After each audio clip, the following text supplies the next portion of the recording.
All right, welcome back, guys. I am your host, Lutch, aka the IndianJesus, here to resurrect the second coming of common sense. So today is quite an interesting day. If you have not heard, now you know, the Supreme Court officially has overturned Roe v. Wade. So what does that mean? We got the leak a bit, maybe a month ago, a few weeks ago, saying that this was likely going to happen. So we talked about it a little bit, but if you weren't there for that, all this really means is that there is no federal ruling on abortion. There is no federal ruling. We're going to call it that procedure or shmeshmortion. There is no federal law that will allow or prohibit it. It is kicked back to the states because there is nothing about shmeshmortion in the Constitution. Then everything that is not specifically in the Constitution is supposed to go back to the states. Now, there's a lot of things. We've had sweeping federal legislation on so many different things over the years that, but those are things that are voted on. And either voted on or the Supreme Court decides, this way or the other. But it's usually it usually doesn't have such a big, a big impact. This impacts a lot of people. And I find it interesting because I'm not exactly sure how much it really is. Hey, Jimmy Dean is in the building. What's going on, brother?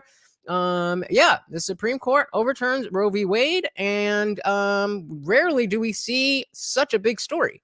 This is definitely going to be the first of many things that come out about this.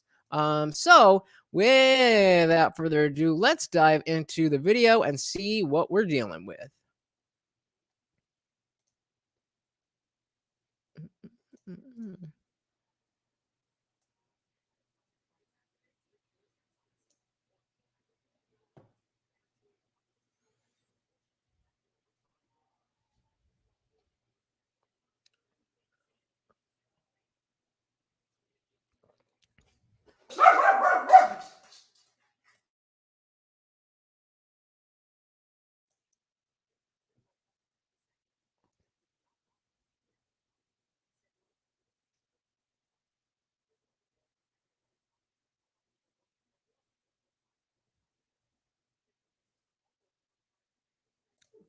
Thank you, Jimmy. All right. Thank you. All right, let's try that one more time. This is why I love you, brother. Anti-abortion rights activists rejoiced outside the Supreme Court as the 50-year-old precedent guaranteeing the constitutional right to an abortion has been overturned. The court ruled to overturn its landmark Roe v. Wade decision of 1973. 5 conservative justices agreed to overturn a lower court's ruling that blocked Mississippi's 15-week abortion ban. And so with 9 justices, Jimmy, let me know if there's still no sound. With 9 justices, obviously things are ruled by majority. And so if 5 out of 9 say this is what we're doing, then this is what we're doing. So that is why you hear a lot about the president and who, them getting to pick Supreme Court justices, how much that actually, thank you, Jimmy, how much that actually affects things in the nation. I believe it was 3 justices that Trump put in. So that's a significant portion of that 9. Now, we've heard a lot about packing the courts. That refers to, if people are going to vote to add more justices to how many are on the Supreme Court. And instead of having, because Supreme Court justices are appointed for life. So the 5 conservative justices, 3 appointed by Trump, they're there for life, regardless of whatever happens with Trump, whatever happens with the country, whatever. They're there.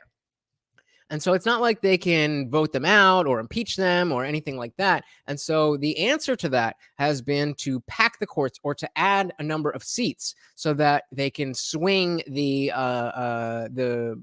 majority in the other way. So this is definitely going to come up a lot as we're talking more about this. Was filed by the state's last remaining abortion clinic. The 3 liberal justices dissented, while Justice John Roberts, in a concurring opinion, said Roe and Casey should remain untouched.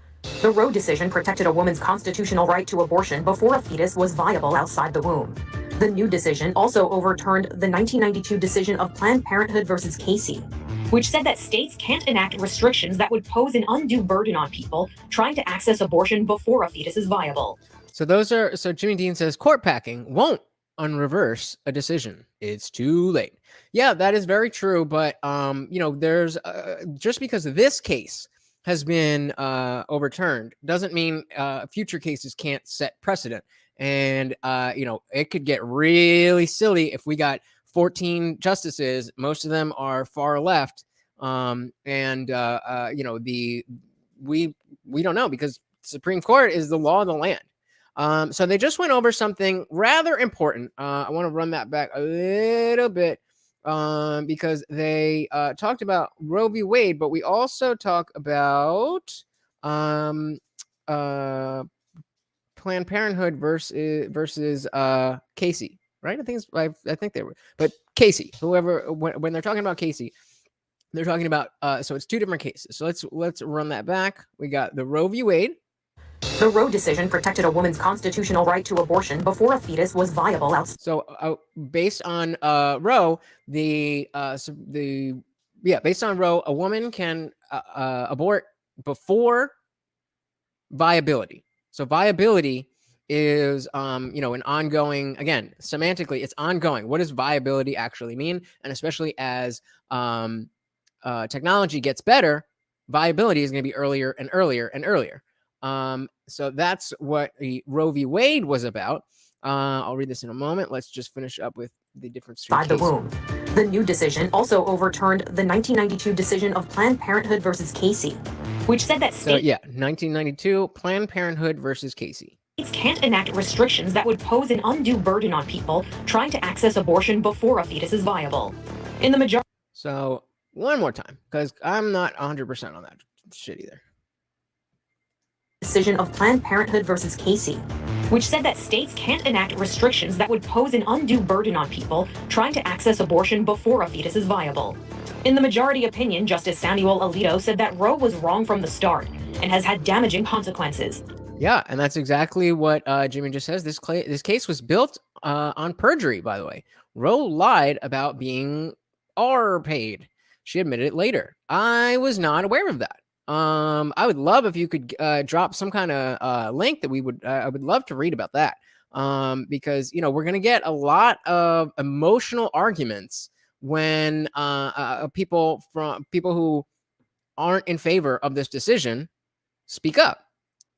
Now, it doesn't necessarily mean that you have to be in favor of abortion to want Roe v. Wade to be upheld. And that's just not what it means. It's about who gets to decide. So the worry is that the states now have the opportunity to ban abortion, but that's not going to happen in all states. That's not going to happen in many states. So we can get into who we think is going to keep it, who's going to change it, and who's going to ban it altogether. I think an important discussion around that, though, is why. Why would we ban it? Why should we ban it? And what are the fundamental philosophical reasons that we are having this argument in the first place? The ruling now sends the decision on where abortions can be performed back to individual states. Tens of millions of women in the United States will be affected as more. It should be that way. It should be, because again, like we said, it's not in the Constitution. So that means it's up to the states. Even if every single state decides to allow the procedure up to 9 months, I wouldn't be personally happy with that, but that is how the Democratic Republic is supposed to function. That the states decide what they want to happen in their state. Conservative states have been signing limits or bans into law. President Biden has said that the more conservative So this states. is the trigger laws that are by the moment this decision about Roe v. Wade was handed down, they immediately made abortion illegal. So that's what Idaho, Wyoming, Utah, North and South Dakota. Is that's not Montana? What is that? My geography is terrible, but Oklahoma, Arkansas, Tennessee, Kentucky, Mississippi, Louisiana, and Texas. What the fuck state is this? Missouri? I don't know. Moving on. Have been signing limits or bans into law. President Biden has said that the responsibility is on elected officials to pass legislation protecting the right to an abortion. For Inside Edition Digital, I'm Mara Montalbano. So already we are, talking about a little bit vague, but this is just coming down. This just came down today. So I thought it would be interesting to see what our good old friend Mr. Brandon had to say about it. It's not hyperbole to suggest a very solemn moment. Today, the Supreme Court of the United States expressly took away a constitutional right from the American people that it had already recognized. They didn't limit it, they simply took it away. All right, no. That's never been done to a right so important to so many Americans. But they did it. It's a sad day for the court and for the country. 50 years ago, Roe v. Let's since we don't have the captions, let's go down normal speed and go, because this isn't just our normal president, guys. This is Joe Biden. So we're gonna have to go through it piece by piece and make sure we understand as best we can what is he actually saying. So and we don't have captions. So slow it down, normal speed. Here we go. Today is it's not hyperbole to suggest a very solemn moment. It's not a hyperbole. I think he was trying to say hyperbole, but I'm not sure. Today, the Supreme Court of the United States expressly took away a constitutional right from the American people. Whoop! Took away a constitutional right? What constitutional right was that? Oh, he must be talking about the Second Amendment and the red flag laws that just passed in Virginia, because abortion is not a constitutional right. That's what the argument is over. And the Supreme Court said that it's not. So, maybe he's talking about red flag laws. Who knows? That it had already recognized. It didn't, though. That was the issue. Well, it did. It did recognize that as a quote-unquote right, but it shouldn't have been, which is the whole point. Unlimited, they simply took it away. Well, again, they took away the restriction, which, again, is just going to kick it back to the states, and the states that want to keep it will keep it. We're 22 seconds in, and we've got 3 examples of hyperbole. One of them was just him stumbling over the word hyperbole. That's never been done to a right so important to so many Americans. But they did it. Except, again, the Second Amendment. Heavily trampled over. Has been for decades. Never before. It's a sad day for the court and for the country. 50 years ago, Roe v. Wade was decided and has been the law of the land since then. This landmark case protected women's right to choose, her right to make intensely personal decisions with her doctor, free from the interference of politics. It reaffirmed basic principles of equality, that women have the power to control their own destiny, and it reinforced a fundamental right of privacy, the right of each of us to choose how to live our lives. Now that part, I am 1,000% on board with. So maybe let's do this. Before we continue, my personal belief on the situation. I thought a lot about this. So it might not be perfectly molded just yet, but I thought a lot about this. So growing up religious, this, when I first started thinking about it, was not even a question. Shishmoshin was wrong. There is no way around it. conception is human and is when it becomes a human. End of story.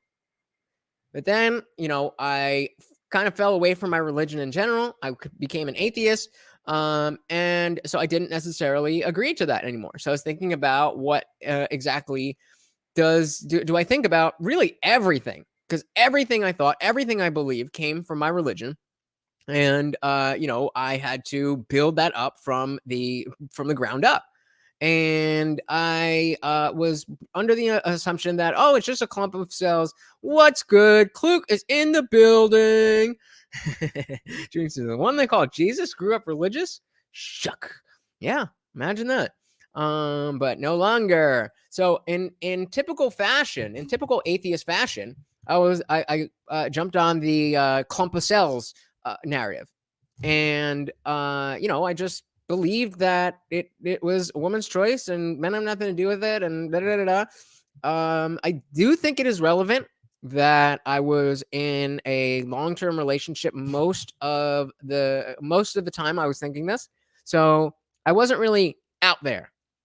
That I had a couple pregnancy scares within that relationship, but not the same thing as knocking up a rando. So that definitely colored the way I saw things. I was just like, yeah, it is what it is. And I was completely pro-choice, completely. But then I started listening to, this was right around then, that was the Trump era started coming around. And I was watching CNN. I was watching MSNBC. I was watching Fox News. I was watching these channels, and I was watching these people online who were, just given the establishment narrative. And I, again, yeah, checks off all of the boxes, goes to exactly what I believe. Then I, again, this is one of my most shameful acts I have ever committed. But believing that Donald Trump would ruin the world, I voted for Hillary Clinton for president in 2016. But then something happened. Trump became the president, and as bad as he was, the world didn't end. The world didn't end. And that was why that was the beginning of me getting red pilled and seeing that, establishment media and the uniparty, it's all bullshit, all of that stuff. So then I started seeking out better sources. And I don't remember exactly who it was. I don't remember exactly when it was. But somebody on the conservative side was talking about the right to life. Oh, actually, I think it was a Change My Mind. I think it was a Crowder Change My Mind thing about when does life begin or something like that. And he was asking, at what point does life begin? When would he would have a chart with, the development and pictures and this week, the heartbeat, and this week you could see the toes and whatever. And he would ask people, okay, at what point on this chart do you think it's okay to kill the baby? And was very difficult for people who were pro-choice to draw that line. And nobody wanted to. And the ones that did all had different areas. Some said the heartbeat, some said brain development, some said first trimester. It was all arbitrary. And so I came to the conclusion from watching other people tell me that and back it up, that it does not make logical sense to say that a life begins now for any other place in development than conception. Conception must be the beginning of a human life. Now, that does not mean that the government has any more or less rights than when I thought, it was just a clump of cells. The government is not allowed to decide how you treat your body medically. And even if I personally believe something, that doesn't necessarily mean it should be legislated. I know a lot of people do think that way and don't really care about others and just want whatever they like to be the law of the land. But as somebody with, a conscience, I want the law of the land to be fair and logical. So, the whole first trimester thing seemed like a decent compromise to a very difficult problem. It just is very difficult. We got Darshan in the building. What's going on? Kluk says, kind of surprised they actually went through with the decision, to be honest. I'm not. Obviously the leak came out and said that they were going to, and they said they said they were looking at it. They said they might, and then it said in the leak that they were leaning that way. And as Jimmy Dean, did you just change that now? You did just change that now. Okay. As Jimmy Dean said earlier, the case was built on perjury. Roe lied about being R-paid.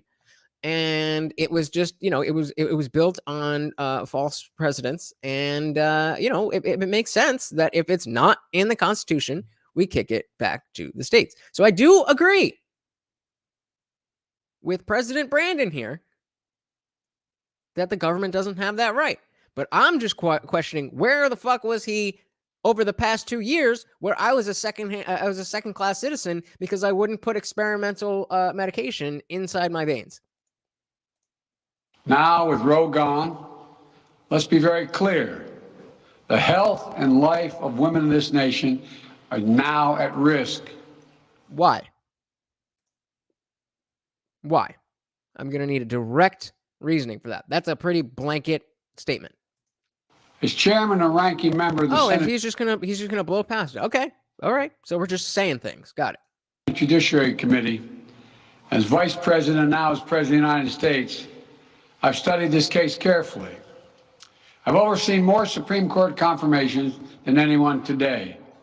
Yeah, nobody else is old enough. This case was always discussed. I believe Roe v. Wade was the correct decision as a matter of constitutional law and application of the fundamental right to privacy and liberty in matters of family and personal autonomy. Again, why? Give me some reasoning to what you are saying. I'm here to listen. I'm watching this. But give me the reasons. Don't just tell me the things. It was a decision on a complex matter that drew a careful balance between a woman's right to choose earlier in her pregnancy and the state's ability to regulate later in her pregnancy. A decision with broad national consensus that most Americans of faith and backgrounds found acceptable, that have been the law of the land for most of the lifetime of Americans today. So his argument so far is basically, we went back in 1992, we decided this thing, and we've been doing it since 1992, therefore, that's the thing that we should do. That's not an argument. The way that things have always been done, first of all, it's not always. It's quite recent. I think Roe, I know Casey was in the 90s. I think Roe was in the 70s. I don't even know. I believe it was in the 70s. But we're talking about a single century. Within the last century.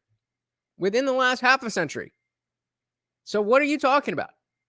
Killing or ending the I'm dancing around my words here.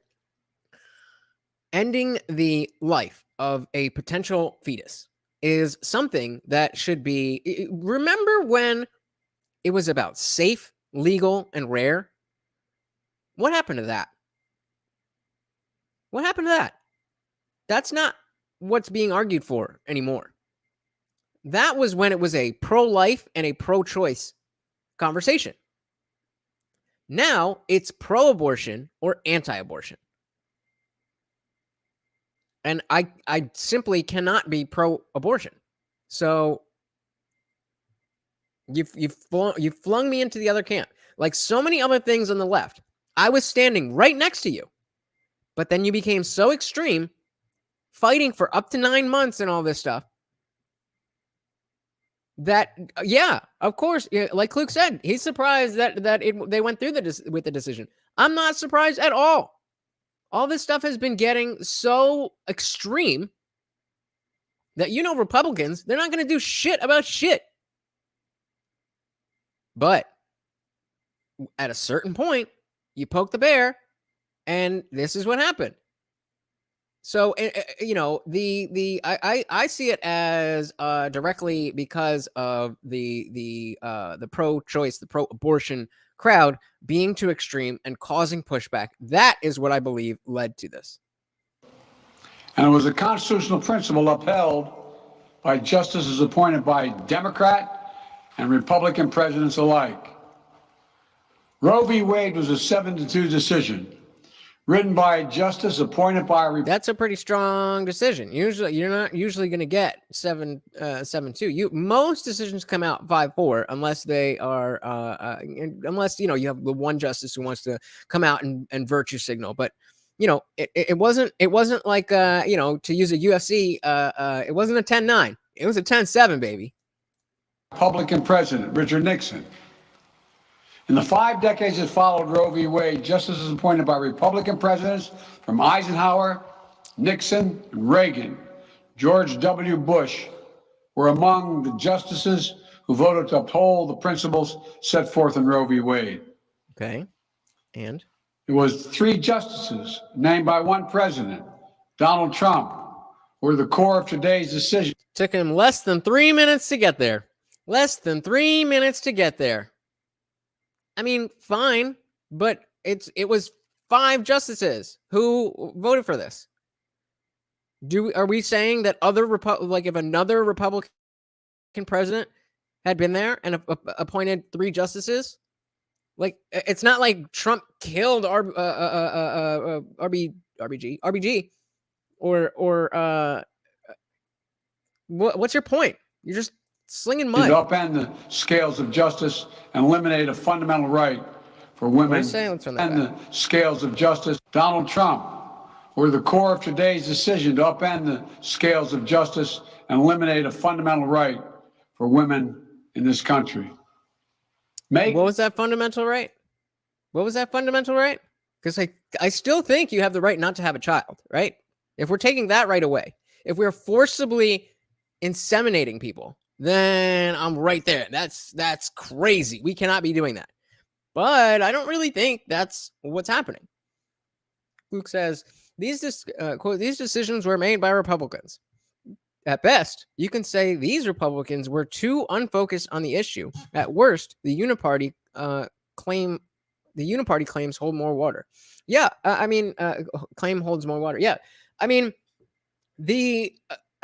everybody wants to pass the buck, and I mean, Trump was bad with this. Obama was bad with it. They're all bad with this.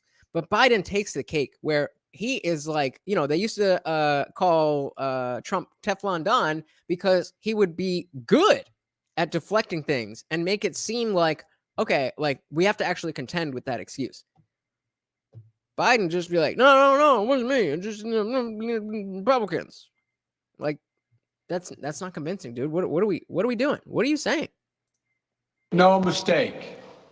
This decision is a culmination of Make no mistake. This decision is a culmination of a deliberate effort over decades to upset balance of our law. What was that sentence? I don't think that was a full sentence. Upset is a culmination of a deliberate effort over decades. It's a combination of a deliberate effort over decades. Upset. Balance of our law. That's not a sentence. It's a realization of an extreme ideology and a tragic error by the Supreme Court, in my view. Is it though? I don't really think it's that extreme. I definitely, as an atheist, am very much against the religiosity of, pulling your religious ideology into, legislation. Sure. But is it that extreme? I don't think it is. Not when half the country thinks that way, including more than half of the Supreme Court. The court has done what it has never done before. Expressly take away a constitutional right. Oops, we already went over that, and that's not true.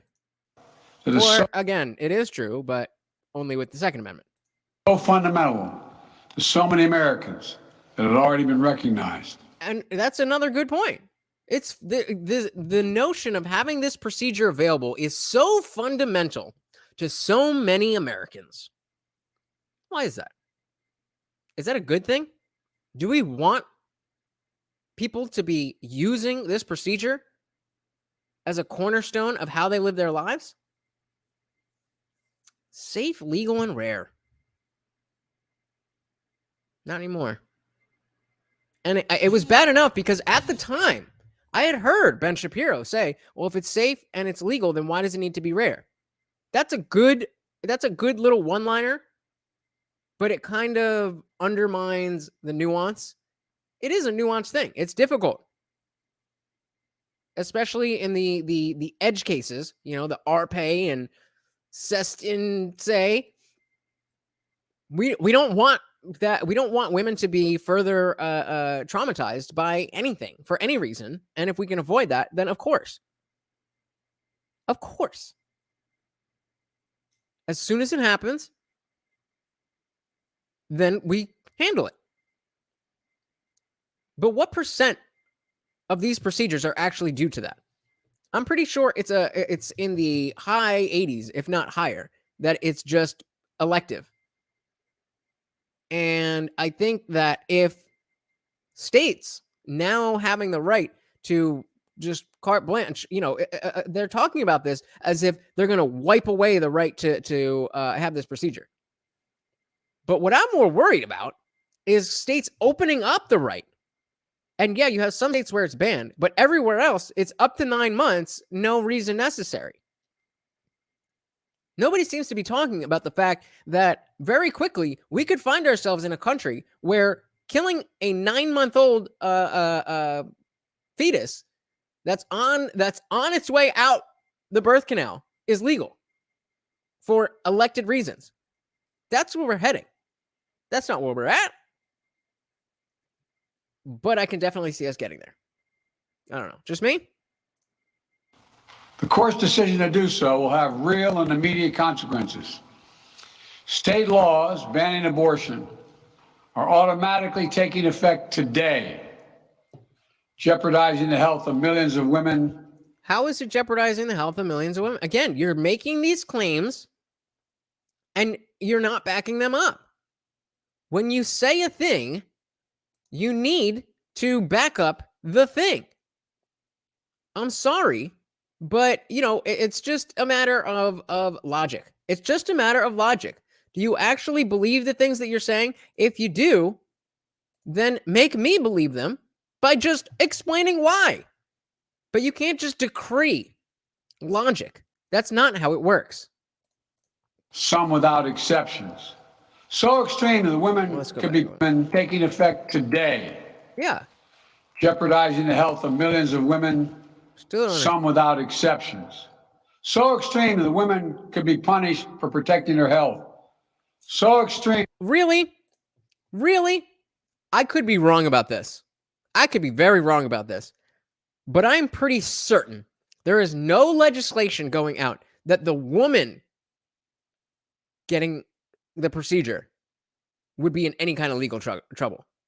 I could see I've seen things proposed where the doctor is held accountable, but I have not seen anything anywhere that would hold the woman who has this procedure legally accountable. I could be really wrong about that. Now that's something I would not be for. Because, again, if we don't want doctors to, if a state decides that the doctor's not allowed to do this thing, then we don't want the doctors to do this thing. But if that doctor's going to change their mind and do whatever they want, then that ultimately works out better for the women who are going to do the procedure on their own, or if they can't find a doctor, that's certainly going to happen. That's not great. But the things you're saying are not lining up with the reality of how this is likely to play out. And what else is new? The women and girls who are forced to bear their rapist's child. I think everybody that I know who is pro-life is 1,000% in favor of those exceptions. The two exceptions that we always hear. All of them. All of them. Nah, not all of them, but most of them. And that I think is a rational position. For the child, a consequence. It just stuns me. So extreme that doctors will be criminalized for fulfilling their duty to care. To break the law. Imagine having a young woman have to carry the child of incest as a consequence of incest. Again, we've talked about that. That's horrible, and we don't want that. Move on. Option. That doesn't. The problem with talking about this is, again, that it is an emotional argument and doesn't get to the core of the issue. It's an emotional argument, and it doesn't matter how you feel about it. Are we going to make arguments that you are allowed to murder somebody who has done this to you? Again, I'm trying to dance around the word. So let's say you're paid. Are you just then allowed to go after you're out of imminent danger to go murder that person? No, that's not allowed. Even if that's understandable, even if that's all as reasonable as any normal person could see, you're not allowed to just do that, regardless of how you feel. It's not about how you feel. Too often the case, the poor women are going to be hit the hardest. It's cruel. In fact, the court laid out state laws criminalizing abortion that go back to the 1800s as rationale. The court literally I don't really know what's funny about taking America back 150 years. This is a sad day for the country, in my view. You know what's funny fight is that I was just talking to somebody, and I've seen sad day. The word sad day all over the place. Why is it a sad day? Why is it a sad day? I don't think that like how many of these you knew from a month ago that this was coming down the pipe. You knew that. A month ago, we knew about these trigger laws that immediately that if this came down, that it would be made illegal in those states. So if you were somebody who was going to be affected by this, you had the time to do something about it. The only person who's being hurt by this right now is somebody who wants to have the procedure in a state that had trigger laws, that knew this was coming down the pipe, that didn't get the procedure beforehand, and can still go to another state and get this procedure that half of the country, including more than half of the Supreme Court, does not believe is a constitutional right. So, okay, I guess for those few people, it's a sad day, but why exactly is it a sad day? Maybe it's the principle that women are saying we should have the right to just indiscriminately be free of the consequences of our choices. That's the only reason it should be a sad day. If you felt like you had a privilege that was taken away, or I mean, I guess you're calling it right. If you think that you have this right and it was taken away, then yeah, it is a sad day. But it was never your right to begin with. You weren't planning on using it. And even if you were, don't. Just don't. I mean, and again, we know that the states that have the trigger laws, the rest of the states are going to be voting on this. So if this is something that affects you, go do what you got to do before it becomes illegal. It's over. And then after that, don't do the things that could put you in the situation where you might have to have the procedure in a country where it's not legal or a state where it's not legal. That's how laws work. I would love to do a bunch of different things that are not legal. But it's not a sad day because the government is going to stop me from doing things that could hurt other people or hurt myself. Even though I should definitely be able to hurt myself if I want to. Not saying I do, I'm just saying I should be able to. But that, again, is the argument.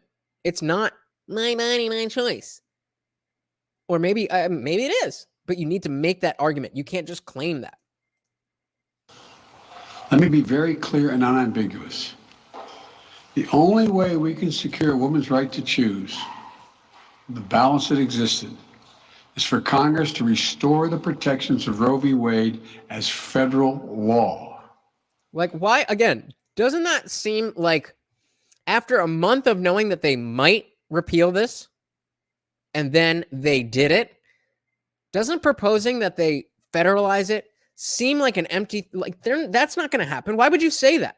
Now that's just another thing to add to the list of shit that Biden wants that he didn't get. Why would you even say that? No executive action from the president can do that. And if Congress, as it appears, lacks the votes to do that now, voters need to make their voices heard. This fall, I believe we did. we must elect more senators and representatives who will codify women's right to choose into federal law once again. Elect more states. I thought it was a sad day because that was impossible. I thought this was all gone. I thought this was all done. I thought we were in the Handmaid's Tale. You're telling me that states can codify this and it can become federal law? I honestly didn't even know that. But if that's the case, then again, what are you crying about? Get the fuck up. Call your congressman, call your senator, and make your voice known. This is exactly how the Democratic Republic is supposed to work. If enough people want what you say that enough people want, you don't have anything to worry about. You're exactly right, Klug. It goes on to say, get the corruption and fraudsters out of politics already. The people have spoken. Accept it. Yeah, I mean, again, technically this was the Supreme Court.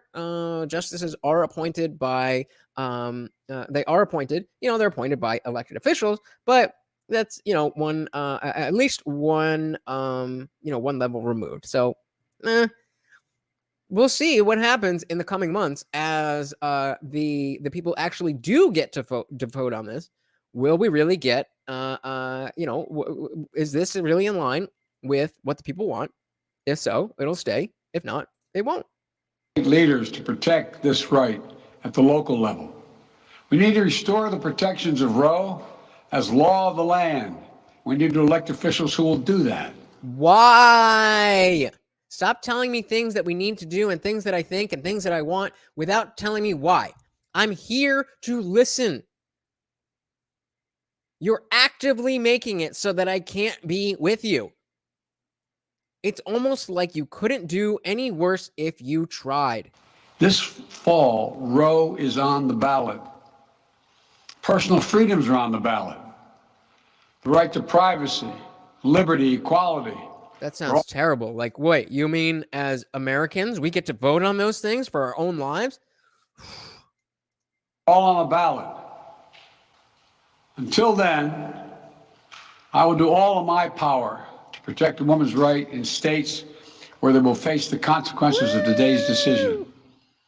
Well, the court's decision cast a dark shadow over a large swath of the land. Many states in this country still recognize a woman's right to choose. And the baby's right to choose? I'm not saying one or the. I'm just saying, what about the states that are recognizing the baby's rights to choose? And more importantly, the states that are not. You see, he's not talking to the nation right now. He's talking to the people who don't know any better, but to think that he's an okay guy. He's talking to everybody who's not smart enough to know, let's go Brandon, or to, those people. That's who he's talking to. You and I know that this isn't what it really is. This is a misrepresentation. This is a grandstanding. This is every other bullshit word that you come up with. Because they don't know, they don't understand how much of the country they've really lost with especially the Rona regime, but even before that. So, if a woman lives in a state that restricts abortion, the Supreme Court's decision does not prevent her from traveling from her home state to the state that allows it. Does not. Wait a minute. You mean that if you live in a state where the procedure is illegal, you can just go to another state? You have to go all the way to another state in the same country that doesn't require any kind of paperwork, you could just go. Wait, I forget if I was pretending that was a good thing or a bad thing, but sounds pretty neutral to me. Prevent a doctor. Like, imagine saying that you having to go to a different state is a bigger decision than having this procedure. That's a bigger deal to you. I kind of feel like if I was in that situation and I was looking to have that procedure, whether I had to go down the block or 2.5 hours away, yeah, I'd prefer if it was closer. Gas is expensive. Thanks, Biden. But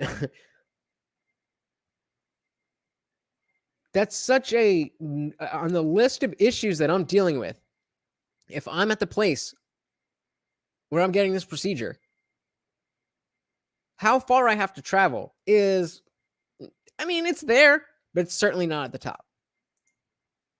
In that state from treating her.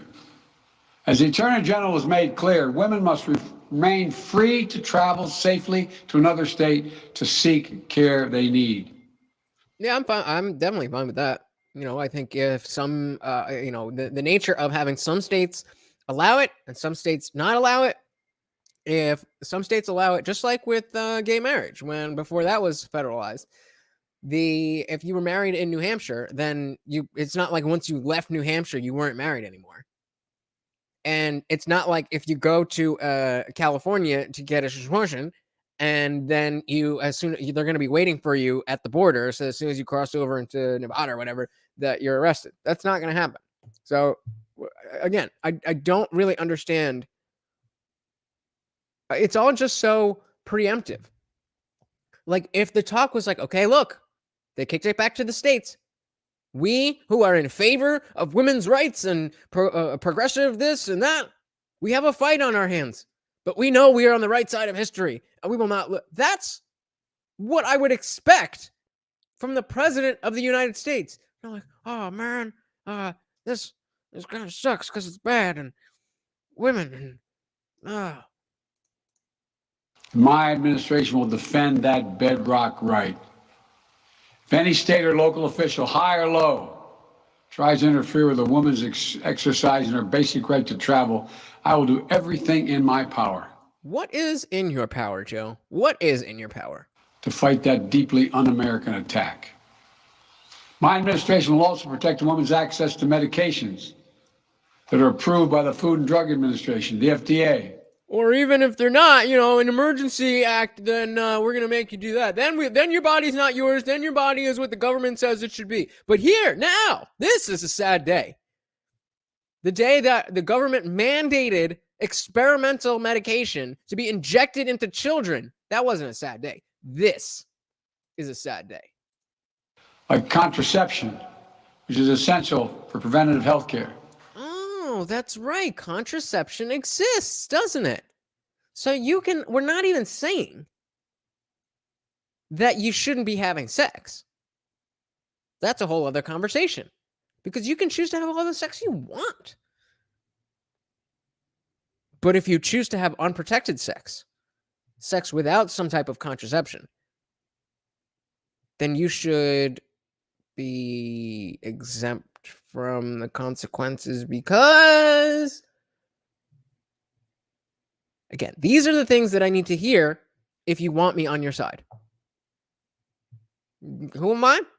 I'm just the IndianJesus, but, I got to vote just like anybody else. So if you care, then convince me. Mifepristone, which the FDA approved 20 years ago to safely end early pregnancies and is commonly used to treat miscarriages.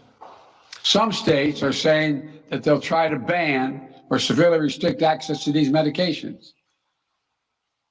But extremist governors and state legislators are looking to block the mail or search a person's medicine cabinet. I don't believe that that's true. If it is, I'm not in favor of that. Contraception is one of the greatest things that humanity has developed because of our desire for sex and the disparity between our desire for sex and our desire for children. So I think contraception is an amazing thing. And I'm, I think it's better not to be sleeping all around, but do you? But I do not believe that is the case, that states are looking to block contraception. If it is, and I'm wrong, then that's bullshit, and they shouldn't do that. And I don't agree with that, but I don't think it is. Or control a woman's actions by tracking data on her apps she uses are wrong and extreme and out of... Wait a minute.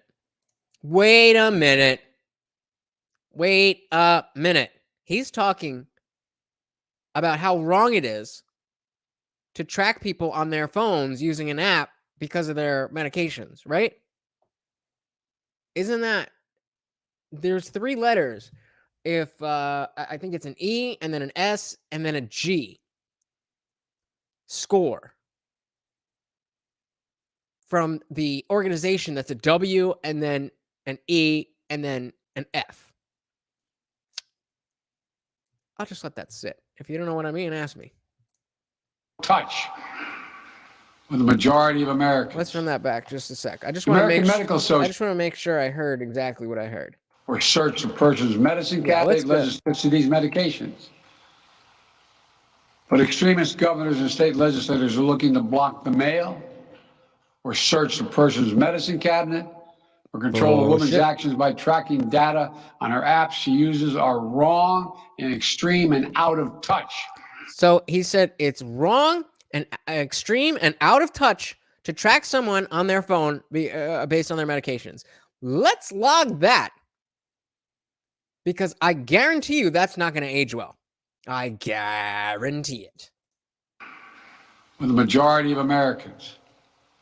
The American Medical Association, the American College of Obstetricians and Gynecologists wrote to me and Vice President Harris stressing that these laws are not based on evidence and asking us to act to protect access to care. They say by limiting access to these medicines, maternal mortality will climb in America. That's what they say. Today, I'm directing the Department of Health and Human Services to take steps to ensure these critical medications are available to the fullest extent possible. And the politicians cannot interfere in the decisions that should be made between a woman and her doctor. What about the baby? So earlier today, before this, I had to work, but a client canceled on me. So I had about an hour and a half window of time. And it just so happened that it perfectly worked out that the lead attorney, shout out to the lead attorney, go subscribe to his channel. He does great work. He was doing a stream on this, short stream. There's a couple people bringing him up on the panel. He was doing it with AV to the 7th power, if you know who she is. So I went up and, said my piece. And that I specifically was talking about how, as this debate rages up again, as it always does, we know that people are just going to start talking past each other. When you talk about the rights of women, then again, you're not talking to the people who believe that it's not just a woman, that it's a woman who has another person inside of her. You don't have to believe that. You don't have to agree with that. You just have to understand that a large swath of people who are fighting and supporting this decision do believe that. And if you would like to change their minds, if you think you can change their minds, then you need to understand what is on their mind so that you can change it. I know a leftist tactic is just screaming your bullshit at people, but that's not how it works. I'm sorry. Louder doesn't mean more right. So you're going to need more than this. And my administration will remain vigilant as the implications of this decision play out. I've warned about how this decision risks the broader right to privacy for everyone. That's because Roe recognized the fundamental right to privacy. Yeah, what about the mask mandates? What about the jab mandates? Didn't care about privacy then. that has served as a basis for so many more rights that we've come to take for granted, Yup. that are ingrained in the fabric of this country. Exactly. The right to make the best decisions for your health. Yeah. I mean, is this guy fucking serious right now? Is this guy fucking serious right now? 2 years. 2 years he spent pushing exactly. Let's run it back. Exactly what he's saying is so wrong and so out of touch and so extreme. He spent 2 years pushing the exact same thing. Let's look at it again. That has served as a basis for so many more rights that we've come to take for granted, that are ingrained in the fabric of this country. Ingrained in the fabric of The this right country. to make the best decisions for your health. The right to use birth control. A married couple in the privacy of their bedroom, for God's sake. For God's sake. For God's sake. What you do with your own body should be your own choice. Again, he's not talking to the entire country. He is talking to the people who don't know any better and the people who already agree with him. That's who he's talking to. The right to marry the person you love. The right not to put experimental medicine in your veins. Oh, we don't have that right. Well, now we do. Justice Thomas said as much today. He explicitly called to reconsider the right of marriage equality, the right of couples to make their choices on contraception. This extreme and dangerous path the court is now taking us on. Let me close with 2 points. First, I call on everyone, no matter how deeply they care about this decision, to keep all protests peaceful. Okay. Credit where credit is due. That's good. So I think we are in the fact that they released this on a Friday is in the summer is insane to me. We are almost guaranteed to see some type of political violence this weekend. And that's not a good thing if I had to make that clear. But at least he said it. You know, I mean, Trump said it too. People didn't listen. And then he got blamed. So we'll see how that plays out. But at least he said it. Peaceful, peaceful, peaceful. No intimidation. Violence is never acceptable. Threats and intimidation are not speech. Except when you're outside Justice Kavanaugh's house, though, right? Because your press secretary said that they support that and encourage more of that. Stand against violence in any form, regardless of your rationale. Second, I know so many of us are frustrated and disillusioned that the court has taken something away that's so fundamental. He took a pause there. He's like, I know. I thought it was a list of everything that he actually knew. You're like, I know. Sorry. Let's run that back. Let's run it back. Against violence in any form, regardless of your rationale. Second, I know so many of us are frustrated and disillusioned that the court has taken something away that's so fundamental. I know so many women are now going to face incredibly difficult situations. I hear you. I support you. I stand with you. The consequences and the consensus of the American people, core principles of equality, liberty, dignity, and the stability of the rule of law demand that Roe should not have been overturned. With this decision, the conservative majority of the Supreme Court shows how extreme it is, how far removed they are from the majority. Again, so we're saying that I need to run that back. He said The court shows, with this decision, the conservative majority of the Supreme Court shows how extreme it is. Exactly. The conservatives are so extreme. That's the message here. What did I say 3-4 times already? He's not talking to the nation. He's talking to his people. As Tim Pool would say, the city urban liberal types. The city urban liberal types. Spell it out. How far removed they are from the majority of this country. They've made the United States an outlier among developed nations in the world. But this decision... What will make America an outlier is allowing 9-month procedures in any of these states.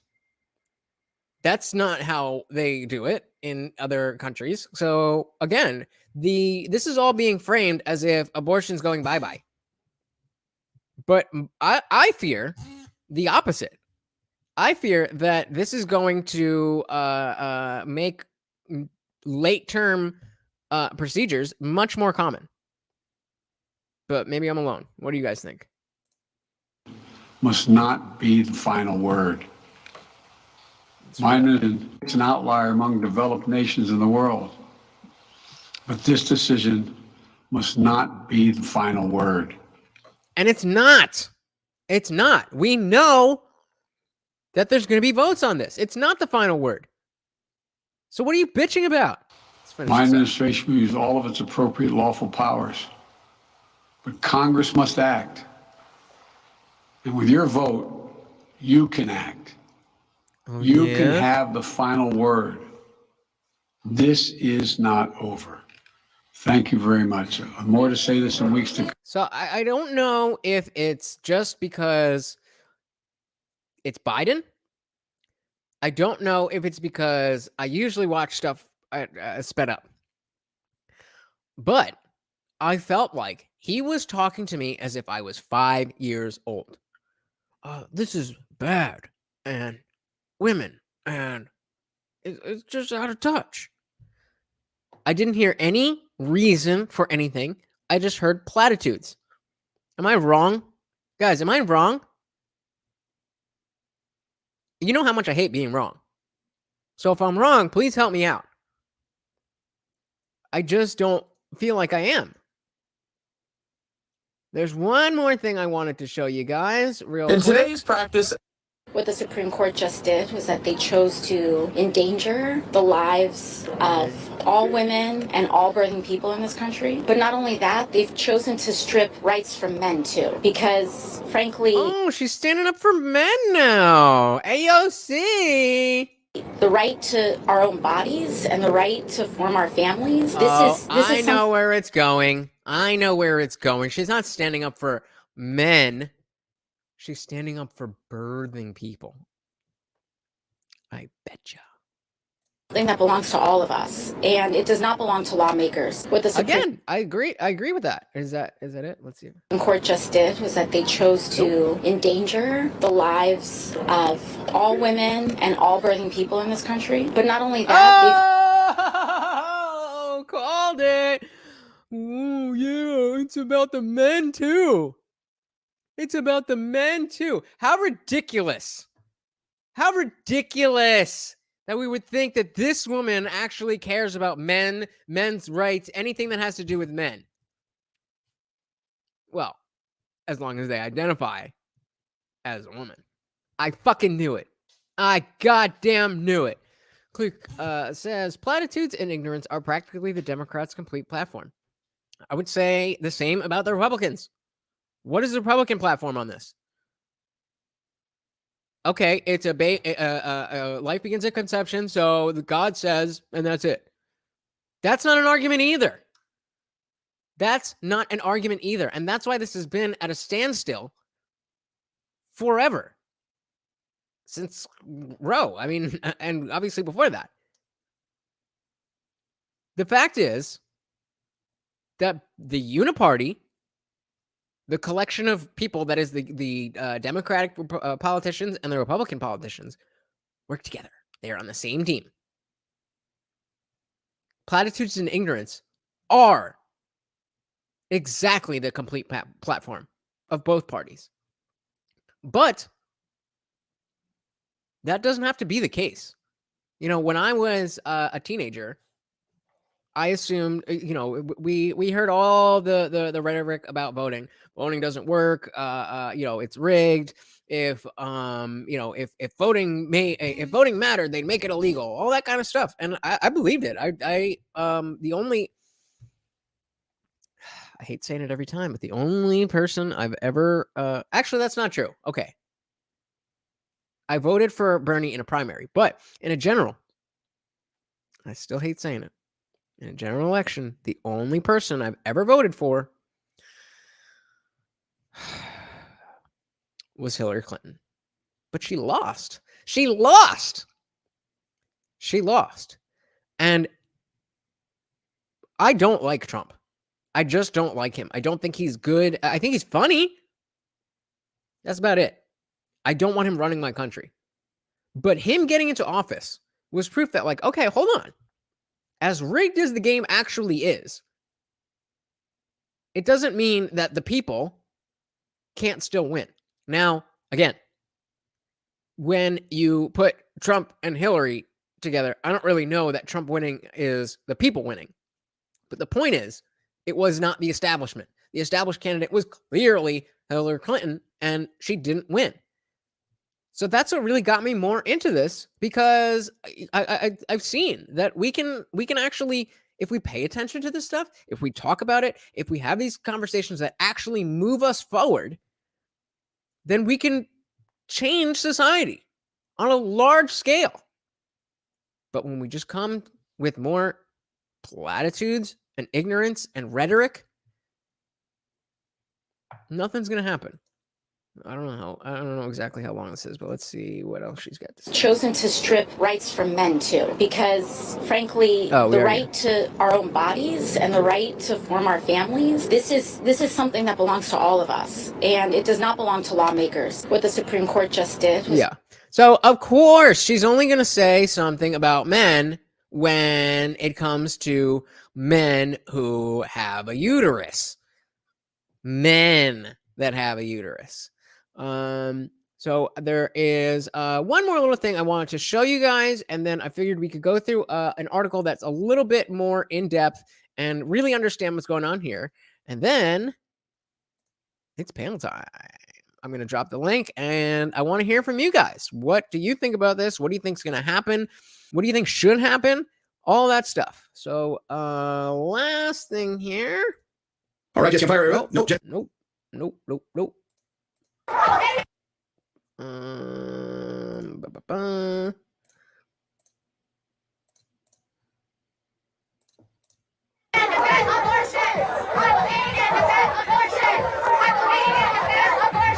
I will aid and abet abortion. Like, I always wonder who these people are. Who goes out and thinks that, again, saying these platitudes is really going to do anything? I'm not saying protesting in general is useless. That's not what I'm saying. I'm saying just standing there and yelling. Even at least the people who block traffic, at least they're culture jamming. At least they're getting on the news. At least they're starting a cycle. I mean, look what the truckers did in Canada. You know, that is actually doing something. But just yelling that, hey, you should listen to me. I want my thing. That doesn't seem like a good way to go about politics. But I'm just a dude. What do I know? Surprised, but it still hits really hard. I'm from Texas, and in Texas they plan to criminalize abortion, which means up to life sentences for abortion providers. And again, if it's determined to be murder and you commit murder, then life in prison is accurate. Now, I'm not saying that should happen, but again, we're not talking about the women. We're talking about the doctors who openly know that they are breaking the law and do so anyway. You know, kind of like people who will do, like, cut out your organs and shit. That's not legal. So if you decide to do that, then yes, I believe you should be arrested.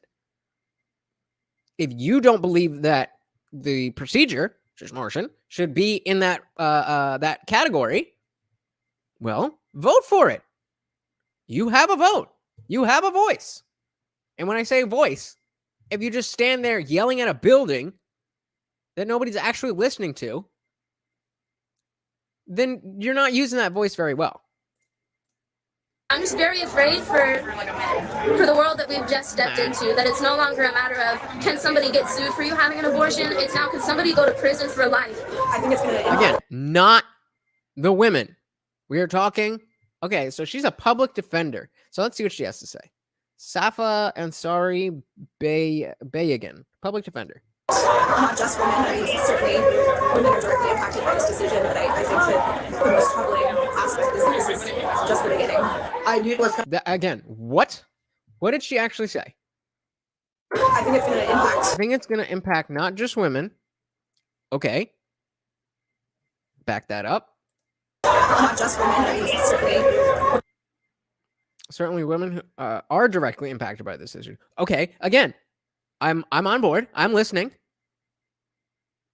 Continue and make that point. Women are directly impacted by this decision, but I think that the most troubling aspect is this is just the beginning. The most troubling aspect is it's just the beginning. Just the beginning of what? Why is that troubling? You are not saying anything. This is word salad. This is just these are the people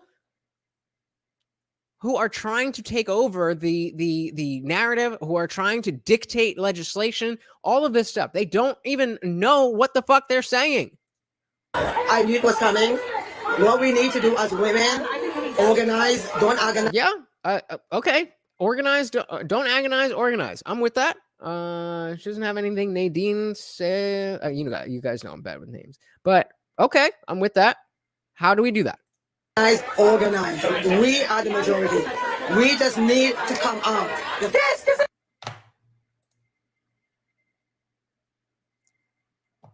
Okay.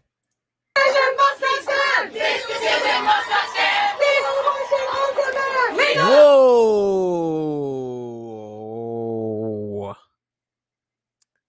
What did I tell you?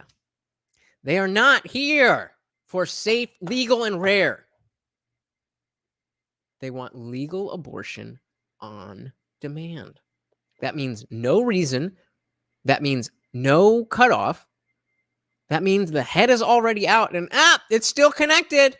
It means you've shot out the baby. And as long as you're still connected by the umbilical cord, you can... This is what they're fighting for. And they wonder why people aren't on their side. These people don't realize that they are a fringe group, that most people who are the old version of pro-choice, like me, the old version, the safe, legal, and rare version, that's most people. These are extremist activists. No wonder why they're not getting their way. No fucking wonder. My response simply is that all we want is our right to choose. If you want to have a child, go ahead and have a child. If you want to leave your child at the doorstep, go ahead and leave your child at the doorstep. If you want to leave your child on a doorstep, go ahead and leave your child on a doorstep.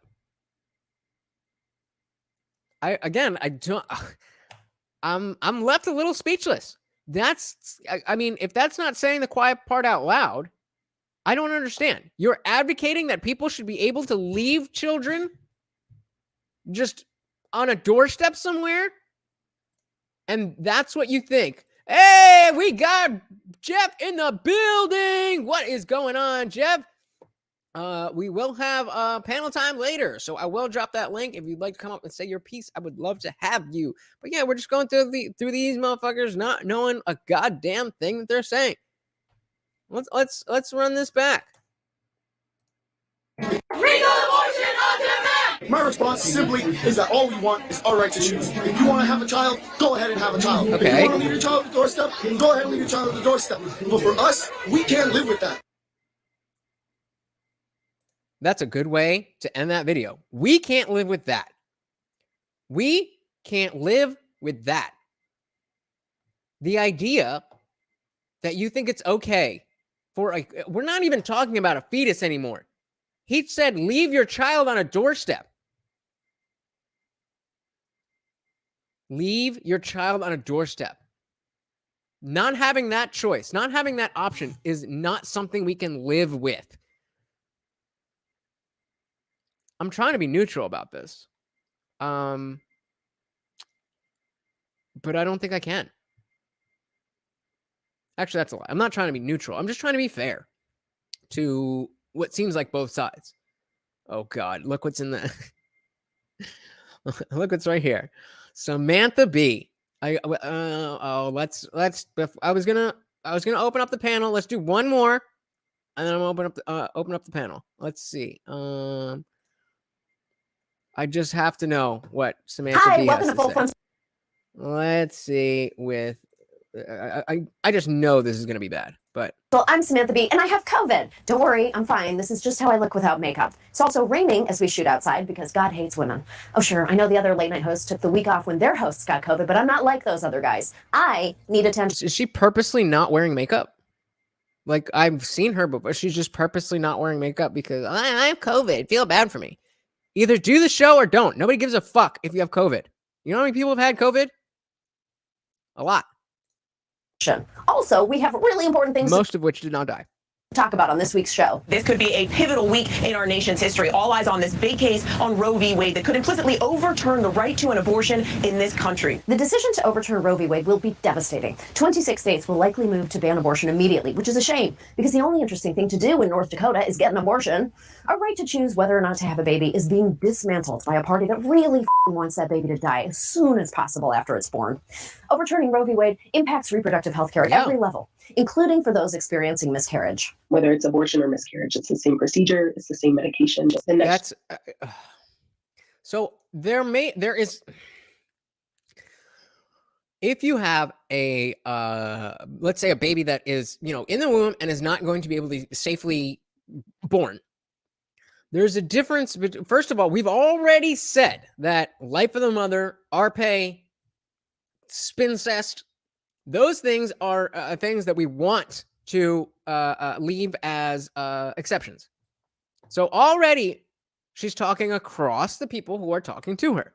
What did I say? Everybody's gonna be talking across each other. Then what else did she say? Experiencing miscarriage. Whether it's abortion or miscarriage, it's the same procedure. And miscarriage and abortion being the same procedure. The difference is one intends to end the life of the fetus. A miscarriage is when it just happens to happen, when something goes wrong and they can't fix it. That's not what we're talking about.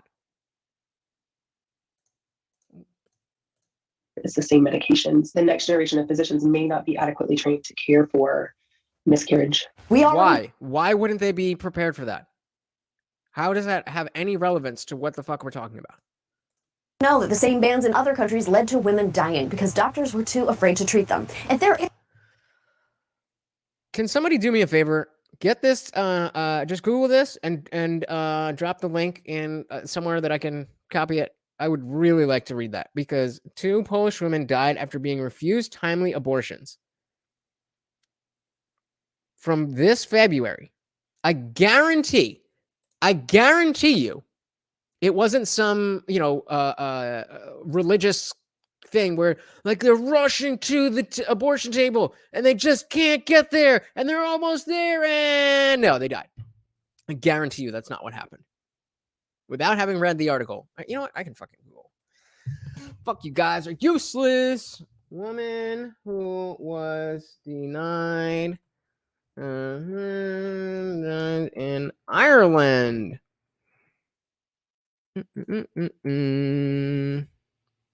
Really? They're not going to give me oh, that was the Washington Post. Okay. Well, looky what I got here. Let's see. What have we got? What do we have here? Get rid of this. So, yeah, it says U.S. women denied Shishmushin in Malta to be airlifted out amid fears of her life. So, like, we're not even talking. Is that illegal there? Is that why? She was in a state or she was in a country where it was illegal, and so she couldn't get an illegal procedure?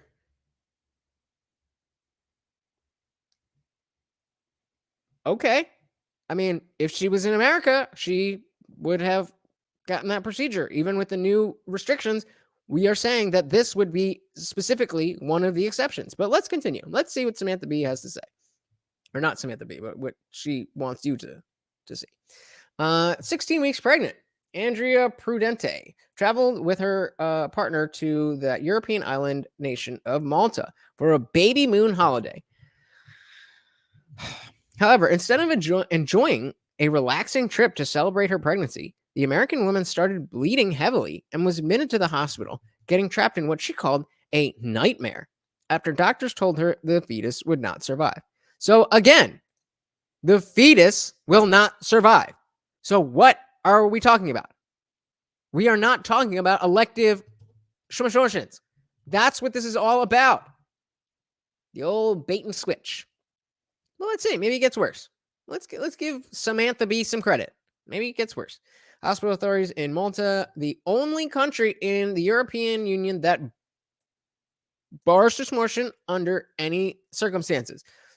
So you knew you were pregnant and you went to the only country in the European Union. European? That's what it's called from now on. The European Union that will not do this. Okay. People make choices. And obviously, we're not allowed them to terminate the pregnancy. Rights activists in Malta say the legislation threatens reproductive health and have sought to challenge it in court. Okay, yeah, again, if I agree with that challenge, like under any circumstances, we should have exceptions. I think most people are on the same page with that. Maybe some religious zealots are not, but those are in the minority. Continuing, the couple from Washington State near Seattle said Prudente's water broke and there was no more amniotic fluid, raising the risk of an infection and the possible threat to her life. They feared that they were, quote, stuck as they requested a medical transfer to another country to end the pregnancy, but initially had difficulty being certified as fit to travel by doctors. Well, yeah, you're having a miscarriage. After days of panic and appeals for help, Prudente secured an emergency airlift via their travel insurance to Spain. Okay, we certainly not come for an assurance, but we're here. Here we are talking about saving a woman's life. Again, I do believe. Is there? So put a 1 in the chat if you don't believe that this case specifically that we're talking about should not have been allowed. If you believe that this woman should have been held to carry, knowing that she died, put a 1 in the chat. Otherwise, put a 2. Doctors for Choice, which advocates for reproductive rights in Malta and services including, said that despite the woman's ruptured membranes and detaching placenta, the procedure was denied because there's still a fetal heartbeat. Medics told Prudente they can only intervene if she's imminently dying. Okay, so then there is some type of exception. The group said this week, even though she faced the strain of carrying a fetus that would not survive and the risk of infection such as sepsis or hemorrhaging. Oh, she can only, yeah. I it said that Jesse on fire's in the building.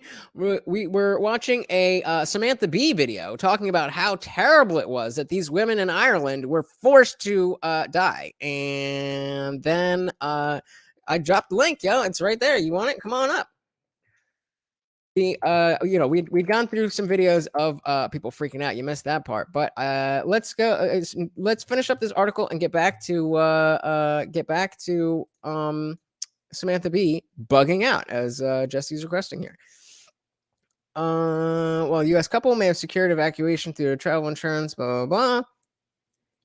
Yeah, basically, Samantha Bee is lying. So let's run that back a little bit and see. A right to choose whether or not to have a baby is being dismantled by a party that really wants that baby to die as soon as possible after it's born. Yeah, that's a good way to get people to think that you're arguing in good faith. Overturning Roe v. Wade impacts reproductive health care at every level, including for those experiencing miscarriage. Whether it's abortion or miscarriage, it's the same procedure, it's the same medication. We've already gone over how obviously that's not the case, and Shush Motion is there to end the life of the fetus, where a miscarriage is simply the occurrence of that happening. Medications. The next generation of physicians may not be adequately trained to care for. And again, we went over how that's a silly statement, that they should be trained for miscarriage because that's a thing that happens. So that Roe v. Wade has nothing to do with whether miscarriages happen or don't happen. Miscarriage. We already know that the same bans in other countries led to women dying because doctors were too afraid to treat them. And there is no excuse for the same thing to happen here now. And I don't think there is an excuse. I don't believe people are actually trying to get this to operate like that. Like I said, nobody in the chat said anything about how they would want this woman to die. Look who we have here. You ready? I'll keep going while you're fiddling. I'm very concerned about some of the stories we're beginning to hear in states that are considering that abortion to be considered homicide. So I think the idea. So, all right. So what is going on, brother? Yo, dude, Samantha Bee is a moron. But I had an interesting experience earlier because I watched, like, if someone was like, hey, Jesse, why don't you list your top 5 people that you like the least when it comes to social issues? Like, Megan Rapinoe for sure is in the top 3. Who's she again? Maybe even number 1. And I watched her talk about this, and I was like, well, in an amazing example of my objectivity, I can tell you, Gabrielle, I fucking agree with her about that. There was something, like, I agreed with her. I don't let my emotions get in. She's just saying that, like, that one of the major, issues with having just wholesale illegal abortion is about women who have, like, abused women or women who are, like, in really, really bad situations. And that's true. Like, in current state, they can kind of slip away and potentially take care of, the situation where, like, dude, if they have to go to fucking some other state, they're stuck, man. Like, they're stuck. And why are they stuck? How the fuck are they going to get away from their abusive psycho dude that they're living with or whatever kind of situation that I'm talking like abused women that, like, okay, because now, there are women who get trapped in bad situations with dudes and they're able to kind of slip away, go handle an abortion, come back and not be perma-trapped with whatever fucking scary ass dude they're with. They're stuck now, dude. We're like, I don't know. I always think of, like, people who can't defend themselves and then work backwards from there. And I mean, abortion is it's the hardest topic to discuss because there's no right answer. Yeah. Like, there's just no fucking right answer. Yeah, I mean, that's the toughest part is that, like I was saying earlier, people are just talking past each other. The people who are coming on one side just see it from their own perspective. And then the people coming from the other side see it just from their own perspective. There's not enough people who are understanding what the argument actually is. What are we even talking about? What are we trying to accomplish? I totally agree with that. Especially the people on the left that don't, like, they don't even, like, they don't, wait, where'd you go? I'm right here, brother. Running the show, giving you the full screen. Yeah. I was just going to say, like, they don't understand that, like they don't understand the pro-life position at all, which is fucking bizarre because it's incredibly simple. Yeah. It's like the simplest, like, and the reason I know that, I didn't fucking understand it. Like, when I was, I grew up on the left, I didn't understand it at all. I was like, look at these fucking religious fanatics, man. Like, fucking fanatics. So and then when you wrap your brain around it, listening to Ben Shapiro. Honestly. I was just saying that same thing, that he, because I like to put myself in the safe, legal, and rare camp. That I think there's enough situations where, even though I don't think we should be promoting this procedure, that there are certain situations, it's just like you said, it's a tough situation, and sometimes we need to do stuff that's not not great. And so if somebody needs the procedure, they've been assaulted, it's in the family, it's whatever the case is, there are these exceptions. Or there should be these exceptions. It's just a young girl who's in a bad situation. Like, that's the thing that people are just. But the issue with that is that the first thing you said is that you think of people who are helpless and work backwards from there. Who is more helpless than a baby in the womb?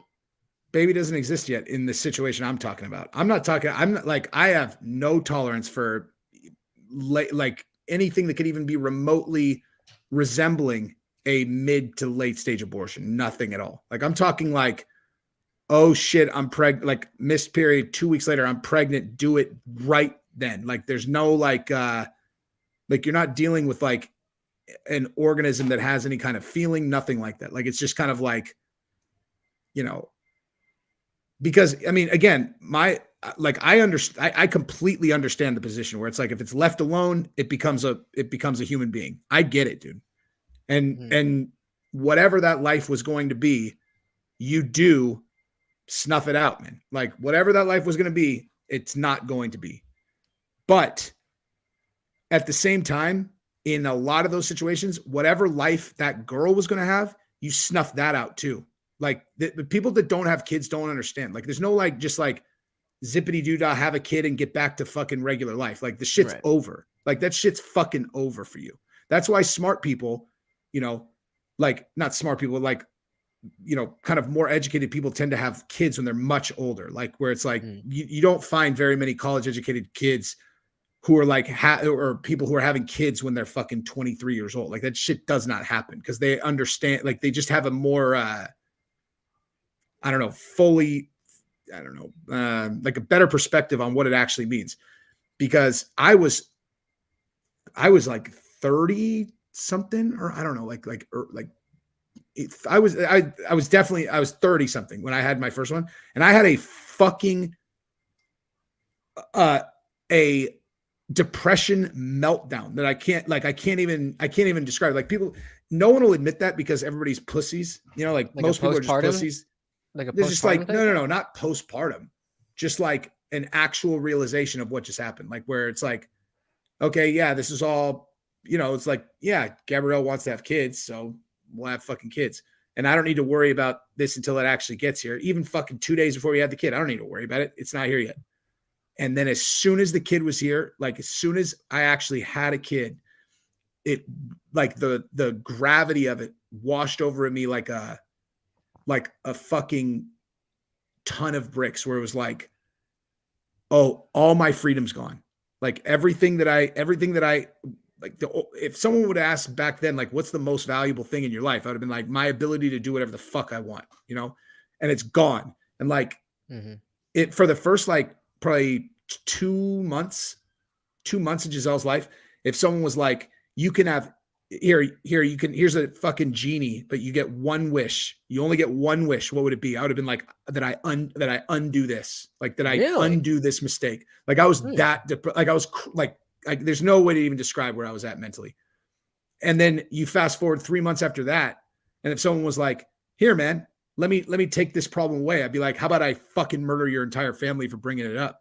It's like, it's like, you just, that's the thing, is there's like the logical side of it, and then there's the other thing where you don't know what it's like to have kids if you don't have kids. And so initially, all you're going to see is the limitations that it puts on your life. And you don't understand that, like, if you don't have kids, like, all these people that are going to not have kids now, like, all these, I'm kind of jumping from thing to thing, but all these people that are thinking the way that I did, and are just going to now, because it's kind of like acceptable, and it's not hard to find a girl that doesn't want to have kids either, that are just going to get into their, they're just like, I don't really want to have kids, and they just won't have kids. Bro, they're fucking themselves. Like, they're fucking themselves. This is the first generation where that's really common, and they're going to get to be like in their mid 40s, and he's going to be like, so what now, dude? Hey, good job. Hope you enjoyed your 30s. What now, dude? Like, what are you going to do? They look at you and they're like, what do you got going on? I'm like, oh, Giselle, she's fighting at this tournament. All these families are going, we got this thing going on. It's like your whole life revolves around these organizational things that you do around giving your kid an amazing life. Because at a certain point, like just indulging. And the other thing is, you think Gabby and I don't indulge in our own shit? Like we fucking do whatever we want. Like you figure it out. But like, if I didn't have kids, dude, I mean, like that's the thing I'm most grateful for now. And at the same time, when I first had kids, I wanted to fucking die. I was so depressed. So it doesn't really have anything to do with abortion, but like, well, it does though, because what you were talking, I mean, it was, sorry, I'm terrible with names. Shaniqua is saying here, this is exactly why I hate religion. It's toxic. Who are they to say what us women do with our bodies?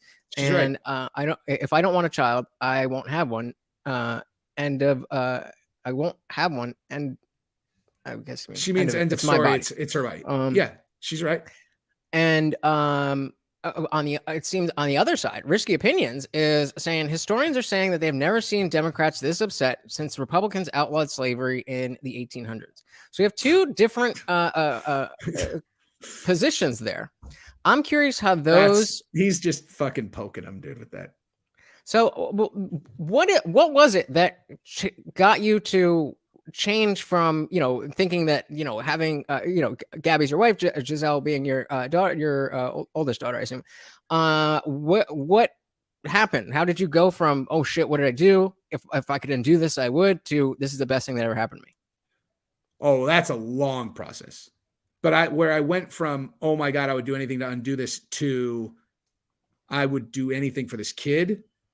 So like a lot of people describe that moment like right when they have a kid, like the first time they put eyes on a kid. They're, like people describe that they're like, I cried in the delivery room.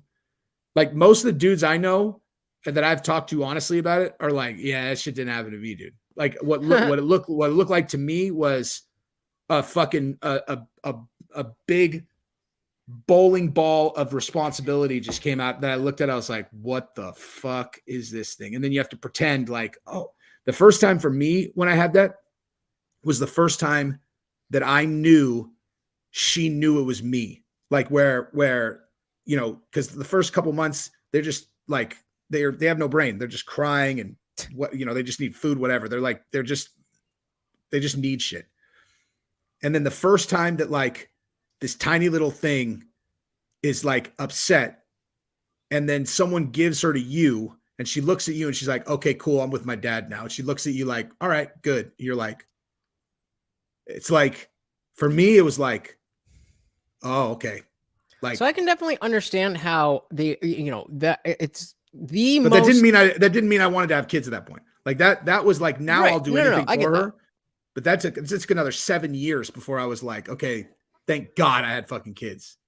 So, and I, I don't, as obviously not being a parent, I don't 100% understand that. But Deidre says a good point here. If you don't want a child, practice safe sex. Don't commit murder. Okay. Now, going back to, what Shaniqua was saying, about it being my body, where do you fall on the, okay, well, if it's your body, then what are you doing with it to cause having a child? I mean, why is that choice different than the choice to do what some people think is murder? I don't believe in saddling girls with responsibility. Like if I gave a really superficial answer of what my views are relating to men and women's roles in like the world, they would be like, wow, this guy sounds like a fucking chauvinist. It's the exact opposite of that. Like where, like, if I'm like, okay, yeah, I'm going to carry that for you because it's like she's not even asking. It's something heavy. I'll fucking lift it up. If it's like, oh, someone needs to go, like someone needs to earn the money. I'm not going to be like, hey, Gabby, how are you going to earn the money? Like, I'm going to go figure it out and I'm going to make money to like take care of the family. She takes care, like I will take that on. The like, the safe sex or don't murder the thing. That's just a dude being like, oh, this shit's on you, dude. I completely disagree. You said before that you completely understand the pro-life position. And the pro-life position is that you are committing murder because it's not your body. It's another person. I know, but I'm asking. You're asked saying about that he said about contraception.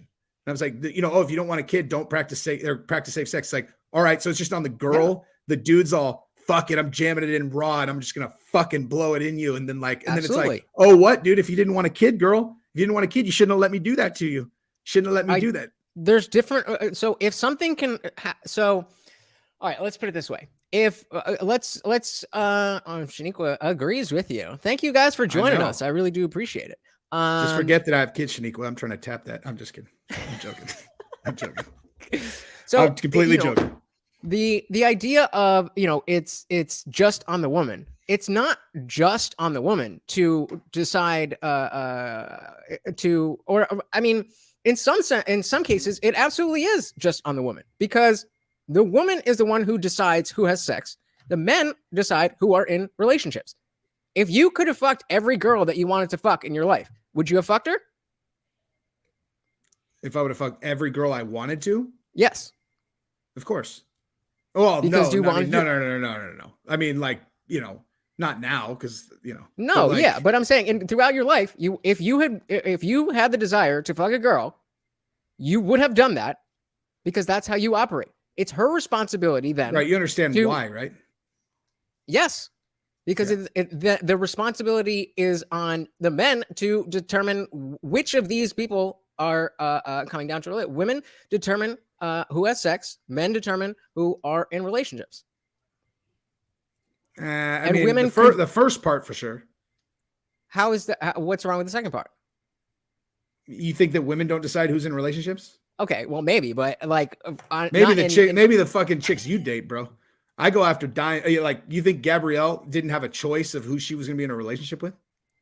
I had to win that battle. No, that's not what I'm saying. That's not what I'm saying. But you decided if she wanted to be with you, she couldn't be in a relationship with you if you're just, playing the field. In the same way that it doesn't matter how much. So if she wants to be in a relationship with you, and if she wants to be in a relationship with you, and she chooses to have sex with you under the pretenses that you're going to be in a relationship, but you weren't going to, then what you're saying is dudes just fucking lie. I never did that once. I fucked I probably fucked 100 girls before I was with Gabrielle, and I never did that once. Once. Never. I'm not saying I never lied to him, dude. I'm not, but guys do. We know that, right? Yeah, no. That makes that just makes you a good guy. Exactly. That just makes you a good guy. So if you understand, so again, let's say, people rob people burglarize, right? So if we know that that's the case, even if we expect every single individual person not to rob my house, I'm still locking my doors at night, because it's my responsibility to control what happens in this house. No? How many girls do you know? I don't know. I don't give a list. How many really, this is something I will certainly acknowledge, that I have a very different viewpoint on this as a father of 3 daughters now than I did when I was. It's a natural thing for dudes to default to looking at girls as just like sex creatures that you're chasing around. Like, you don't even realize it. You have daughters and you realize you're like, and you go back through the way that you lived your life and you're like, damn, man, like how everyone does. They just don't understand. It's like, well, what is that? What I'm saying is, like, you're expecting too much of the average, like you're expecting too much of them. Like, it's just like you're putting too much responsibility on the girl. Like the whole thing is that, like, if a young girl makes a mistake, gets pregnant, because she let some stupid fuck that doesn't know how to control himself, whatever. And then it's just like, oh yeah, and he's not interested. It's like, tough shit, bitch. Now you gotta raise this fucking kid. Like, it's, first of all, the dude's supposed to take care of girls. Like, I agree. That's we're talking about. We're talking about values versus reality. What should happen versus what is happening. So that's why I'm saying that early in the pregnancy, that's why I'm all right with it when it's really early. Like, because at that point, it's like, I mean, dude, if the only thing that matters is like, oh, well, it'd be a life. It's like, all right, well, I mean, I could just go around and start pulverizing every girl in the neighborhood, twice a day, and like, we'll create a lot of life. But like, right. but that's also that's a separate thing that you shouldn't do for other reasons. No, what I'm saying is if the only thing that matters is like the potential for life, you know, like, believe me, I understand the pro-life argument 100%. And I get on board with it as soon as I feel like a young girl doesn't have to sacrifice her entire life for it. Why does that like, make I don't see that. I generally agree with you, but why is that the case? Why is that legally I'm pro-choice, but morally I am anti-abortion. Well, I have a big moral problem with it too. So let's go to Shaniqua. Shaniqua says abortion is I keep saying it. Shashmarshan is not murder. It is not fully formed and is completely different. I think this is way worse to stop women's rights because guess what will happen? Fully formed children will be killed by some girls who don't want them. Okay, that's already what's happened. But that's already what's happening. A teenage girl in my state put a newborn baby in a bin, which is awful. But now that will happen a lot more. Did you guys see the pictures of the abortion clinic in DC where they found all the aborted fetuses? No. I would caution you to look that up because what you're looking at in an abortion clinic is you call it a fetus. I mean, you can call it that, or you can call it what it is, which is a massacred baby. Like it, you know, and these are not early stage abortions. That's the whole point. But like, I would caution you to look it up. Like if it's exactly as I'm laying it out. You're talking like arms and legs and heads split in half, like shit that you can't unsee. That's why for me, it's so cut and dry. It's like fucking very beginning where it's just kind of like, yes, that would have been that, but it's not that. There's no organism in there that's going to feel pain. To do these abortions that are like when there's an actual kind of like thing in there that they fucking tear their bodies apart. Like they tear their bodies apart. It's fucking barbaric. Anytime that a pro-choice advocate sees what an abortion looks like at past a certain point that they've been arguing for, they change their mind immediately. Every fucking time. Every fucking time. They just don't look. They don't want to know. Yeah, I 100% agree with that. I think too many people, I was just on TLA earlier talking about how, the debates are going to start coming. They started with the leak, but now the decision's been handed down. Everybody's going to be talking about this. Everybody's going to have their 2 cents. And I just think it's sad that we are so often talking across each other. So why don't we do this? I don't know. I mean, all they did is passed it to the fucking states, man. Exactly. They didn't even they didn't say you can't have an abortion. They just said the state can decide whether you can have an abortion or not. Right. So let me know like if the idea that or anything, but the idea that every person was guaranteed the right to abortion in the Constitution is fucking ludicrous. I mean, it's like I'm sitting here arguing for early stage abortions I'm talking about like what feels right to me, but legally, like, listen, we live in Texas, man. I have 3 daughters. They're going to look like Gabrielle. Like they're in terms of like people that are in the, high risk to deal with this exact issue. I'm in it, dude. And so, that might have to do with, but I'm not going to leave fucking Texas because of it. We'll just figure it out. Like you figure every other goddamn thing out. Yeah, I agree. I agree with that. But I think there's so much that people who seem to be on opposite sides agree with about this situation. So let's just back up. Where do you believe life begins? At what point? And guys in the comments, let me know where you believe life begins. A human life. When does that begin? I think that's an important question. And Jesse, what do you think? I actually don't think it's that important. Like, I think it like what I think is important is like, because that's my entire point is like the potential for a life is a thing that you should protect, but where I have a problem with abortion in general. Thank you, calling me such. I don't know, dude. Honestly, this is a topic I can't talk like the way that I normally analyze things. I bump into I can't form an opinion that I could stand by because and knowing the way that I do things, and I completely understand that because I was very much on the in the same vein as you, but it was a Crowder changed my mind where he had a chart of like the development. It's like, okay, at 10 weeks and 20 weeks, whatever, and it had pictures and like this is when the heartbeat, and so he would just ask pro-life people like, okay, where do you think we should draw the line? And people were coming up with different answers, and it led me to the conclusion. Again, I am pro-choice legally. I believe the government does not have the right to make medical decisions for people, period. But I don't believe that there is any logical place to put the start of a human life besides conception. It's arbitrary. You're just saying what you feel. If it's a heartbeat, then so and that's why I completely understand where you're coming from. And so that's that's the thing is like, okay, so I agree with that.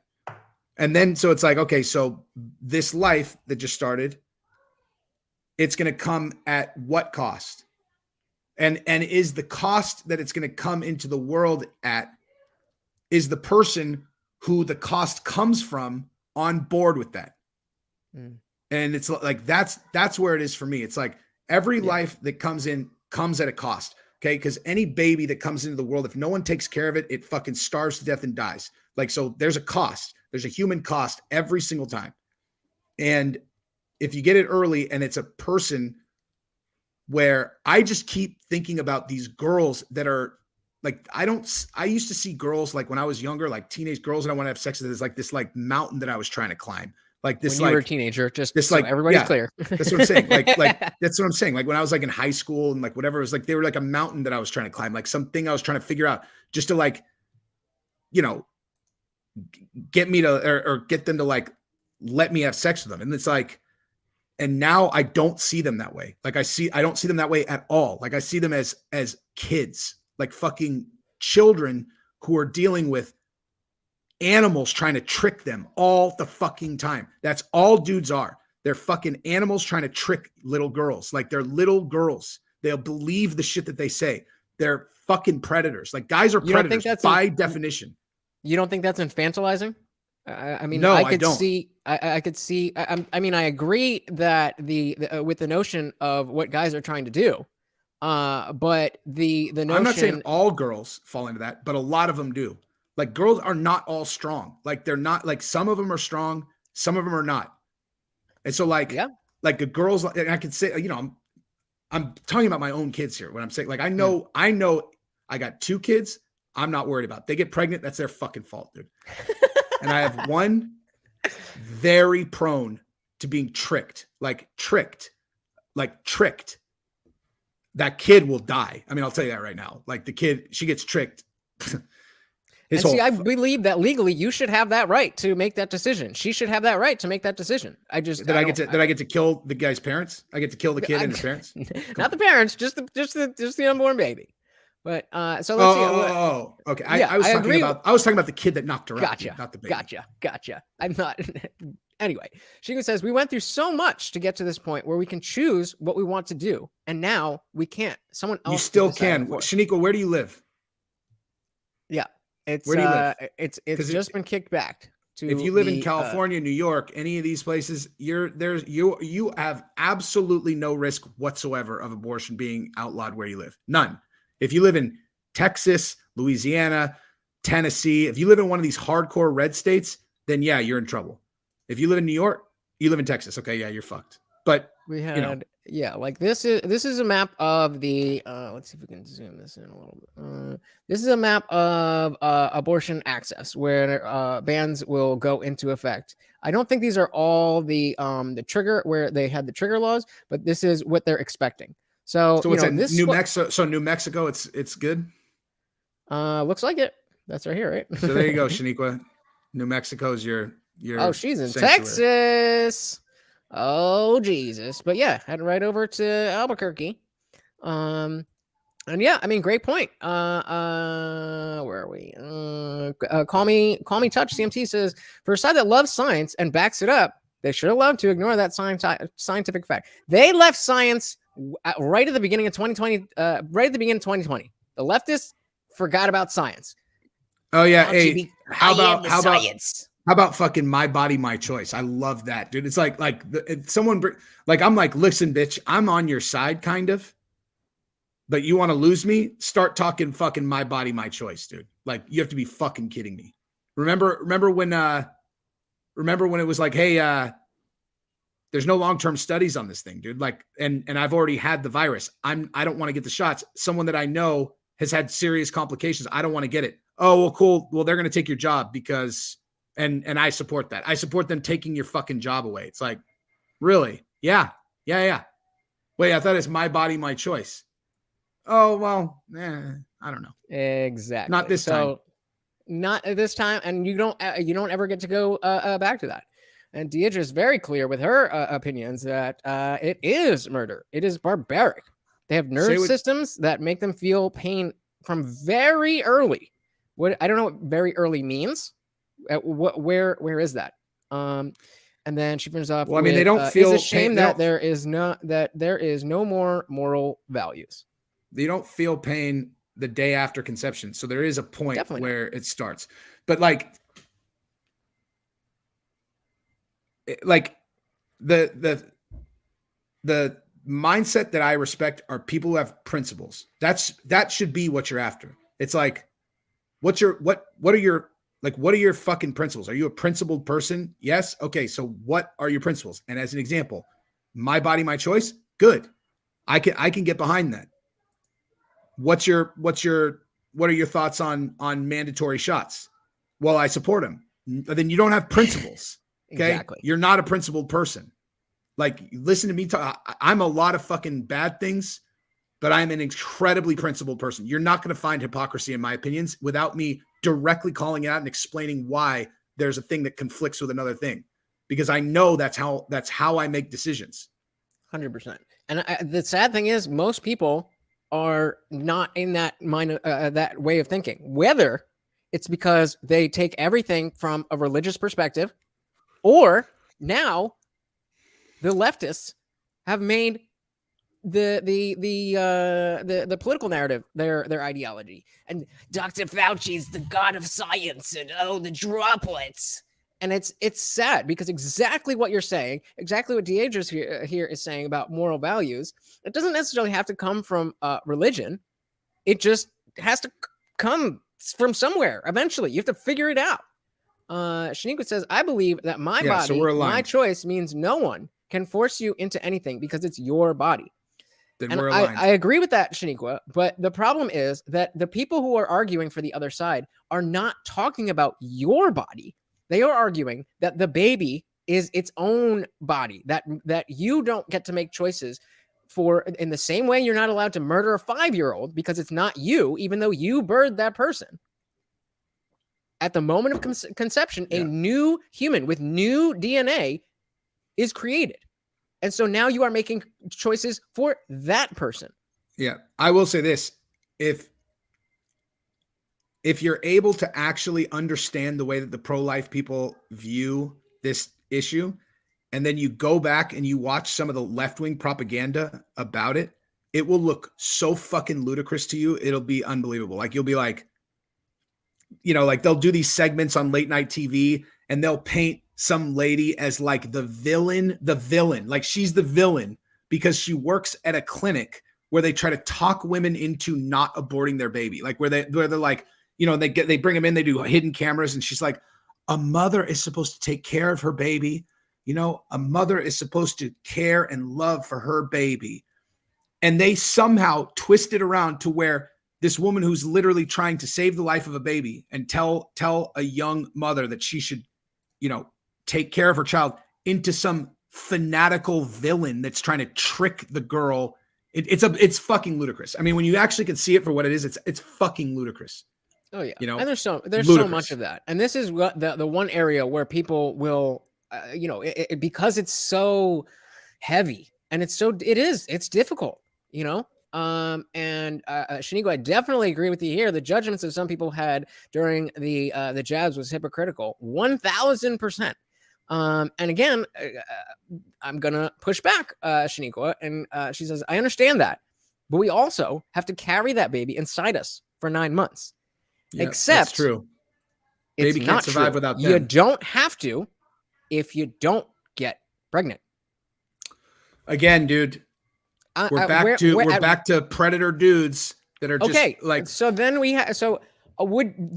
should have I would be perfectly fine with another exception for a situation like that, where you're in an exception that would allow a the young procedure girl that accidentally got pregnant. No, Yeah, I mean, well, if you were in imminent danger, if you're in a situation where, then no. I'm talking. If you're an adult, you have agency over your body. I don't care if you're a woman, you're not some helpless person. You can decide. Girl. What's that? Talking to like 18-year-old girl. Yeah, that's what we call an adult. Should they not get a gun? Should they not get a driver's license? Should they not? What? Are we talking about adults or are we not talking about adults? I understand what you're saying. Predators. But we have to draw the line. I understand what you're saying. Right. I draw the line at a very early stage. Like, I'm not giving them time to pretend like, I don't know. I'm fucking 4 months late and I haven't really thought about it. It's like tough shit. Then you're having this fucking kid because you got a kid inside you now. So let's say we have in the first trimester, we have a bunch of different exceptions, the RPay, the Sestinse, and at any point, if it's a threat to the life of the mother, and if there's some situation where I would the boyfriend, that whole situation, I would put that in the SA, the RPay situation. If you can, if you should have to justify what at least half of the country believes is murder if it's going to be sanctioned by the government. I don't even think I agree with the things I was just saying now. I'm damn good, brother. I'm damn good. No, it has nothing to, believe me. It's okay. I'm like I said, dude, no, and that's that's how you should. It's like, but like, because there's also this other thing where it's like, all right, so this, this girl has a vision of what her life's going to be. This happens. That vision's gone. Who says that anybody is actually entitled to any kind of specific life? It's like, you have no idea what your life's going to be. And it's like people lie to themselves all the time about what their life would have been if. Oh, we got Alex Pickus in the building. What's going on, brother? What's up, Doug? But like, that is like, there's nothing more common than that, than like the, if it would have been for this, then my life would have blah, blah, blah. And it's like, dude, that's everyone. Everyone has that. Exactly. So why do only some people get the redo? What about the people who girls? I can't get to a place where I force. You're not forcing innocent anything. girl that got taken advantage of. You made a choice. That's trapped. It doesn't matter. Like, dude, it does matter. No, it does. It does. You're right. Why? It does matter. Do you understand? Do you understand how fucking persuasive I am if I want to be? You have any idea what I could get people to do if I want them to? Persuade me. I don't need to persuade you to do anything. I'm saying, like, if I want someone to do something, eventually they do it. And I'm saying that, like, I look at a young girl that got persuaded into something and then was left with a completely different life now that it is nothing that she ever wanted. She just got tricked by a fucking predator like me. And that's an unacceptable outcome to me. It's just not an acceptable outcome. I agree with that. It sounds like Shaniqua has a similar type of experience on the other side. So she says, I want to share something personal. I was 17 when my boyfriend and I slept together for the first time. We were safe and wore a condom, but it's split. Neither of us knew this, as it was new to us. I got pregnant, and I did end it. I don't regret that. I wanted to go to college and live my life and not be a mother. And if you would have had the kid, you wouldn't regret that either.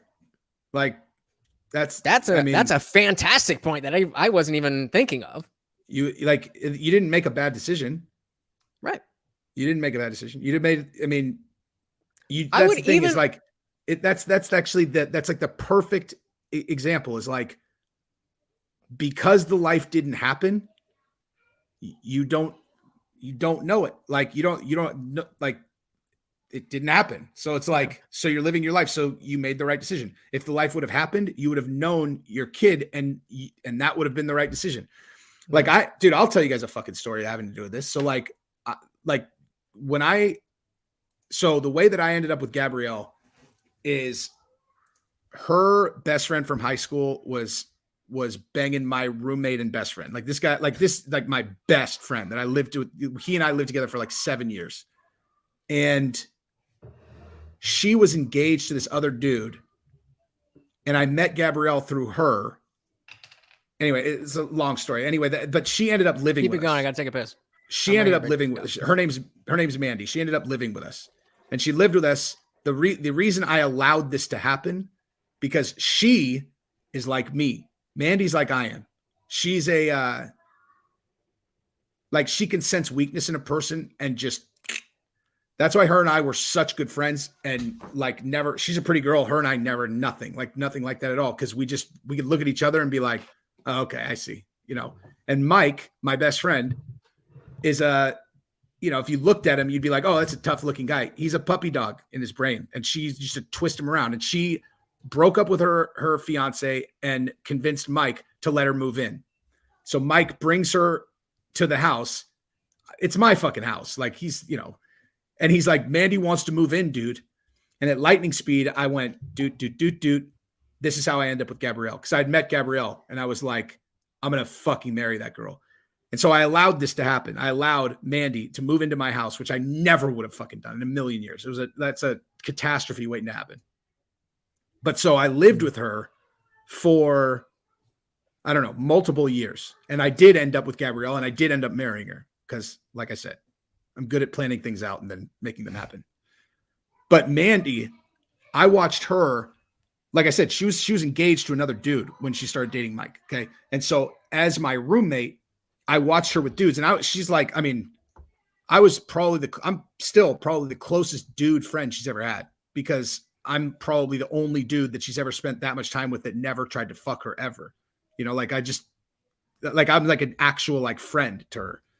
Mm-hmm. And I would watch her with these dudes, and like, it was hilarious. Like, it's like a fucking joke to me. She started like dating a guy. He'd start buying. She dated these pussy ass guys, man. It's fucking unreal. Like that's what all of them had in common. It's like, you'd be like, I can't really tell what that guy's kind of hippie-ish. Like that dude's like a doctor. Like, Mike is kind of like a tough guy. What do they have in common? Like, they're all pussies. That's what they have in common. They're all pussies. So I watched her just eat through these fucking guys, like just fucking eat through all of them. Like, and then she'd be like, I think his laugh is funny. And she just clipped them. And they'd fucking blow her up, dude. And then they'd start hitting me up. They're all, what happened with Mandy, dude? My friend Tim, my friend Dave, my friend fucking Ryan, our next door neighbor, Vinny, fucking, the guy that bought her Rosetta Stone. I mean, fucking endless number. Right. And so she starts dating this dude named Jeff, right? And Jeff starts coming around, and he's training to be a special forces rescue diver for the Coast Guard. And they've been dating for probably 2 months. And I like this guy. Like he's the first dude that she brought around that I was like, all right, this is actually like a cool fucking stand-up guy. Like he's not a slapdick. Like I forgot about the fucking phlebotomist. That guy grabbed Gabrielle's ass and almost fucking murdered him. But so this guy, and her. Shaniqua jumps in with what it's exactly what we planned. Oh, Jesse, I'll be honest. When I saw your name, I expected you to be a religious nut. The No. Indian Jesus is an atheist. Oh, Jesus! I thought you were talking about Jesse on Fire. Like, so this guy right here, this guy is gets all the credit for the Indian Jesus, and thank you very much. It's like God fucking told it to me. It's like he's the Indian Jesus. But anyway, so they start dating. They've been dating for 2 months. Okay, he goes out to go to basic training, and while he's gone, she finds out she's pregnant. Okay, they've been together for 2 months. I have seen this girl eat through every fucking dude she's met. There is nothing stable about this girl. She is the last fucking person you want to knock up. Like, because, and here's the thing, every single one of these guys, a month to 2 months in, was like, oh my God, she's the one, dude. She's the fucking one, man. And then she'd be all, I think his left toe looks weird. I don't like him anymore. And now she's knocked up, and this dude is in fucking basic training for the next 2 months. Okay. So she immediately after finding out that she's pregnant is like in my mind, I'm like, there's no way she's fucking keeping this guy's baby. Like, there's no fucking way that she's going to do like this. Mandy, there's no way she's doing this guy. So don't you think that we should have laws that don't encourage that type of behavior? So I wrote him a letter, right? Like I wrote him a letter to basic training to be like, listen, bro, you and I don't know each other very well, but and it was basically like, as nicely as I could say this, you don't fucking know Mandy very well. Like, and oh no, like, and I just was like, because the way I saw it, I was like, she's going to destroy his life. Like, seriously, I was like, she's going to destroy his life. If I don't intervene in this, she's going to destroy his life. So I sent it out. She intercepted the letter, right? Don't ever share this fucking video to anything of mine, because like she'll be pissed that I told the story. Really pissed, actually. We're live on the internet, so you do you. She's not going to find your fucking channel. So oh, thanks. Not yet. Anyway, so she intercepted the letter, right? I didn't know. She intercepted the letter. So then she told Jeff about it, kind of spun the way that I wrote it, whatever. It turned into this huge fucking thing, right? Because they did end up going to the courthouse, getting married, having the kid, then having another kid. And there's always this fucking angst underneath my relationship with him after that. I was trying to help this guy, right? But the way that he took it was like, if you had it your way, these kids wouldn't exist. Like these kids wouldn't exist. You want to know what ended up happening? I do. She ruined his life. She's not married to him anymore. He's not in the Coast Guard thing that he was doing. He left so that he could marry her. Okay. He ended up like, I don't need to, that's personal. I don't want to get into his shit, but exactly what I knew was going to happen. Anything with people, dude, I can just look at the situation, look at the person. If I know a person really well, I can tell you exactly what's going to happen every single time. And I knew exactly what was going to happen. And I was right. But those kids are like fucking 13 years old and 11 years old, and they're fucking awesome kids now.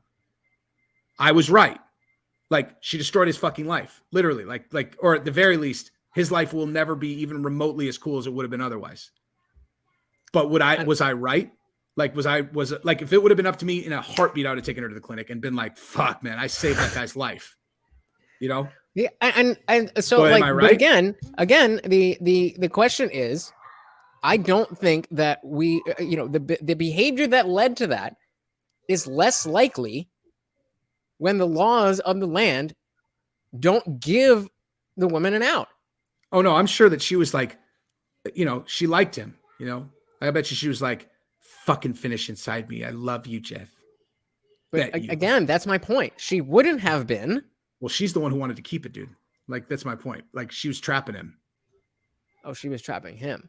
But even and so that just goes on the dude for vetting, not fucking crazy chicks. When for the record, I love Mandy. Like, she's seriously, like, she's one of my closest friends. We all love you, Mandy. Don't fucking say that. If she ever saw this, she'd fucking murder me. She'd slit my fucking throat. So I mean, it's we've established that it is tough. It is a tough thing to talk about. It's a tough thing to deal with. And going back to what Shaniqua's story, the what you brought up about she wanted her to live the way that she was living. She wanted to go to college and live a life and not be a mother. On the one side, you're saying that she doesn't know that her life wouldn't have been better than it is right now without children. But also going back, and you make a great you made a great point earlier about how she didn't make a mistake. We were talking about choices, and we were talking about consequences. She didn't make a bad choice. She was protected as well as she could be. And so, what do you think about having? I don't even think we need to involve the company, but let's say you have a Trojan condom and it breaks. If you have that condom, I think you should be able to to go through and be able to at least in the medical community show that, hey, I tried to this was a legitimate accident. And I wouldn't be in the first trimester, I wouldn't be mad if with Shaniqua's situation they allowed that. Wait. Hang on. So broken condom. Oh, like, okay, it's cool to knock that baby off, but in the event that she was like drunk and she's like fucking finishing me, Big Daddy, and he did it, it's not okay to do it with the other kid. I don't think it's okay in either situation. I think it's more understandable in one of them, in the former, because you're saying it's more irresponsible how they got there. So you're saying this is my entire point. So you're saying that like one irresponsible act should lead to a complete fucking detour on your entire life. That's my whole point about the girls, dude. You got some fucking pissant predator shithead in her ear. I love you, girl. And they're like, I don't know, maybe I should do it. I like him. And then the guy's like, later. And then she's stuck with that kid. I'll fucking murder that motherfucker. I'll slit his throat on fucking live stream. I'll live stream slitting his throat. And I wouldn't blame you.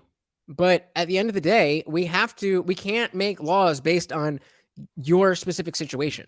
It's not mine. It's an incredibly common situation. The general you. We can't make laws based on your daughter's specific situation. If you make laws based on the majority of people's situation or a large group of people, and in the majority of situations, people are choosing to have unprotected sex, knowing that abortion is something that they can rely on. Let me ask you a common sense question. Okay.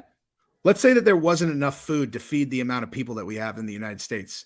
Imagine that we're not in the most spoiled time in the history of humanity. And like, it's hard, but I'll try. Okay. Where there are real food rations, where people are starving to death, right? Where like, let's say, you have 4 kids and 2 of them survive. Are we still going, you denied that baby a chance at life? You're all, well, if that baby came, another baby's dying because there's not enough fucking food. You're saying if we don't have enough food and somebody gets pregnant, and you're saying we're not going to have enough food. Are we still holding people's feet to the fire if they don't want to have a kid, if there's not enough food to feed the kids we already have?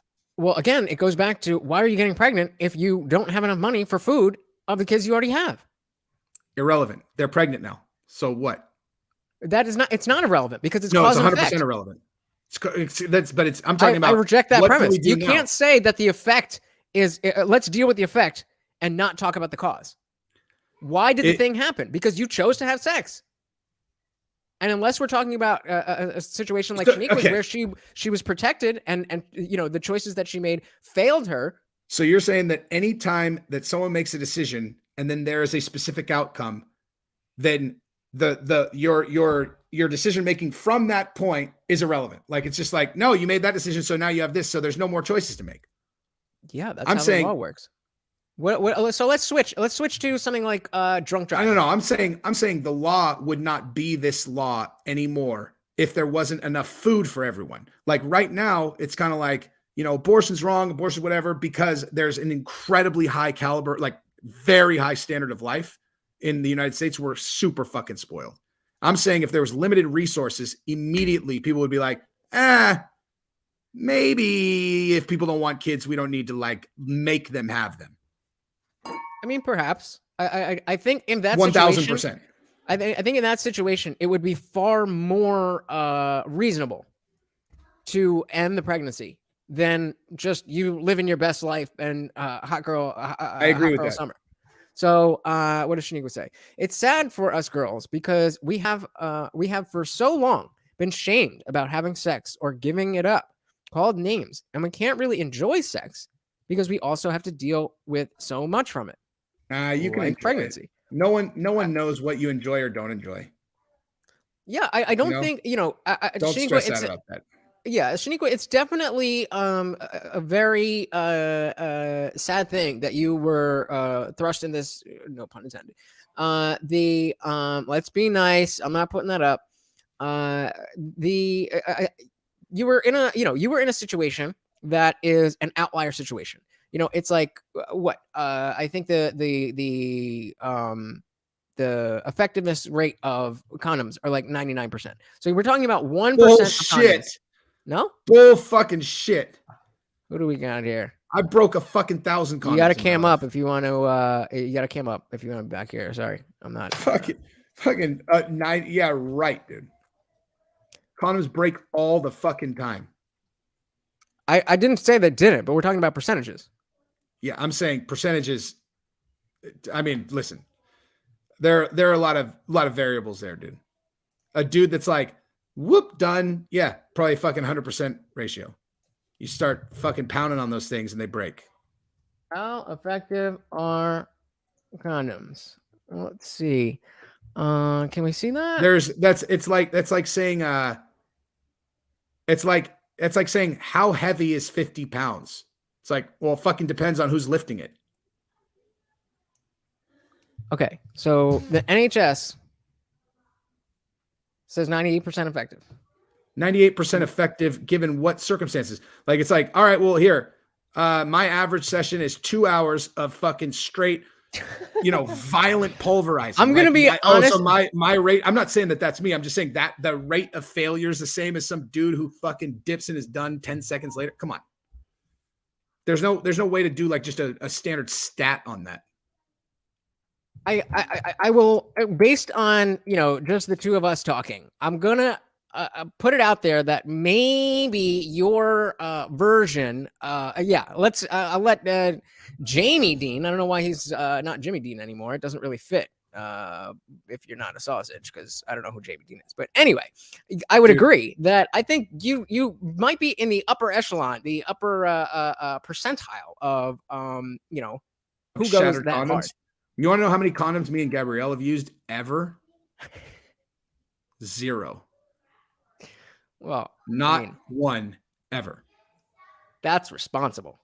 Good, dude. I got fucking mad pullout game, son.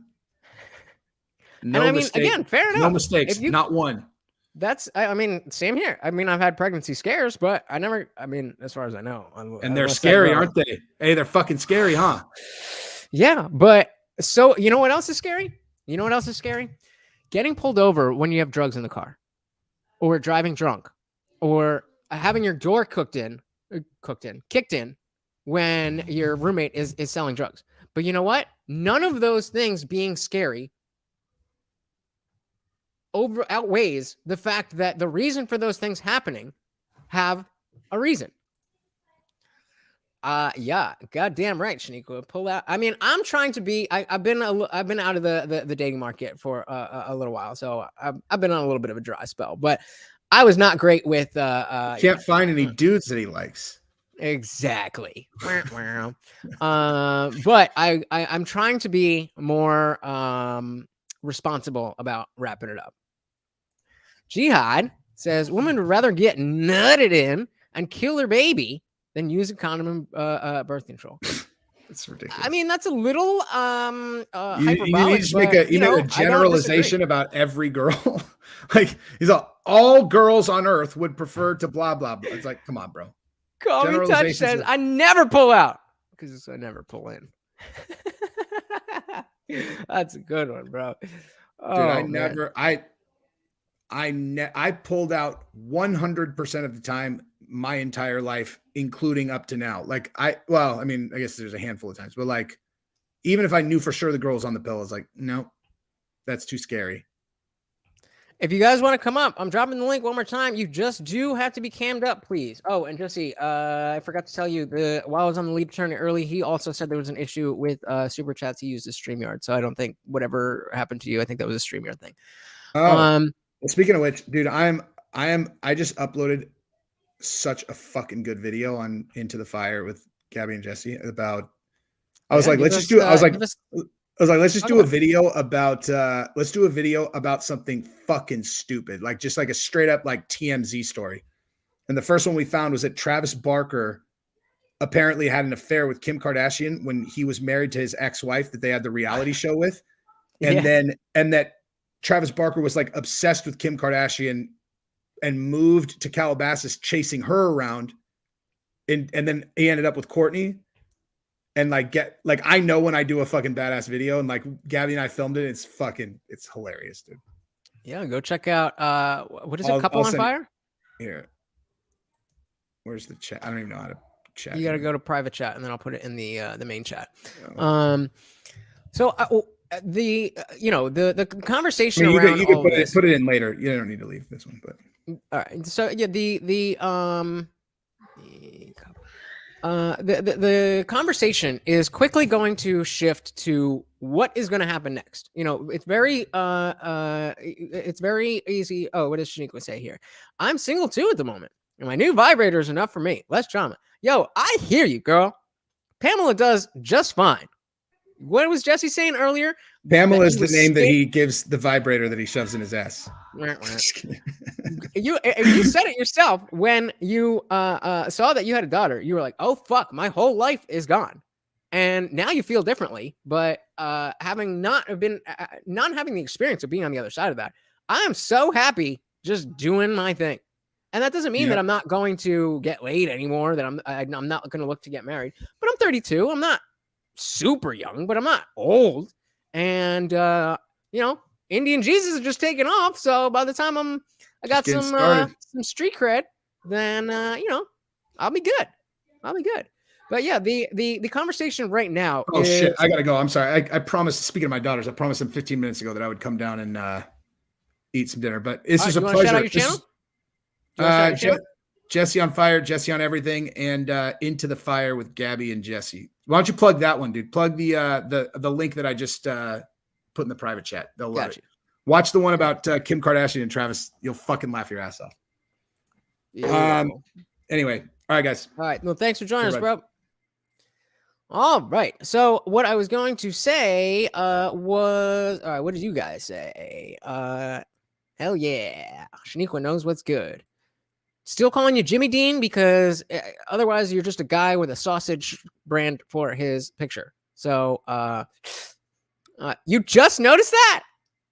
Come on, call me Touch. I didn't even really know MMA Guru. And Jesse all the time is like, yo, MMA Guru said this, that. But I don't know. I feel like it's kind of plain. I feel like if you're a little bit more of a casual, then MMA Guru is great. I just feel like it's very entry level. Like if I saw the fights, then I know what happened. You're not really, and I don't know. I've only been following for a couple weeks, so maybe it's been a slow couple weeks. But that's what I've gotten so far. But anyway, getting back to the issue at hand. I think that it's I can't just use the oh, do I like MMA? Do I like MMA, baby? Oh, hell yeah. I went to UFC 272 with Jesse. That's how we know. And Shaniqua's gotta go. No, she says this was a great stream. I sub, by the way. Thank you so much. I really appreciate that, as well as you just being here to hang out. I have to go now too. Bye, Jesus and everyone. Bye, Shaniqua. I hope to see you soon. No. Jihad says Shaniqua is I don't know what that's supposed to be until she cams up and goes. You guys. But where do you guys stand on the notion that like all the things that Jesse was saying are true? that, it's a tough situation and this and that. But at the end of the day, adults must be held accountable for their own decisions. And I was like I said, if I would be perfectly fine with some type of exemption where you are using a gotcha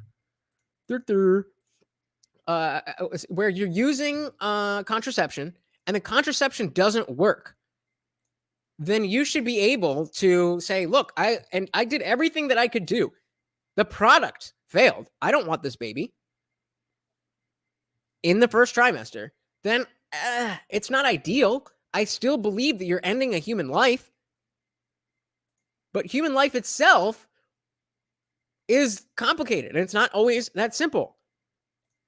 Jihad says a life is a life is a life. What about murderers and people who blow up children for whatever reason? Is that a life too? I mean, it is, but do we hold that in the same regard as a child or an innocent person? I just don't think that we do. And I think as much as, the notion that, well, it's my body, it's my choice. As much as that is a simplistic argument or a simplistic way to approach it and really not, hey girl, hey, flattery. But sorry. MK's in the building. What's going on, brother? We are talking about Roe v. Wade. And I just don't think that, it's as simple as either my body, my choice. And I don't think it's as simple as a life is a life is a life. It's just not that simple. And if you think that, that you have all the answers and everybody else is just so stupid, maybe you want to just double check and see if, maybe there's some nuance here that I didn't even realize. And that, yes, of course, a life is a life. But sometimes we have to pick one life over the other. I'm sure, Jihad, I'm sure you're familiar with the trolley problem, no? Jimmy Dean says, how about a trade-off? You can end your baby, but then you have to adopt an orphan. I agree, DH. That is well said. MK says, just finishing up with work. Curious your opinions on it. So let's do a quick recap. So basically, Roe v. Wade was overturned by the Supreme Court, and that does not ban abortion, but it just kicks it back to the states. We have a picture. Oh, we have a picture here of the states that are likely to either have trigger laws that as soon as this decision came down, that these states would completely outlaw the procedure. Some of them say that they will, and they haven't done so yet. So it's definitely a tough situation. Me personally, I believe that the procedure, try not to say it too much, the procedure is for the most part immoral. If you elect to have this procedure, it is an immoral act. There are absolutely situations where it is not selfish and it is arguably necessary. And I am absolutely open to determining what those exceptions are. What I'm not willing to do is argue with people who say, oh, it's just a clump of cells. Because then you obviously have not. Johnny Tsunami in the building says, what if we just stop the peasant class from reproducing? Useless eaters. Where do you draw the line? I'm not against it, but where do you draw the line, Yo, you just touched my heart. Best fisher in the UFC. I was saying he was going to be champion by this year, but but yeah, I believe personally that the clump of cells argument is silly because it is obviously going to become more than that without intervention. I also think that, well, life begins at conception and that's it. That's the end of the story. A life is a life is a life. I also believe that is naive because it doesn't take into account other factors. We already have situations where ending a life is legally and morally acceptable. So we can't just say a life is a life is a life, because sometimes that life ain't a life anymore because we killed it. And the law says it's okay. And our morality says it's okay. So it's just deeper than that. Boom, Johnny Tsunami, exactly.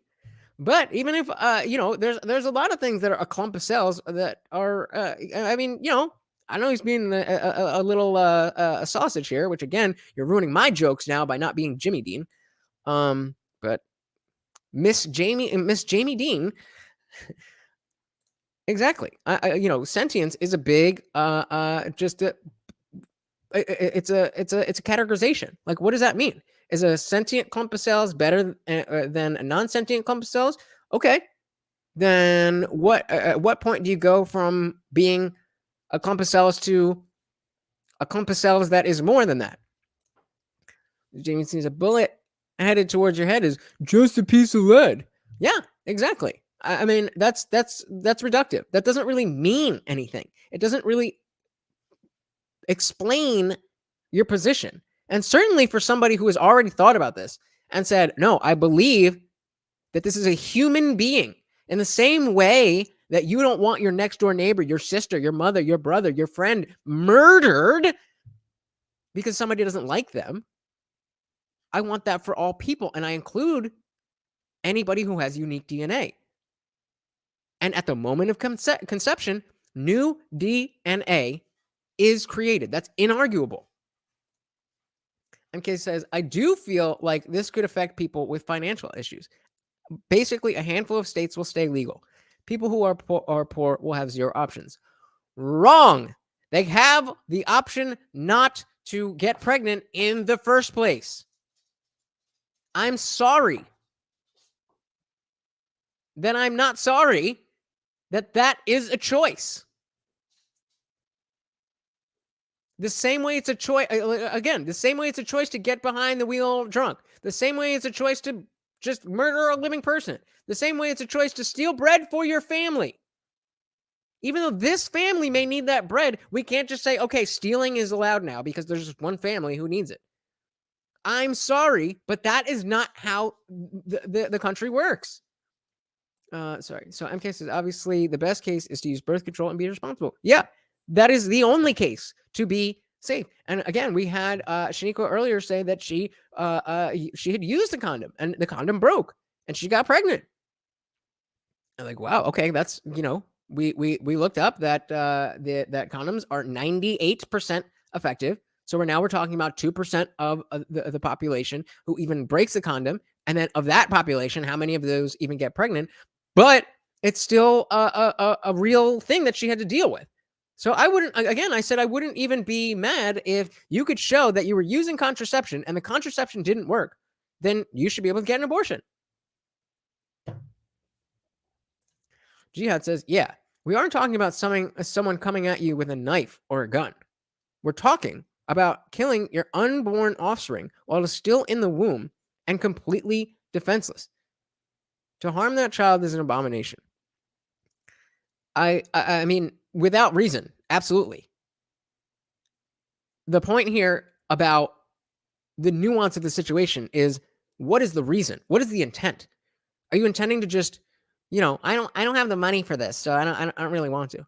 Well, then can a guy just say, oh, I'm not going to pay child support because I don't have the money for it? That'd be ridiculous, right? But no, because you're a woman, you have no agency. You can't, that's the issue I have with what Jesse was saying, is that he's got 3 young daughters. So he's treating adult women like these poor, innocent little creatures that can't make decisions for themselves. I'm sorry, but that sounds misogynistic. And I'm not calling Jesse, I'm being hyperbolic, or facetious, whatever.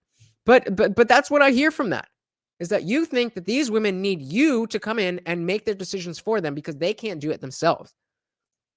I just don't believe that. I don't believe he's wrong about the fact that women often get manipulated. But the point is that's still their responsibility not to get manipulated. And we can't make laws based on You fucking up and making bad choices. I'm sorry. But just like how nobody is going to give me the 5 years back that I spent being a drug addict because I chose to be that drug addict, nobody's going to give me the money back that I spent on all those drugs. Nobody's going to give me the job offers that I lost. Nobody's going to send me back in college and let me retake the courses that I was barely awake for because I made those decisions. Deidre says a full-grown person is also just a clump of cells, even your hair cells. So that means I can kill anyone. Exactly. That's the argument. That's the argument. Well, it's just a clump of cells, so we can just kill it. Exactly. Johnny Tsunami comes in with, I believe that a culture/society is defined by how they treat their most vulnerable members. There is nothing more vulnerable than an unborn fetus. I 100% agree. I guess you want this, don't you, Morty? These little things, these teeth cleaners will drive this dog insane. Go get. All right. And Jihad agrees. MK says, but there are issues with young kids who are sexually active. Just seems like in that situation, lives are being brought into bad situation. Yes. The world is not a fun, pretty place. But we cannot make laws based on the minority, the fringe, the anomaly. And Johnny Tsunami has a great point here. If you are in this situation, adoption is an answer. And again, going back to the entire point of if we don't incentivize the activity that leads to pregnancy, aka unprotected sex, if you don't incentivize that, then the foster care adoption world wouldn't be as over populated as it is. It would just be the real accidents, like Shaniqua, who took every step. I mean, how many steps are you supposed to take? Her man wore a condom. What else could you ask for? But yeah, that doesn't mean just because the woman is not going to have a good time or didn't mean to get pregnant doesn't mean that we can end a life. But then again, are we saying that we want the government to make that decision? Because it's two planes of existence that we have to talk about this. What is moral and what is right? And what is legal? And what does the government have the right to do? And it's tough. Anybody who claims they have the answer either doesn't or needs to speak the fuck up because we're all trying to figure this out. MK agrees with Johnny and says that's what I would do if I was young and in that situation.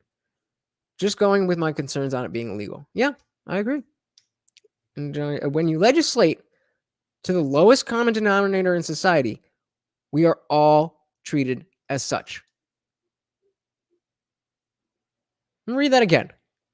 When you legislate to the lowest common denominator in society, we are all treated as such. Very well said, Johnny. I mean, the notion that we need to be treated in any given way tells you exactly what the government thinks of you. And if you think back to when we listened to Biden's actual response to this, we saw that he wasn't talking to the whole country. We saw that he was talking to the people on his side and speaking down to how bad everybody else is. And I just don't think that's an effective way of, we got Bon Boone in the building. What's going on, brother?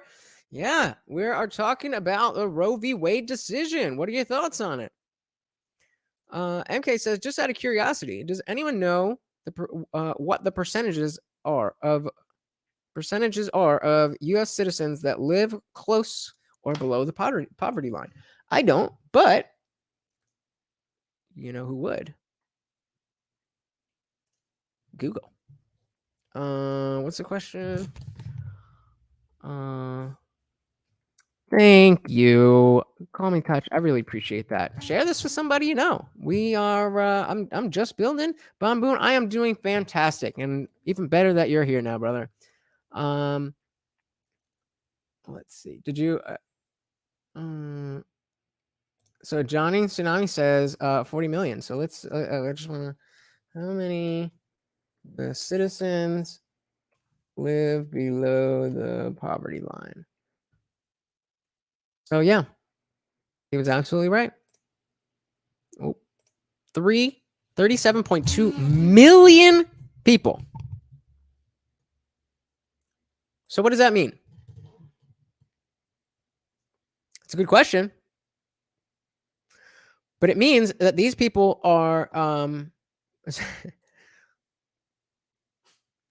MK saying definitely a minority. Yeah, but exactly. You know, there's people who will be and these are across this is across the entire country.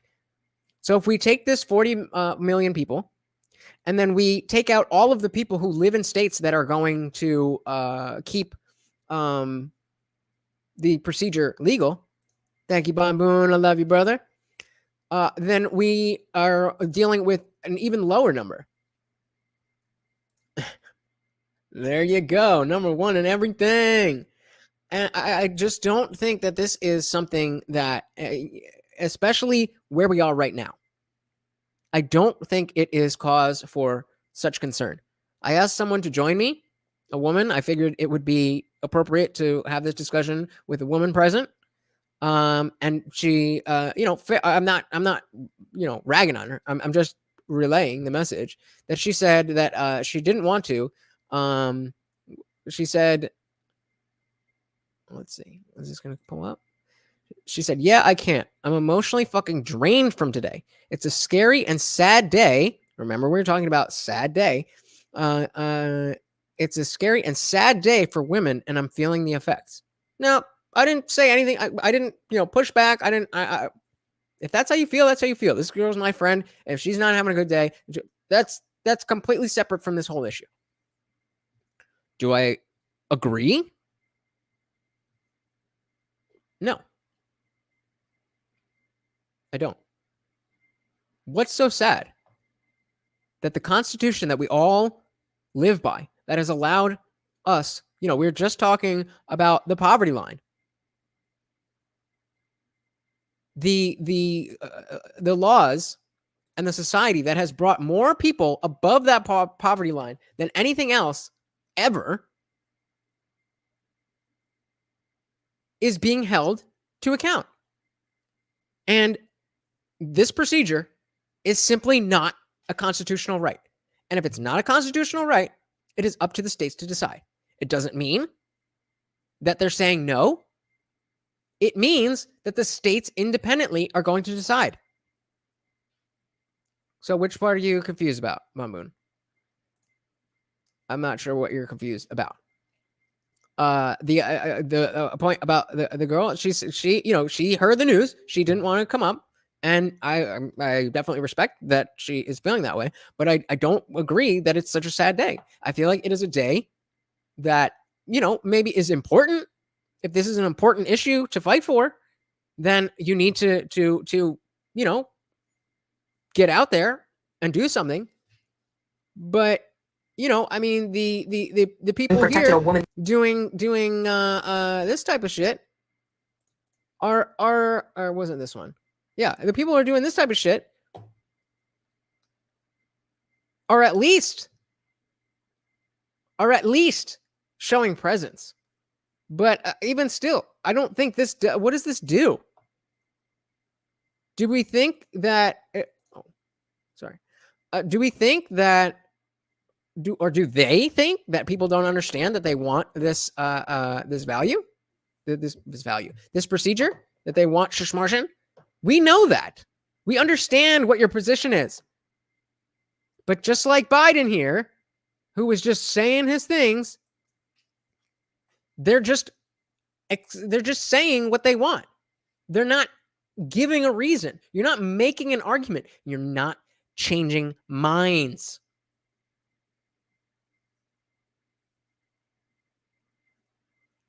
Boone, I think she meant emotionally drained from dealing with with learning that the decision had been overturned. Maybe from other women, but I don't think so. I think again, she said it's a scary and sad day for women, and I'm feeling the effects. I think she sees this. So let's for those of you who weren't here, let's go. Let's go back and remind ourselves what exactly Mr. Biden said. Here, I got this Today anyway. is it's not hyperbole to suggest a very solemn moment. That wasn't a sentence. Today, the Supreme Court of the United States expressly took away the constitutional right from the American people. No, they that didn't. It had already recognized. They didn't limit it. Again, it wasn't a constitutional right. That's the whole point. They didn't take anything away. They just made the observation. They simply took it away.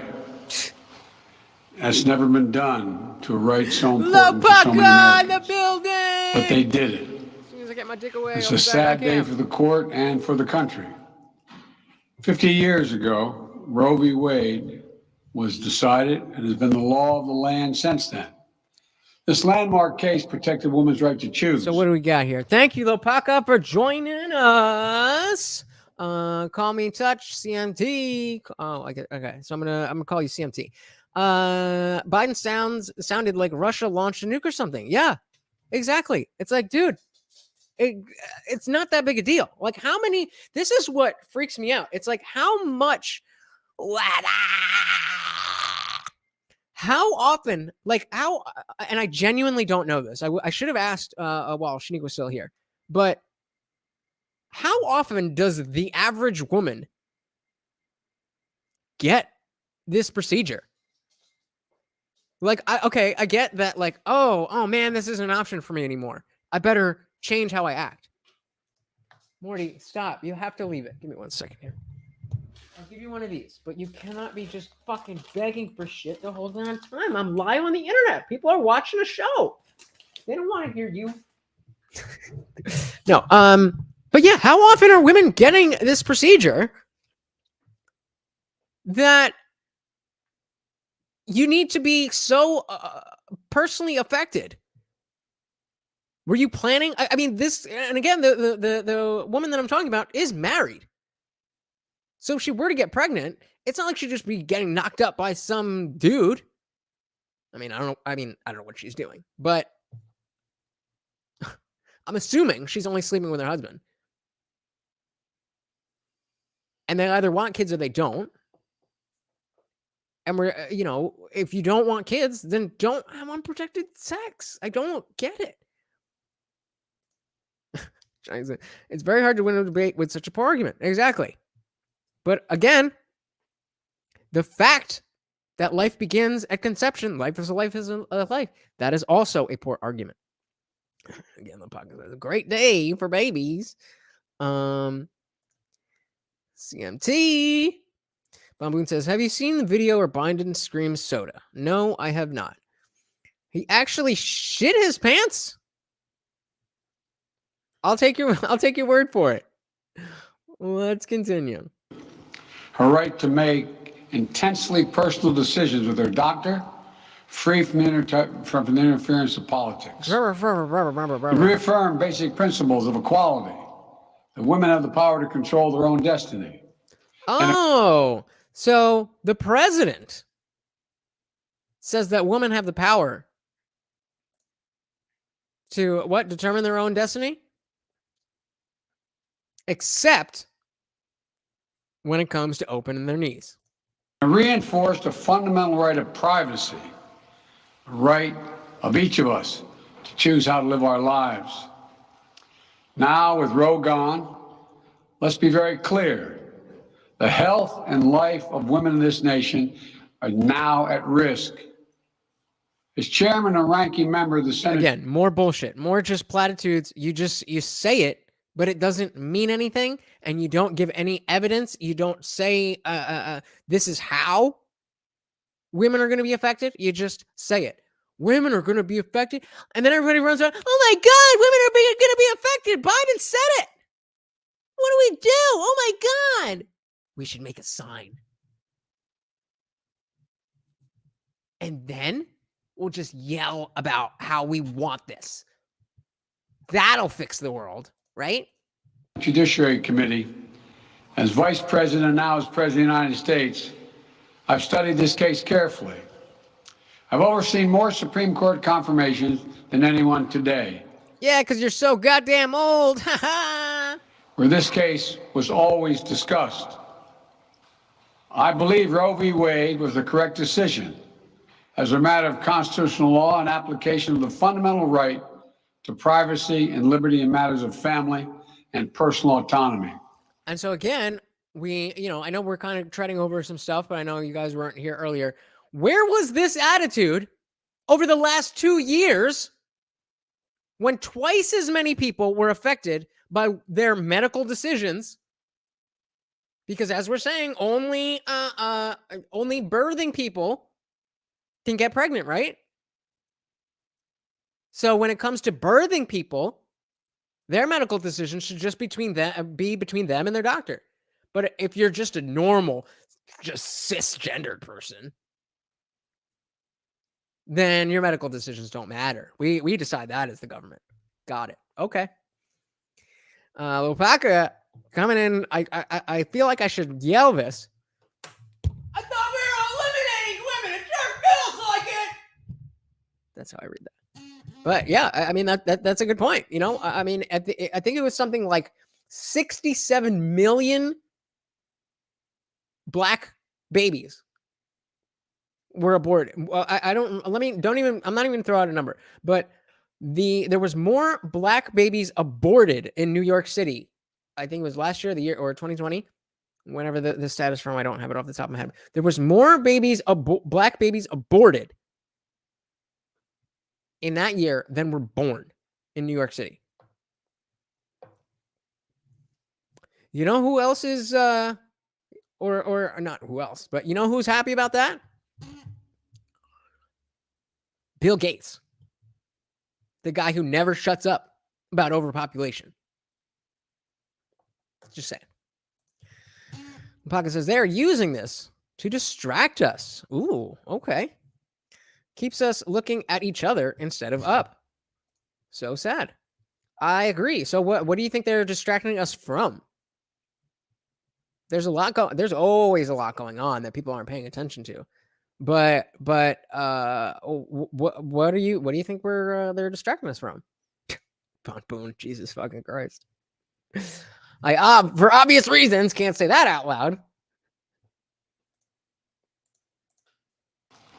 It was a decision on a complex matter that drew a careful balance between a woman's right to choose earlier in her pregnancy and the state's ability to regulate later in her pregnancy.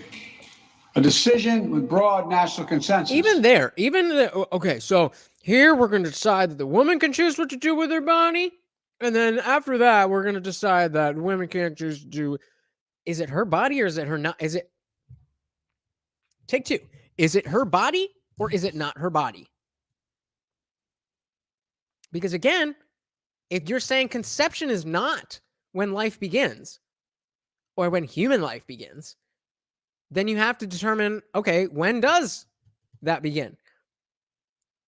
And I don't know if you know this, but the trimester thing is just kind of, it's just the same way that a foot is just kind of a arbitrary thing that we made up so that we could measure stuff and keep that standard.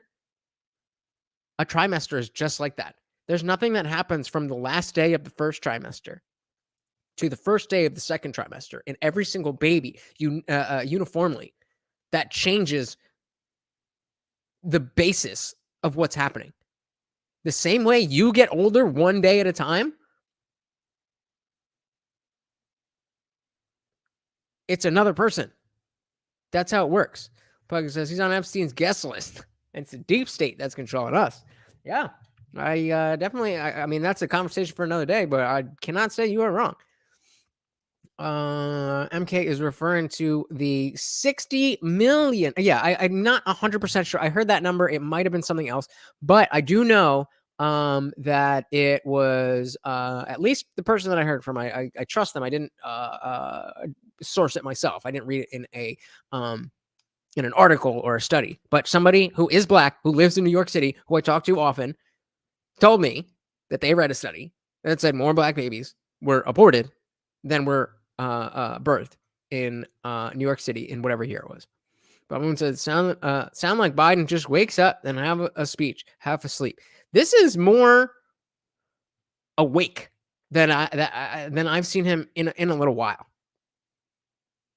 Let's not forget the shaking hands with nobody. I'm not saying that out loud, but Bon Boom with a hilarious comment. That will get clipped, and they don't care who the IndianJesus is yet. But you guys are here on the ground floor. You're on the ground floor, and if I said this out loud, one day it's going to come back to bite me. But give me a good chuckle. Lopaka says the words every American must fear. Hello, we're from the government. We're here to help. Another one. There is another one is there is nothing so permanent as a temporary government measure.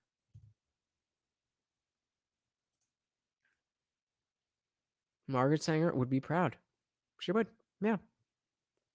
And look, I am legally, when it comes to the political aspect of it, I am pro-choice. I do believe that you should have the right to do that if you feel that it's appropriate for you.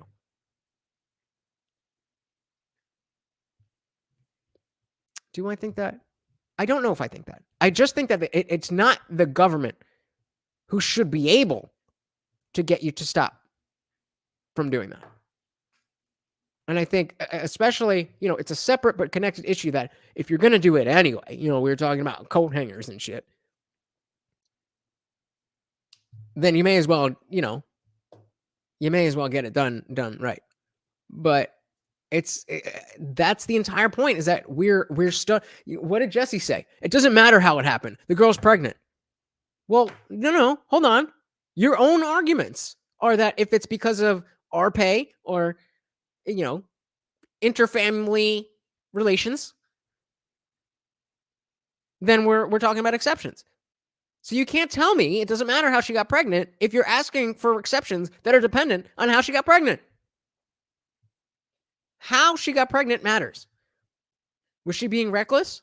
Or was she in a situation like Shaniqua, where she used all of the means at her disposal and they failed her? Those are two different situations. But I guess it doesn't matter, right? And most Americans of faith and backgrounds found acceptable that have been the law of the land for most of the lifetime of Americans today. America. And it was a constitutional principle upheld by justices appointed by Democrats. Notice how he scratched his nose when he said constitutional whatever, because he knows it's not in the And it was a Constitution. constitutional principle upheld. It's not a constitutional principle.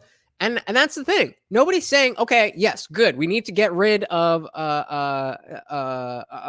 the procedure across the board. Well, no, some people are saying that, but I'm not saying that. I'm saying this is a decision that should be made by the states and the people who live in those states. So if you are somebody who is pro-choice, then you should be activated.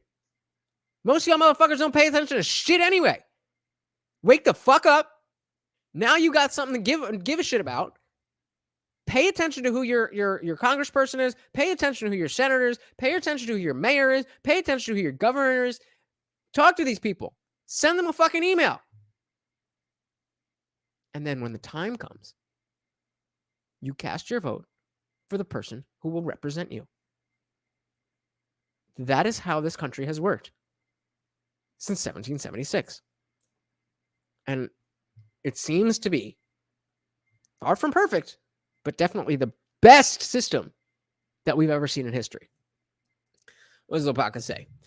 I'm for pro-choice. If you choose to end yourself, so be it.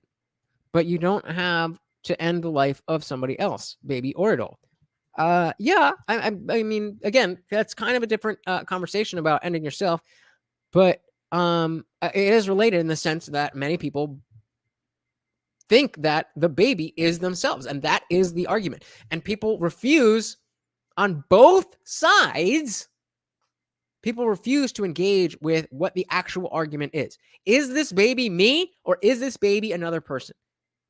You try to come to the convince people of your conclusion before you make the argument as to one or the other, or why that's irrelevant, or whatever your argument is. You can't see what Biden's doing is just saying stuff. Okay, says will there be exceptions in illegal states? I'm assuming that will be determined on a state-to-state basis. Yes, that's exactly what will happen. And I very much assume that maybe there might be some states where there's absolutely no exceptions. I don't think that's the case. I do not believe that there will be any of the 50 states where there is no exceptions.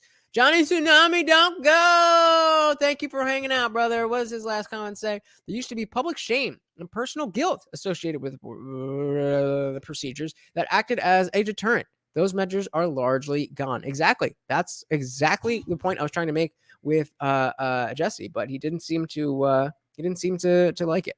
But yeah, I don't believe that the exceptions that we've talked about, again, the SA or RPA, put it together. Those situations, the interfamily relations, and then I'm even throwing in there situations where you've used contraception that hasn't worked. If you're on birth control and you get pregnant, you should be able, in the first trimester, to have that procedure. Because that's out of your control. You can't control if the birth control is working. In our friend Shaniqua's situation, the condom broke. You can't control if the condom is breaking. You made the responsible decision to protect yourself. It's like the episode of The Office where I think it was Andy who was trying to do like sex education. What's the safest form of sex? Abstinence. And then Daryl was like, oh, I didn't know we were playing trick questions. What's the safest way to ski? Don't go skiing. That's not what I'm saying. But I do believe so, MK. I do believe there will be exceptions. Black says, dude, it sucks. Mans can't do anything. Yeah. Yeah, where's our choice? It takes two to tango when we talk about why is she pregnant. But it's all the woman's choice when it comes to ending the pregnancy. At the beginning, it's two to tango. But in reality, the man's choice, the man's autonomy, the man's decision what to do with his own offspring ends at the moment of conception. Once that woman has been, once that woman's ova is fertilized, you as a man do not have rights to your offspring like she does. Is that fair? Maybe, maybe not. Willing to have that conversation, but it is what it is. That is, in fact, the truth. Kay says, it's true. I remember my mother, who grew up in the 60s, telling me teenage girls would get sent away to have the baby. Yeah, because there was, again, as Johnny Sami said, there was measures. This is like when Jordan Peterson a few years ago was talking about enforced monogamy, and the left freaked out because they didn't know what the hell enforced monogamy was. Enforcement monogamy just means socially enforced. It doesn't mean like you are forced. Enforced is not forced. And so this is exactly exactly what MK is talking about. Yep. I was told you get her prego, you will marry her. Yeah, that's the way it used to be. But now it's just like, as long as you spot and again, we had decades of you gotta pay for the plan B. I've paid for probably 4 or 5 4 or 5 different Plan B pills. And that was looked down upon when I did it. But now they want 9-month partial birth. Birth's not a word. Partial birth schmarshans. And it's fucking ridiculous. I refuse to engage with that end of the conversation. And you notice that we've got the fucking president on screen. And most of what I'm saying is leaning towards a pro-life argument, even though I am personally pro-choice. Why? Because as I said earlier, for those of you who weren't here, Biden is not talking to the nation when he's talking in this. He is talking to the people who already agree with him and the people who are too dumb not to know and are waiting for their Bucket's got 3 kids that he knows about.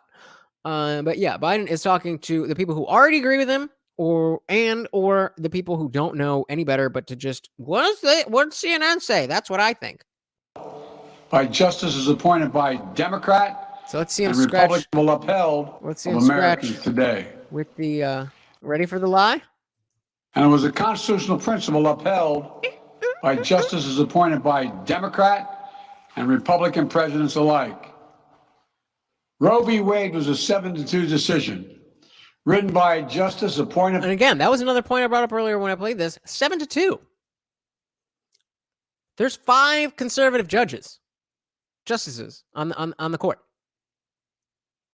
There's 9 in total.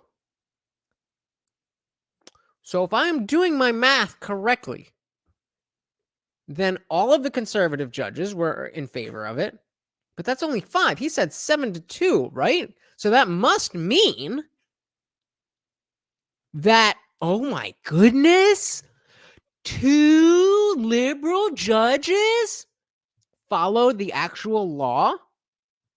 What a sad, sad day for America.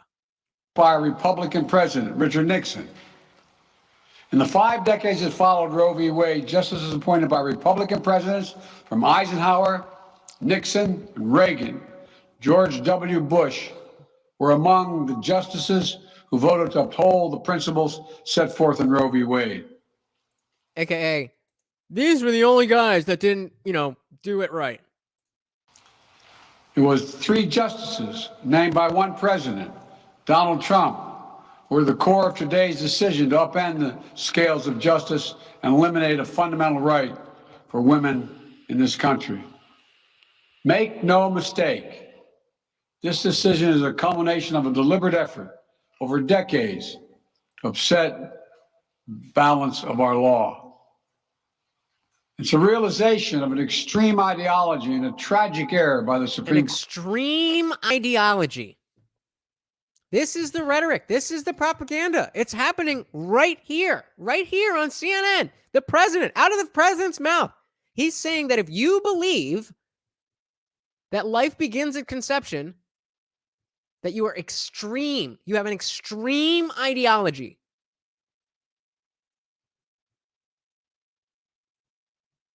That doesn't sit right with me. You are, whether or not you agree with that, Mr. President, you represent the people who have that ideology. And it's not just a few fringe people. It's over half the goddamn country. This is not new. This is not new. They don't talk to the nation anymore. Whether it's the president, whether it's the press secretary, even the governors, congressmen, they know that people like you and me are onto their shit. But they know as well that most people are too dumb to be on their shit. So they just go with it. And they call everybody else conspiracy theorists and, get away with it. Pocket says, it's all Trump's fault. He's mad because Trump got 2 scoops. Oh. Is this a question for me? Lapaka, do you know about the kids or do you know the kids? If you don't know, I think I'm gonna. All right, I'll let you guys figure that out. In case he looks like a robot when he's speaking. There's no way he gets reelected. I was thinking there's no way he runs again, but apparently that's their plan. I mean, it's ridiculous. I believe it was the New Yorker or the New York Times. They like, please, Joe Biden, we just need your corporeal form. That's how much they hated Trump. And I don't like Trump.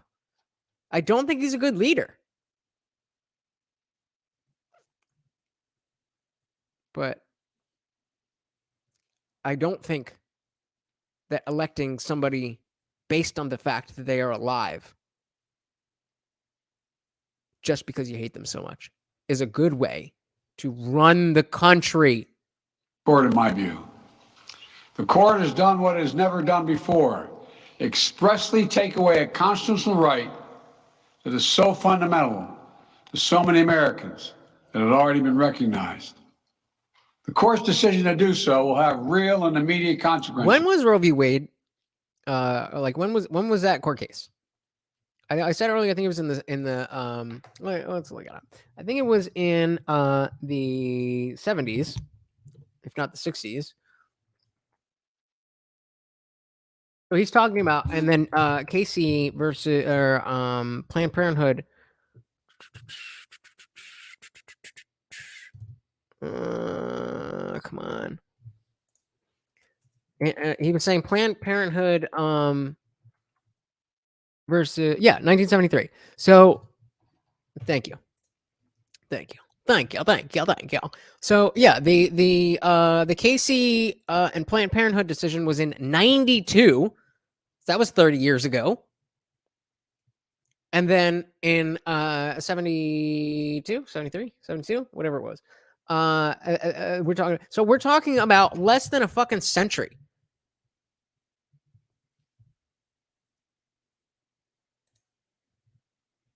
Lopek, I don't know what you mean because gay marriage is very legal. But it's a good comparison because this is about, and I'm kind of parroting Tim Pool here, but he talks about how he does think that this is going to go, that it was going to go this way, that it would be overturned, Roe v. Wade, and that a number of states are outside of the ones that had trigger laws that are already, as soon as this came down, that they made abortion illegal. I think more states will enact somewhat strict laws around the procedure.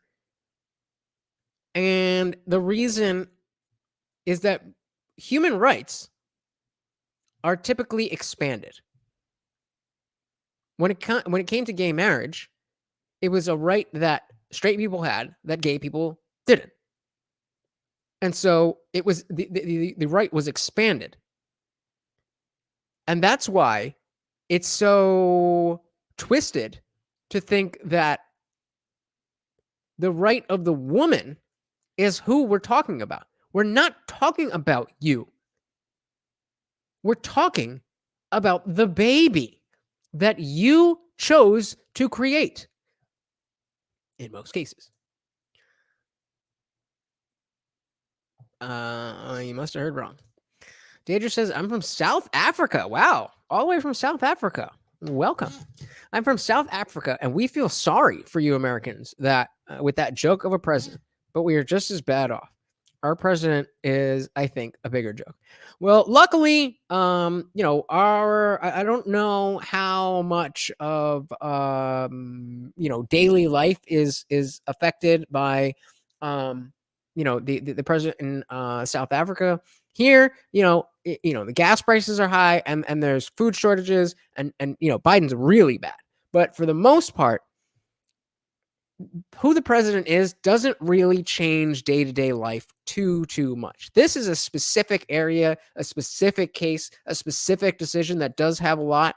But Lapak, I still don't know what you mean. If you're fucking with me, then that and gay marriage are illegal. I heard the courts say it's not. They enacted it. I don't know what that means. But yeah, I mean, I don't know about the South African president. Is what is that like? I would again. Let me drop the link. You don't. I would love to hear about that. So if anybody wants to come up, I just need to. You don't have to be on camera on YouTube. I just need to see your face on backstage, and then you can do whatever. MMA ELO, what is good? Greetings from Gambia. I don't even know where Gambia is, but thank you so much for joining. You just missed Jesse on Fire. Check the replay for everything that he said. MK hasn't yet. I think the economy is teetering right now. What hasn't yet? Oh, he says, sorry to hear that, Deidre. I'm fairly sure the world feels that way. Yeah. Oh yeah. Oh yeah. We are very much. I mean, even the people who voted for him are not so happy with it. But again, there's a split. There's some people who are aware, who are paying attention. Similarly to how I voted for Hillary Clinton in 2016, and then it was like, fuck. There's a lot of people who voted for Biden because they weren't really paying attention. They were just listening to whatever the news told them. But then shit got bad and they started paying attention. And now they're like, fuck, I fucked up. Same way I did in 2016 and in 2015 when I wasn't really paying attention. I was just watching the mainstream news. I was told Trump was going to end the world. So I felt like I had to vote for Hillary. And I did. And then Trump won. And the world didn't end. And I was like, oh, mainstream media is fucking bullshit. State laws banning abortion are automatically taking effect today, jeopardizing the health of millions of women, some without exceptions. Well, again, we knew about trigger laws. We knew that this decision was coming down about a month. It's been about a month since the leak came out. So either you were already pregnant, you saw this happening, you didn't want your kid, and you didn't do anything about it. Knowing you live in a state that had trigger laws, or you're not really affected because nothing has happened yet. Nothing has happened yet. This is going to a vote. So extreme that women could be punished for protecting their health. And I need, can anybody confirm or deny if there has ever been anything anywhere legitimate that has said the woman who receives the procedure will get in legal trouble? I've heard some controversial bills that would hold the doctor accountable, in which case, if it is against the law and the doctor does something that's against the law, sounds like they should deal with legal consequences. But I have not heard anything, not anything real, that said a woman who goes to get the procedure will be in any kind of trouble. Puckett says, feels like all the world leaders are a few chromosomes short. Yeah. I can't disagree with that. Extreme that women and girls were forced to bear their rapist's child. Come on. Wow, interesting. So MMA Elo says women who had abortions should be retroactively punished. I'd be interested to see, number one, why you think that is the case and why it's not good enough to say, okay, from now on, we've decided as a matter of law that that was okay yesterday, but now we're starting now. It's not okay. What would retroactive punishment do? Second, I would be interested to know how you would go about doing that. And because it seems like it would cost a lot of money to figure that out. And then a lot more money to actually enact that. Is this something that you mean as a real thing, or are you just kind of saying that you kind of just feel that way? Because that's a pretty strong statement. What consequence? What's from that? The child, a consequence The child of girls what the where fuck is he talking women about? could be punished for protecting their Oh health. yeah, he's lying about. So extreme that he's lying about women getting in trouble. women and girls who are forced to bear their rapist's child. Stop saying that shit on my stream, motherfucker. With the child a consequence. It just stuns me. So extreme that doctors will be criminalized for fulfilling their duty. Fulfilling their come on. Fulfilling their duty. So again, we're talking about laws. If something is it's against the law to steal somebody's kidney. It's against the law to take somebody's kidney who's dead if they're not an organ donor. If you do that, even though everyone should be an organ donor, why the fuck do you need your organs after you're dead? Wow, did I just lose everybody on that point? Jesus. Everybody should be an organ donor. But if you decide that for whatever reason you don't want your organs touched once you pass, a doctor doesn't get to say, oh, well, there's a kid who needs a liver and this dead guy has got a liver. That's not how the laws work. And even if we want that in that situation, we want to save that child. This guy's already dead. Just take his liver. Nobody will ever know. Even if we would say that, even if we would feel that, if he got caught, and let's say the dead guy's family reported it, then what else would you expect but the doctor to be held accountable legally? I mean, what are we talking about? What are we talking about? Doctors just have free reign? The law doesn't apply to them? Yeah, my dad's a doctor, not an abortion doctor, but he's a doctor. So he definitely is in the ilk of people who would be. It's not like he hasn't had bullshit malpractice suits against him before, but they never won because he didn't break the law. See how that works? The podcast says tiki torches and coat hangers. He's such a fearmonger. Yeah. Is exactly. MK says still here. Both of my parents had organ transplant. Mother a heart, father I'm gonna guess liver. I agree 100%. Organs should be donated. Yeah, I have something. You know what? I'm actually gonna get up and show you guys because I care so goddamn much about what I'm about to show you. In 2013, my best friend in the world. What am I doing? He passed away in a motorcycle accident. And I've never, ever, ever felt like I knew anybody like I knew him. And, it sucks and I'm sad about it, but, it was 2013. But I want to show you guys what I've lived in. Let's see. So I live in Brunswick. Then I lived in 4 different places. This is what I've done. Oh, hold on. Come on. Where are we at? There we go. All right. It's me. Oh, wait. Oh.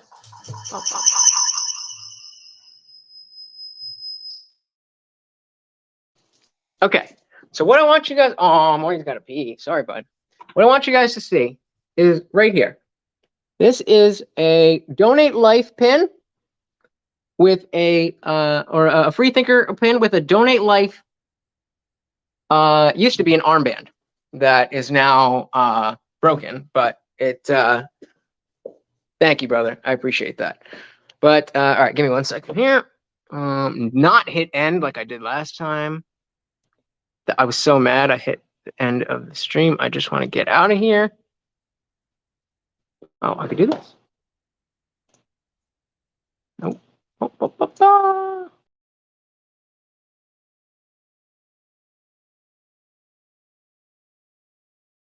All right. What the fuck? Okay. Sorry. Hold on. Sorry.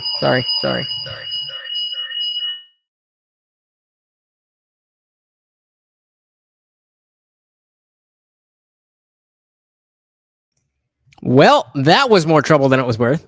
But point being, that guy donated his organs. Yeah. Oh, we went on many acid trips. That was my acid dude. Oh man, did I love doing acid with him. One of the best trips I ever had was doing acid with him. Oh my God. It was great. But point being that there are people walking around with his eyes. There's a man walking around with his heart, just like MK was talking about. I don't think there is any reason not to be an organ donor. That being said, if you're not an organ donor, I don't think a doctor should be allowed to take your organs. That's what bodily autonomy means. That's what it means. MMA Elo says, I don't shit on people who are, but I will never donate my organs. Okay, interesting. It only provides an additional incentive to kill you. Brother, that's not how it works. Genuinely, I mean, again, you have the right to choose whatever you want to do with your body. You know, and yeah. You have the right to choose whatever you want to do with your body. But if you think that the doctors are weighing that decision while you're like on an operating table, you don't understand what happens in a hospital. But you get to choose whatever you want to do with your body. That's the whole point. I don't feel the need to, I mean, I hope that, you know, maybe you look into it and because maybe one day I'll be the one who's about to die and you're already gone and you could save my life. Because if you're the one who's almost gone and I'm the one who's dead and you need a heart, that's yours, bro. That's yours. Imagine having a young woman have to carry the child of incest as a consequence of incest. No option. Who said no option? So let's one thing at a time. So yes, MK says, but I can say as a family member, you will basically give the best gift possible for an organ you don't need anymore. Absolutely, you don't need it anymore. But again, you know, that's for each person to decide on their own. And then, so what did Biden say here? Let's run this back a second. But good point, MK. I definitely agree with you. I think that's exactly why I hang it right there. It reminds me every day that his name was. Do you guys know my name? We had the same name, and my first tattoo. It says "Family is thicker than blood," and it has his initials right here. That was my first tattoo, and I'd never really had anybody close to me pass away before, so it was earth-shattering. But knowing that parts of him are still out there, maybe silly, but it helps. It helps. But anyway, what the fuck was this old fuck saying? Young woman have to carry a child of incest as a consequence. The poor women are going to be hit the hardest. Too often the case. Yeah, he's saying that they don't. Those aren't exceptions. Again, I would like to see any legislation that does not have exceptions. And I haven't looked at the legislation of the trigger laws. Maybe in Texas and all of those, all these places, maybe all of these places say no exceptions. Maybe. I don't think so. But I'm pretty sure that life of the mother, at least life of the mother, is a reason that all of these states would allow the termination of a pregnancy. The poor women are going to be hit the hardest. It's cruel. In fact, the court laid out state laws criminalizing abortion that go back to the 1800s as rationale. The court literally taking America back 150 years. Oops. Whoops, but we just looked up that Roe was in the 70s, right? So not really, just half a century, which, in the grand scheme of things, isn't that long. What did Lopacker say? Look how crazy they act when they act. They're in power, and when they don't get their way, they want to burn it down. Oh, well, yeah. I mean, we saw that all summer of 2020. We saw that all summer.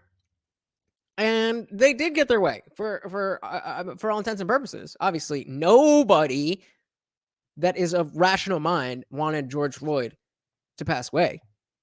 But Chauvin was convicted. And they still burned the entire fucking country down. So,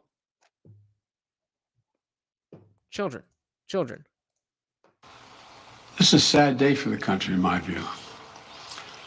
But it doesn't mean the fight's over. Let me be very clear and unambiguous. Again, doesn't mean the fight's over. Exactly.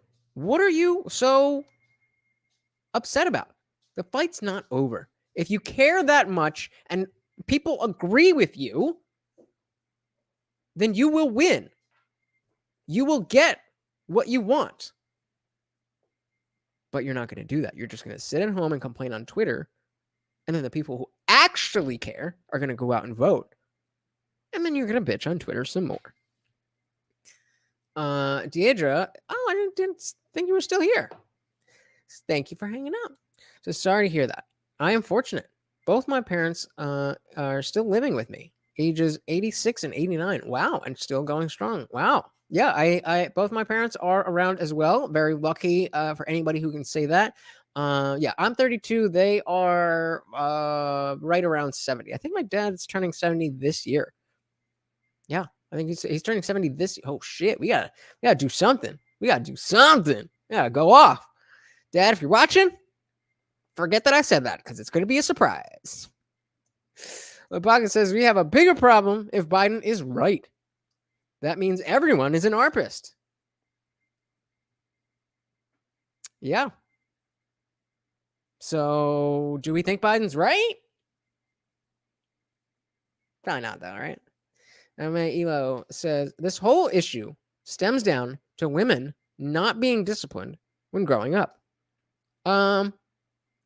Largely, but not entirely.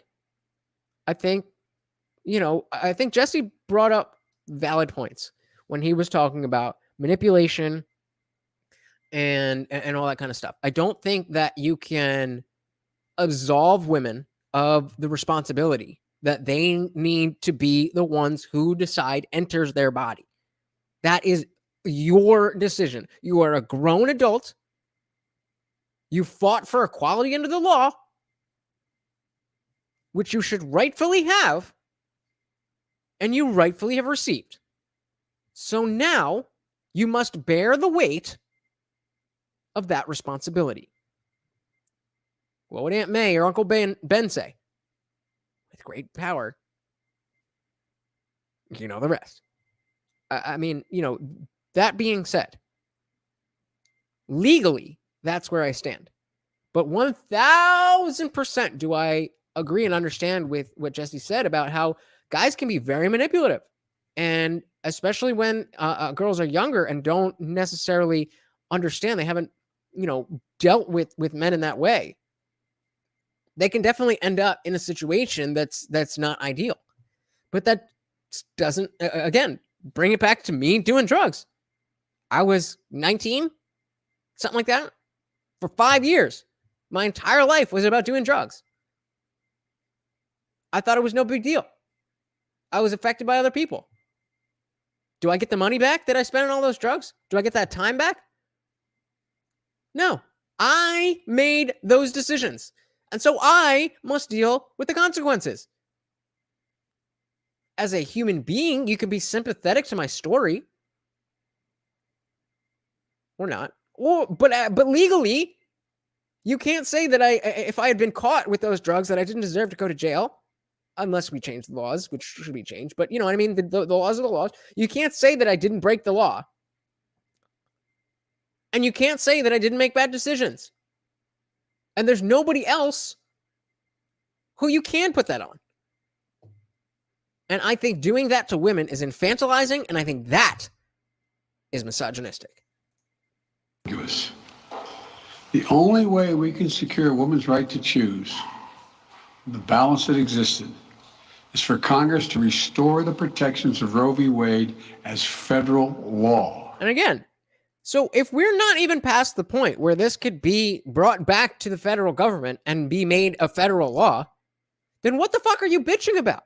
If this is such a sad day and this is such a big deal, this is so horrible, then all your votes will fix this. We're just asking for this to go through the proper channels. That's it. It's not in the Constitution. There's nothing about the procedure in the Constitution. And so, by the way that the land of the law, the law of the land works, it goes to the states. That's it. There's no morality aspect to that. It's just how we do things. If you want that to change, then sure, you can try to amend the Constitution. There's, 19 of them? 23? Something like that? You can add amendments to the Constitution, but you've got some fucking work to do. And you don't want to do that work. You just want to fucking bitch. You just want to sit around and tweet and draw a sign and go to your fucking local municipal building and yell. That's not how it works. No executive action from the president can do that.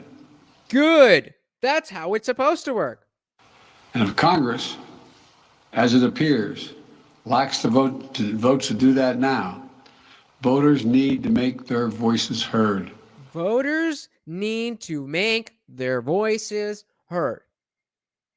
What is all the bitching about? Make your voice heard, and then you will have nothing to bitch about.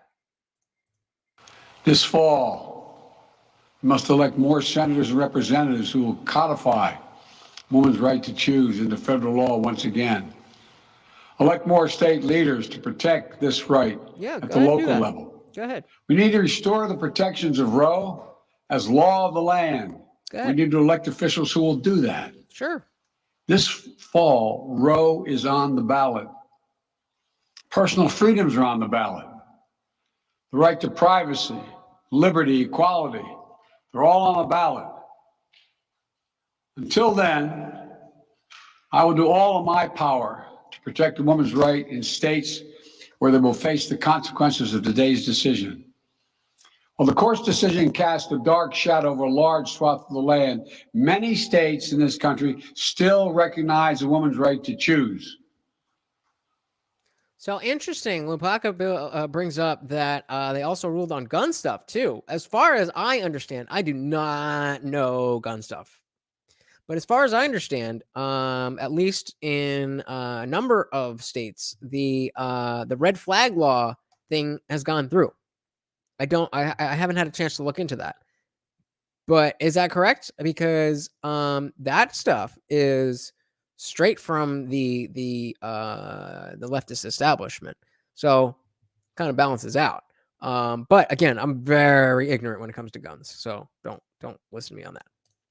So, if a woman lives in a state that restricts abortion, the Supreme Court's decision does not prevent her from traveling from her home state to the state that allows it. Does not. Oh. Okay. So you can just go to another state and get the procedure that is ending a life. I get it. Some states are big. You know, Shaniqua said she was from Texas. I'm sure if you're from like Houston or the middle of Texas, that's probably a little bit of a trip to go to the next town over. You know, what do they say? We had New Mexico, I think that was, if you live right here, you got to go all the way to right here. From here to here. If you live all the way over here, you live over here. Doesn't seem like that big of a deal. To end a life.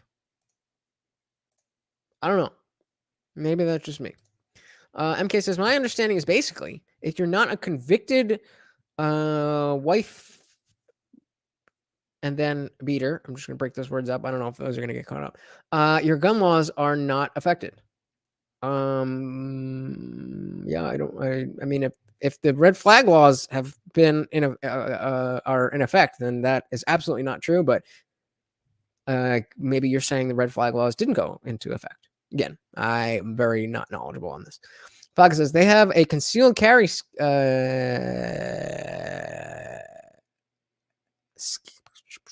I don't know what that word is. They have concealed carry in some states. They never give permits. Now they do.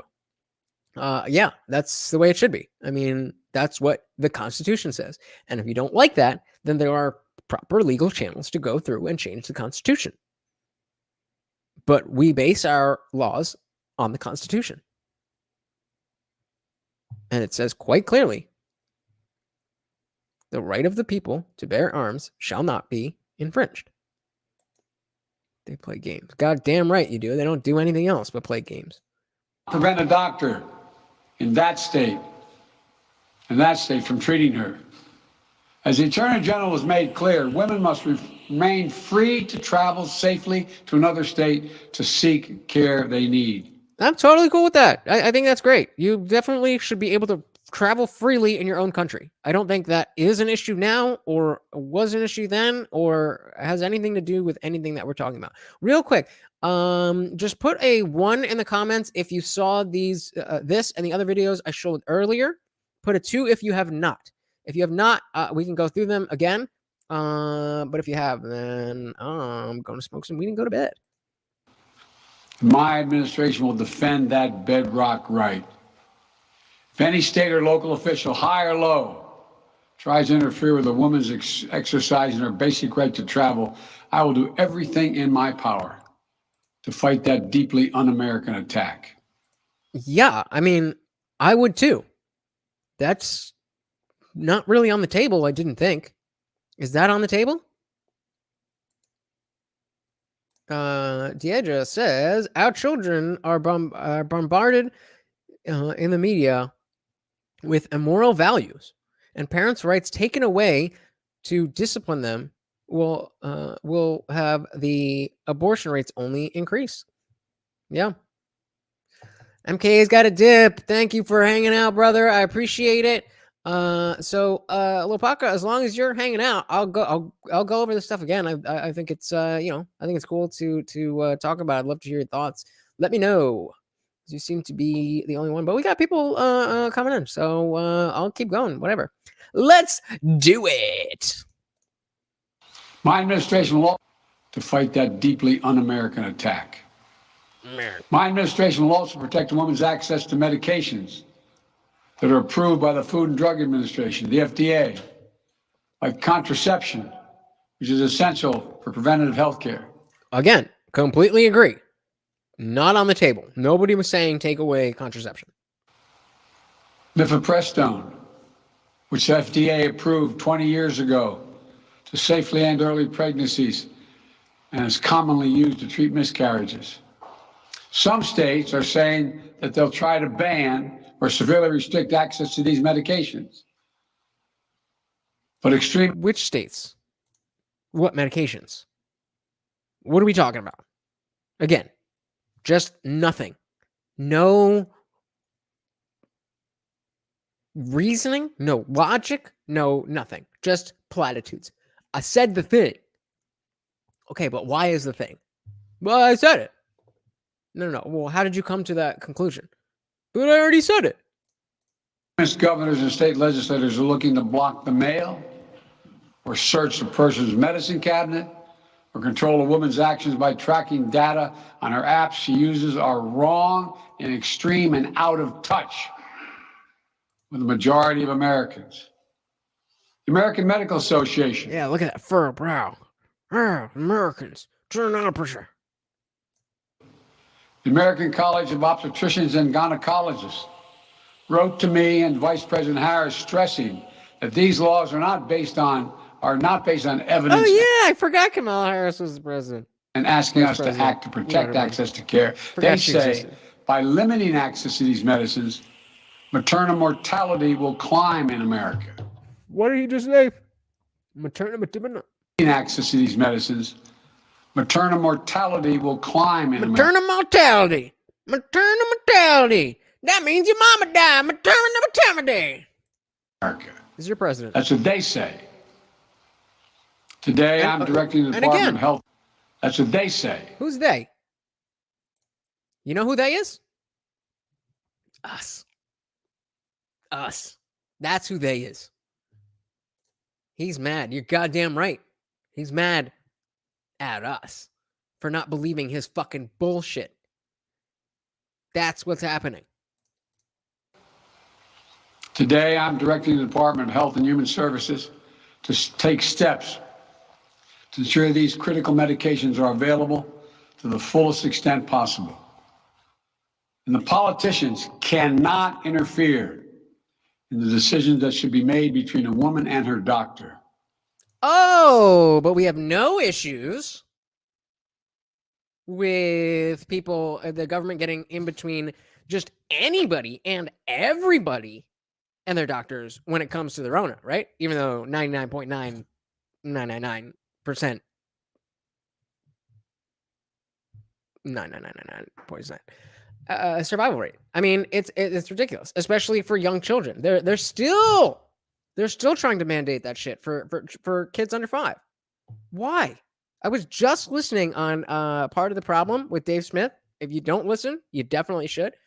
There was a new thing with what's his face, Fauci and Rand Paul. They were at some Senate thing, and Rand Paul is just like, "So you fucked this up, right?" It's like, Senator Rand Paul, you are that's absolutely ridiculous. Okay, it's the droplets, and it was like, so it was bullshit. Like, yes, it was bullshit. I don't remember exactly what they said, but it that was pretty much it. That guy is still, he was, Rand Paul was asking, can you say if anybody who was making policy about the jab had made money from the company that made the jab? Like, Senator Ron Paul, oh, sorry, that's your father, Rand Paul, Senator Rand Paul, we are not required to disclose that. Like, yeah, dude, we're asking because that would be shady as fuck. No, we're allowed to lie about that or keep it quiet.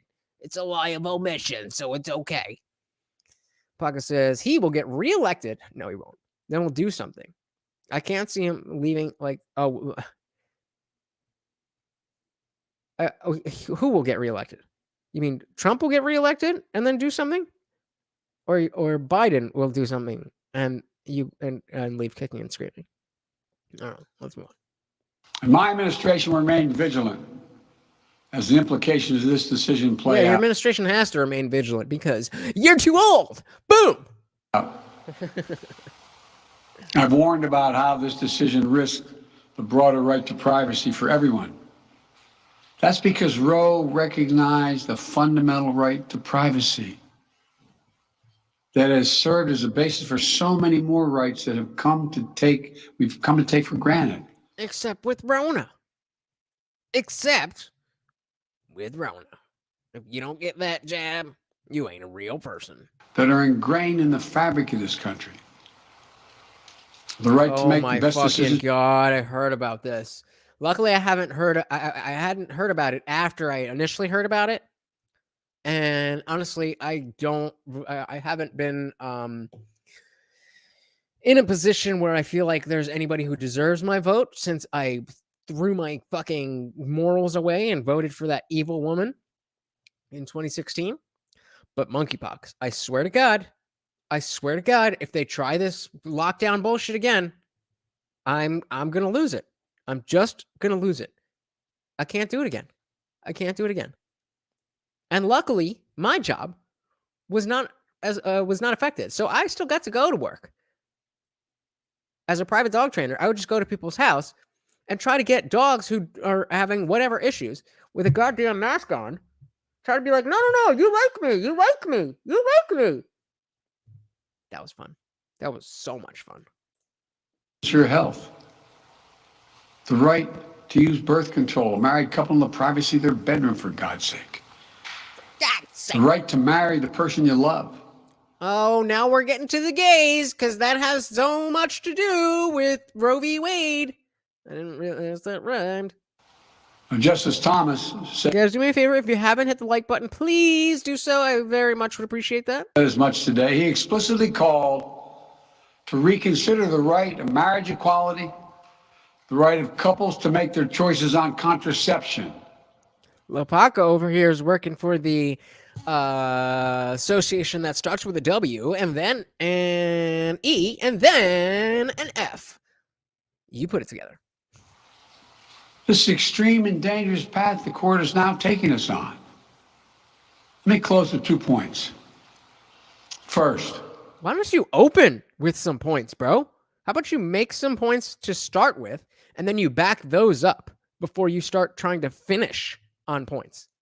I call on everyone, no matter how deeply they care about this decision, to keep all protests peaceful. Peaceful.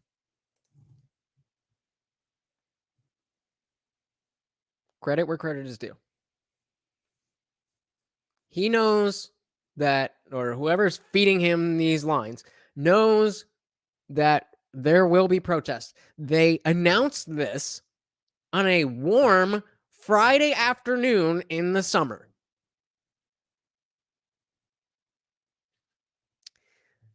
The previous press secretary openly encouraged protesting at Kavanaugh's house, which, by the way, is a federal crime. Yeah, I saw the commercial and I was shocked. That's code for scorched earth. Yeah, they're not even hiding it anymore. But yeah, remember that Jen Psaki was saying, is that her name? Jen Psaki, right? Yeah, Jen Psaki was saying, we encourage these protests to continue. Now, I'm glad that he's saying that it should be peaceful, because I think there is some segment, I don't know how big or small, some segment of the people who were already Deidre's lurking and looking at everything you're saying. She's like, oh, now you're speaking my language. All right. No, I do believe so let's say there's this many people who are ready to protest over this. Let's say only this, let's say there's 2 people out of that whole crew who are going to get violent. I think simply Biden saying that we should be peaceful is going to do something. Is definitely going to reach some people. You can't deny that. The fact is, we've been talking this whole time about how ridiculously stupid so many people are and how directly they feed this information to their brain with no filter. That is true. Well, I don't know if it's true, but it sounds like it's true. Yeah, beyond Antifa on speed dial. Yeah, but he's on record of saying it. You've got to give credit where credit is due. And he said it. That's it. I'm just saying, give the man credit where he's deserves credit. I mean, that's not a high bar for a goddamn president, but hey, I'll take what I can get at this point. Peaceful. No intimidation. Violence is never acceptable. Threats and intimidation are not speech. Except when they're outside of Kavanaugh's house, which, again, your press secretary said to do that. Yeah, I know Trump said that too. Absolutely. That's why I think it's ridiculous that people are in solitary confinement for 18 months for being at the Capitol on the 6th. Do I think the 6th was a good thing? Of course not. Should they be arrested? People who were actually rioting be arrested? Of course. Much like most people on either side of the aisle believe. But we're not. I'm not somebody who needs to compare everything to Trump. Trump happened. Great. I'm not talking about Trump. I don't care about Trump. I don't think about Trump. I try not to. I'm living in 2022 when Roe v. Wade has been overturned and the president is Biden. So what I'm judging is how my president is reacting to that. I did a TikTok. I think I put it. Oh, I deleted it. I put up a short about that. 4 fucking people watched it. But if you go on my Instagram, you'll see I did. Should I? What? Oh, let's see. Let's see if it's here. I don't know if I don't remember. Who am I? Who am I? My profile. What were we talking about? I think it was this. Why is there no sound? Gotta deal with this. Nope, wrong one. That got removed from TikTok for hate speech. Is real Nathan Dale. Oh, all right. Well, I don't know where it is, but maybe my story. Nope. Go check my TikTok. It's there. I was talking about it. Anyway. What was back over? Yeah. We must stand against violence in any form. But obviously, I forgot that I didn't address it. But yeah, I'm retarded. That they did pretty much the same exact thing, and not even a modicum of the same level of media attention. Now, we know, of course, that's how it's going to be. But the fact is, when you're trespassing on federal property like that, then how do we react to stuff like that? Okay, in one case, we put people in solitary confinement for 18 months. In another case, probably nothing though, right? Probably nothing. Regardless of your rationale. Second, I know so many of us are frustrated and disillusioned that the court has taken something away that's so fundamental. I know so many women are now going to face incredibly difficult situations. I hear you. I support you. I stand with you. The consequences and the consensus of the American people. I'm actually surprised that he got that out properly. The consequences and what did he say? The consequences and the consensus. The consequences and the consensus. The consequences and the consensus. That seems like it's hard for him. Of the American people.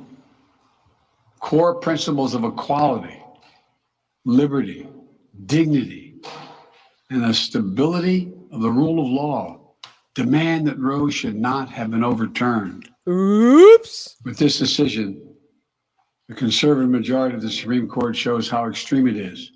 Again, talking about how extreme it is to believe that life begins at conception. It's extreme. You're extreme. You're extreme. That's what he thinks about you, and that's what everybody who watched this unironically thinks about you. Because of what he's saying.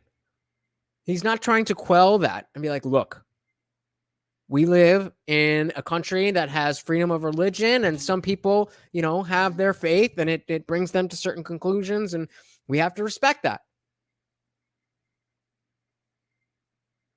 They're extreme. They're extreme. How far removed they are from the majority of this country.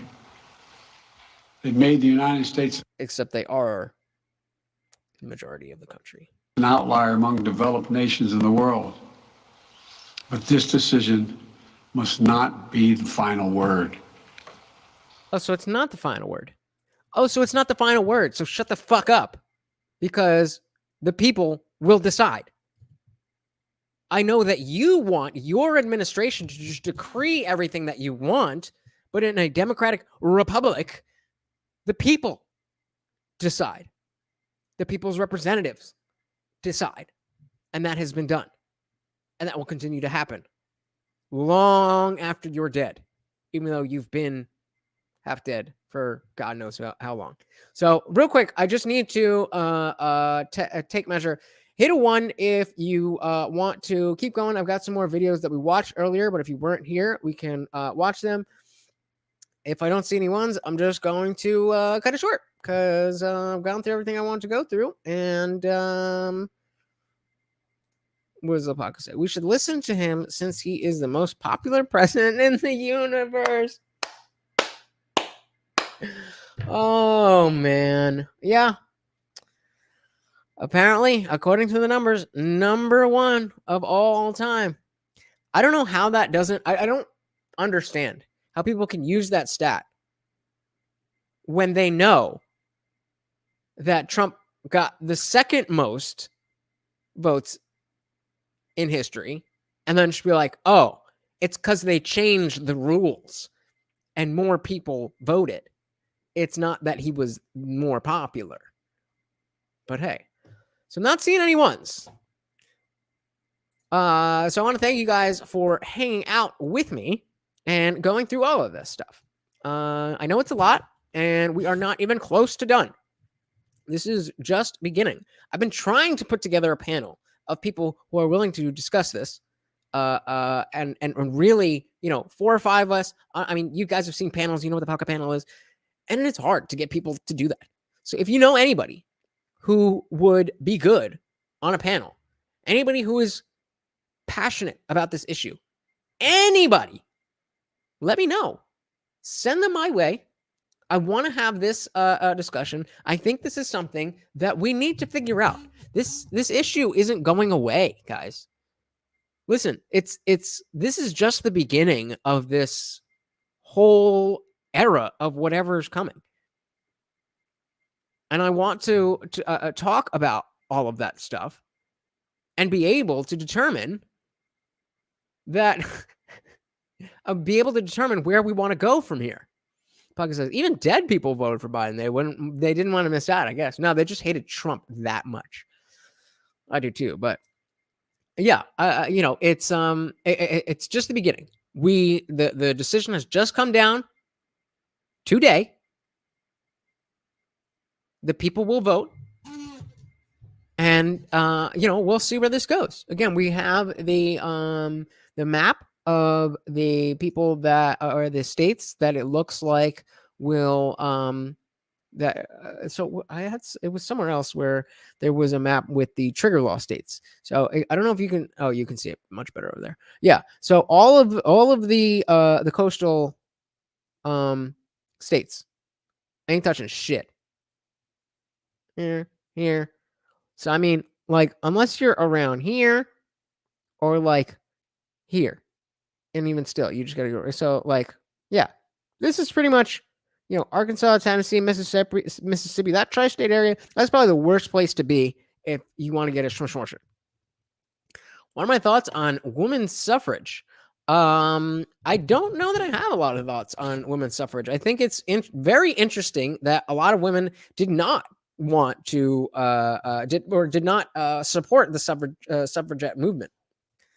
And, but apparently enough people did, and I am on. I mean, yeah, I'm on board with that. If it had come to, hey, look, we're offering that women are going to have the right to vote, which they didn't have before, and they are deciding they don't want it, then I'd be like, all right, cool, you don't want it. When they clearly wanted that, then I'm all for it. As I have alluded to earlier, oh, Deidre's got to leave us. Just thanks for the chat. I'm going to sleep now. It's 3 in the morning at night. You should have slept a long time ago. Blessings from South Africa.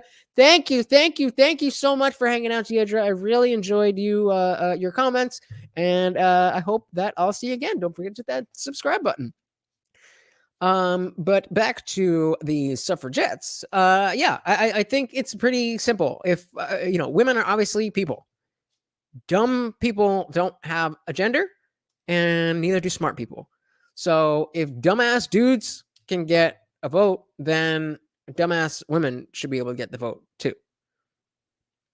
Now, if you want to ask me, should there be some type of entry exam to getting a vote? Ooh. Now we're getting into some juicy areas, because I definitely would not be against some type of some type of litmus test. I don't like the idea, which is a very liberal idea, that make sure you get out and vote. Make sure you vote no matter what. You have to vote. That's a very liberal idea because they know they're getting uneducated or lowly informed people to vote for them. And that is, not always the best thing. Is it Elo or Elo or ELO? Give me a pronunciation. Says, do you think life for women has improved over the past 100 years? Do you think they are happy? No. They their lives have not improved, and they are not happier scientifically. But I do. I mean, there's a number of reasons to that. I believe. I don't think that specifically voting is directly relevant to that. I think that women having the right to vote is something that they could and should use to empower their lives. But we see a lot from politicians, the media, all that bullshit that tells them otherwise. And so they make choices, and men too. Again, I'm being specifically asked about women, so I'm just talking about women. But specifically, women who are between, let's say, 18 and 25, make decisions that women of ages 18 and 25 didn't make 100 years ago.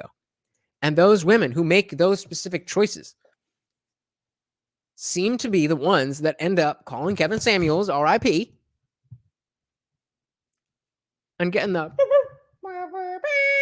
buy a dog, die alone. But I think there's a lot more to that than saying, well, if we just didn't let women vote, then they'd be happier. I mean, that's a little bit reductive. In the same way that saying schmashmarshin should be legal because it's just a clump of cells, or it should be illegal because life begins at conception and life is a life is a life. Those are reductive. And so is saying that because women are not as happy as they were 100 years ago, that we can pin that down to the one thing of them not having the vote. So I just want to let's go through one more little thing here. We got a nice little crowd here. I ain't gonna hate on that. So let's see. This is what people are doing to protest. Anti-abortion rights activists rejoiced outside the Supreme Court as the 50-year-old precedent guaranteeing the constitutional right to an abortion has been overturned. The court ruled to overturn its landmark Roe v. Wade decision of 1973. 5 conservative justices agreed to overturn a lower court's... Again, remember that it was 7-2. Hey, we got Biggest Diggus. What's going on, brother? Remember, it was a 7-2 decision.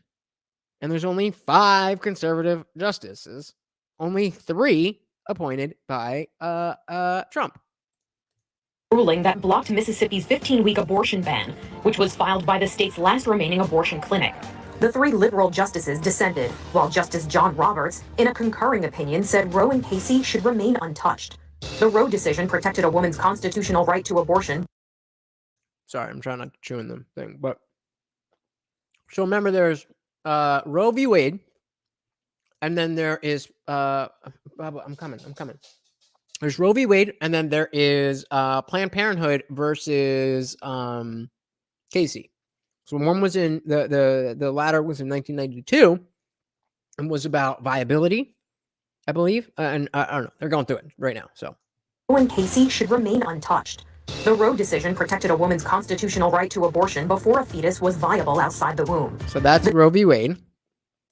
The new decision also overturned the 1992 decision of Planned Parenthood versus Casey, which said that states can't enact restrictions that would pose an undue... Brother, how many Supreme Court justices are there? There's 9. So that would be missing somebody.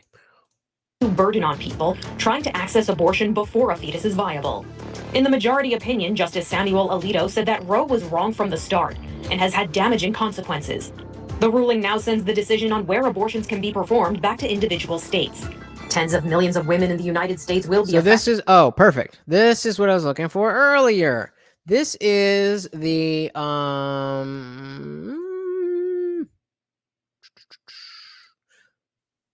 this is the map of the states that have the trigger laws. So we saw some of these, a lot of these down here, are expected to ban the procedure.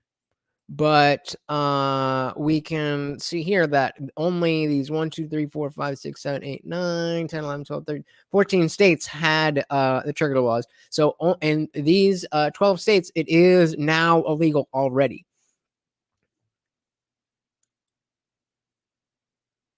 I don't think that's what they said. Dissented, while Justice John Roberts, in a concurring opinion, said Roe and Casey should remain untouched. Yeah, but it's, that would make it, yeah, so it was 7-2. It was 7-2. Not 6-3. Roe decision protected a woman's constitutional right to abortion before a fetus was viable outside the womb. The new decision also overturned the 1992 decision of Planned Parenthood versus Casey, which said that states can't enact restrictions that would pose an undue burden on people trying to access abortion before a fetus is viable. In the majority opinion, Justice Samuel Alito said that Roe was wrong from the start and has had damaging consequences. The ruling now sends the decision on where abortions can be performed back to individual states. Tens of millions of women in the United States will be affected, as more conservative states have been signing limits or bans into law.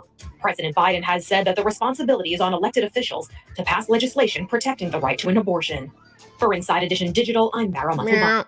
Don't care. All right, so here's what I want to do, because I desperately have to pee, and so does my dog. So I'm going to let a video roll, and then I will be right back to that's not long enough. Oh, so Jesse was here before. I'm gonna let this play. I am gonna be right back. So if you don't like what he's saying, don't worry about it. I will be right back. I'm gonna do this as quickly as possible. All right, Jesse on fire. Nope, Jesse on everything. Welcome back to the channel. So we're going to talk about the Roe v. Brand Flakes, I just need you to cam up if you're gonna come up. I just need you to cam up backstage, but I'm about to run out. I'll be right back. Wade thing, and I'm going to ask a number of questions about this, right? Now, a bunch of states have already banned abortion, a bunch. I would assume the one that I'm in, Texas, is one of them. But what I really want to talk, I'm going to talk all about Roe v. Wade. I'm going to talk about abortion, how the two sides talk past each other, you know, kind of the common sense, what I believe to be common sense relating to this. But the real common sense I want to pose is why now? Why right now? Why is this happening right now? You know what I mean? Like, this is one of those things where I feel like the reason people get value out of watching my content is because I'm pretty good at not getting trapped into that, you know? Look at this. And I'm mostly like, why are you trying to show me this shiny object right now? Like, why? Why would that be something that's happening right now? You know? Like, I made real clear what I thought about the dude with the Lolita plane. I don't even want to say his name. You know, hey, is it a suicide or is it a murder? Oh, which one of these two shiny objects is it? You're all, oh, geez, I don't know. Is there an option that I'm not considering? Nope. There's only two shiny objects, and you just need to figure out which one you think it is. Feels like he was working for some really powerful people, like the most powerful people in the world, to where, like, you know, is there a shiny object anywhere that says he walked out the front door, not dead? I don't know. So when it comes to this particular ruling, it's like, why? Like, all this right, is obviously this is the hot. All right, I'm back. Yeah, Jesse on fire, saving the day. Okay, so here's what I'm gonna do. I've got somebody here that wants to come up. I'm gonna trust that you're not gonna fuck me over. So if you fuck me over, you're screwing it for everybody. Brand Flakes, what's going on? Hi, how's it going? Can you hear me? I can hear you very well. How you doing? I'm fine. So I was gonna ask, because I realize you've been, I guess, streaming for a few hours. Obviously, I haven't been watching the whole time, but So maybe you've already covered this, but I was going to ask, do you know exactly what the legal arguments that they were using to overturn this case? Yeah, quite simply, it's just not. It's not in the Constitution. So somebody earlier was saying that originally the Roe decision was based on a case that had to do with RPay, if you know what I mean. Sure. And then that was retracted, so that I don't know exactly how that was codified into federal law, but because it's not in the Constitution, whatever is not in the Constitution or the amendments is kicked back to the states. So, well, yeah. Well, I mean, obviously, it doesn't explicitly say that, but just like all cases, the justices are using their interpretation, right? So I would assume that they interpreted, I don't know, like 30 years ago that it was in the Constitution, and now they're saying that it isn't. So I'm not like a legal expert by any means. Me neither. Yeah, I mean, I oppose abortion, but I was just curious, like, what the legal grounds were. Yeah, I think that it's just in general, because there is so much deference on this, people think different things about this. People don't agree about this. And so instead of blanketing a federal law for the entire country, then it should go to the states so that each state can make their decisions. And we stand behind Elo, if you will. I will. Will you? Yeah, but I think the fact that it's just it's such a controversial issue. Like with gay marriage, there's nothing in the Constitution about gay marriage, but there was enough of a push that people decided, okay, we want this to be codified into law, and that can still happen. That can still be the case with the procedure. Biden was just saying we need to do our best to fight to codify this back into law. Well, okay, yeah, then it's not really that sad of a day that you're acting like it's the end of the world, and I understand, but he's just up there giving us platitudes. What does the podcast say?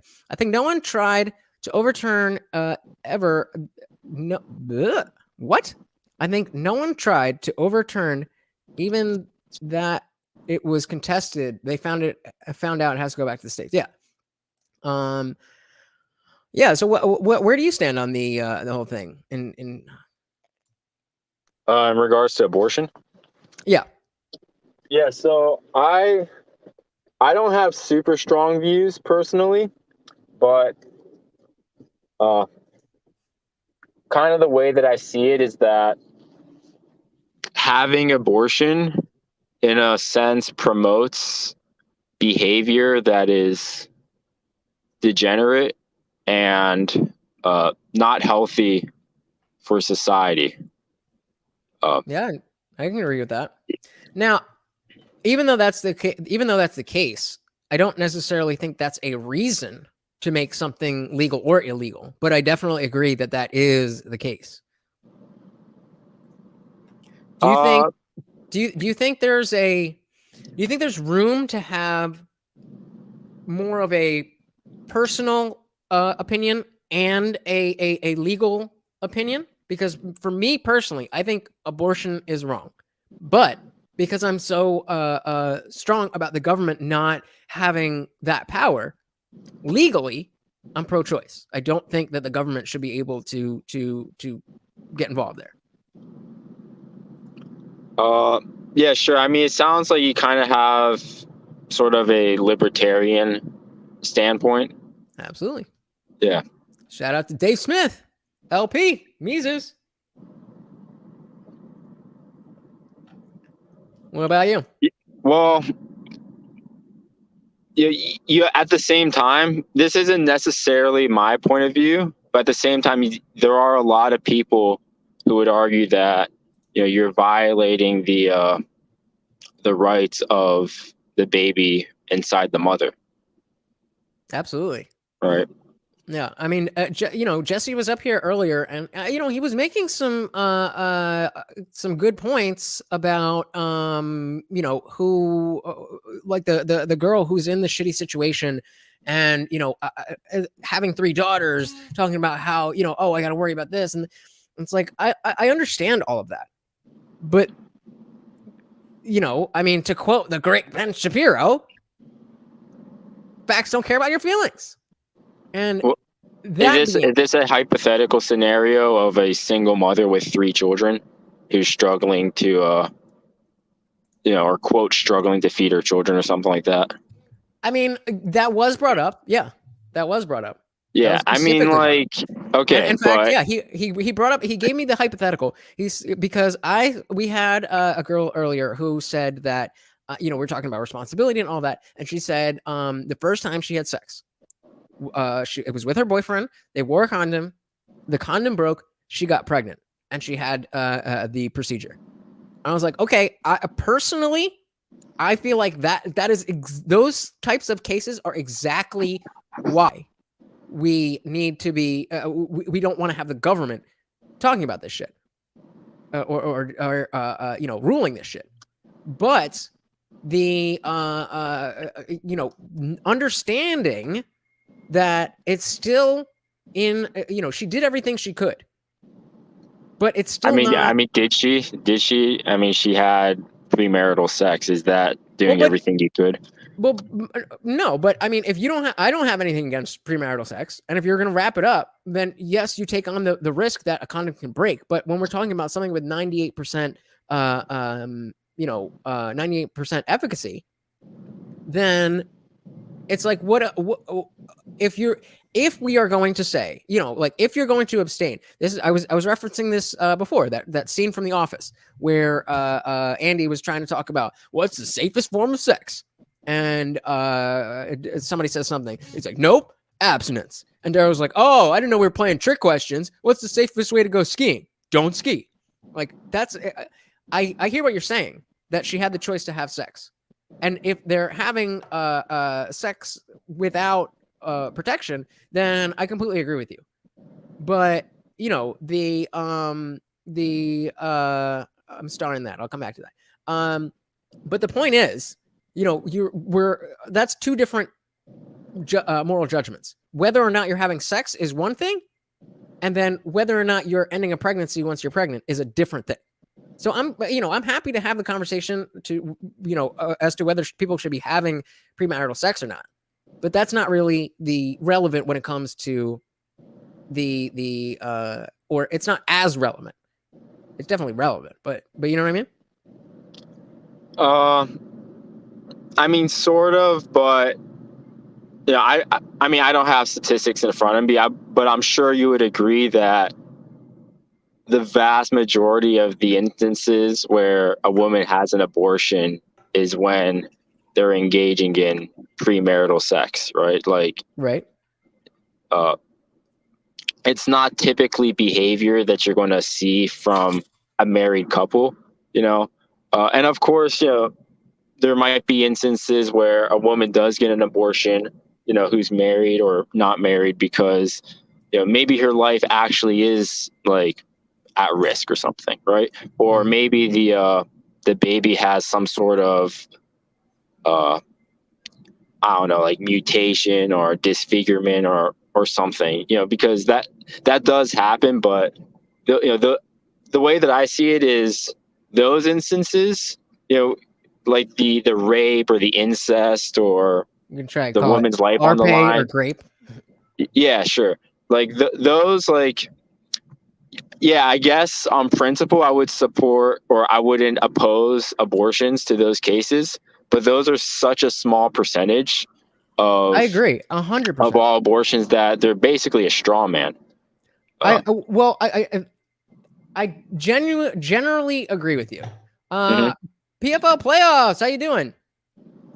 Did I mute you or you? How's it going, sir? I'm sorry, I'm watching the PFL playoffs, so that's my name. But how are they going? I'm great, man. I just wanted to interject what Elo was saying. He sounds a little bit like a character from The Handmaid's Tale. You know, he's like very anti-woman. You know, what's going on there, man? I would if I before should I just call you Elo Bram Flakes? Yeah, you can call me either one. Okay. I go by both. Gotcha. So if I can speak for you to Mr. PFL Playoffs, it doesn't sound like he's being anti-woman. It sounds like he's being anti-promiscuity. And they may possibly be, there may be overlap. But again, the same way when we're talking about Roe v. Wade and the it's not the same conversation. They're related, but it's not all the same thing. Yeah, don't you agree Elo, it's a slippery slope? We start banning abortions, and then we start banning women's rights. You know, like it's all in the same like roller But why would coaster. we do that? We have a perfectly Have you seen The Handmaid's Tale? yes, but obviously that's a television show. Yeah, we have a the reason reality. That we not we but the notion of the Roe v. Wade finding it is being pushed back against has a reason. Do you know what that reason is? Do you know why people don't want the procedure to happen? No, enlighten me. Because people believe that at conception a new human is born. A new and that's scientifically indisputable. That new DNA is created at the moment of conception. And so if you believe, whether religiously or otherwise, that is a separate human being, then all this talk about my body, my choice, my this, my that, it doesn't really matter because you don't have the right to end somebody else's life.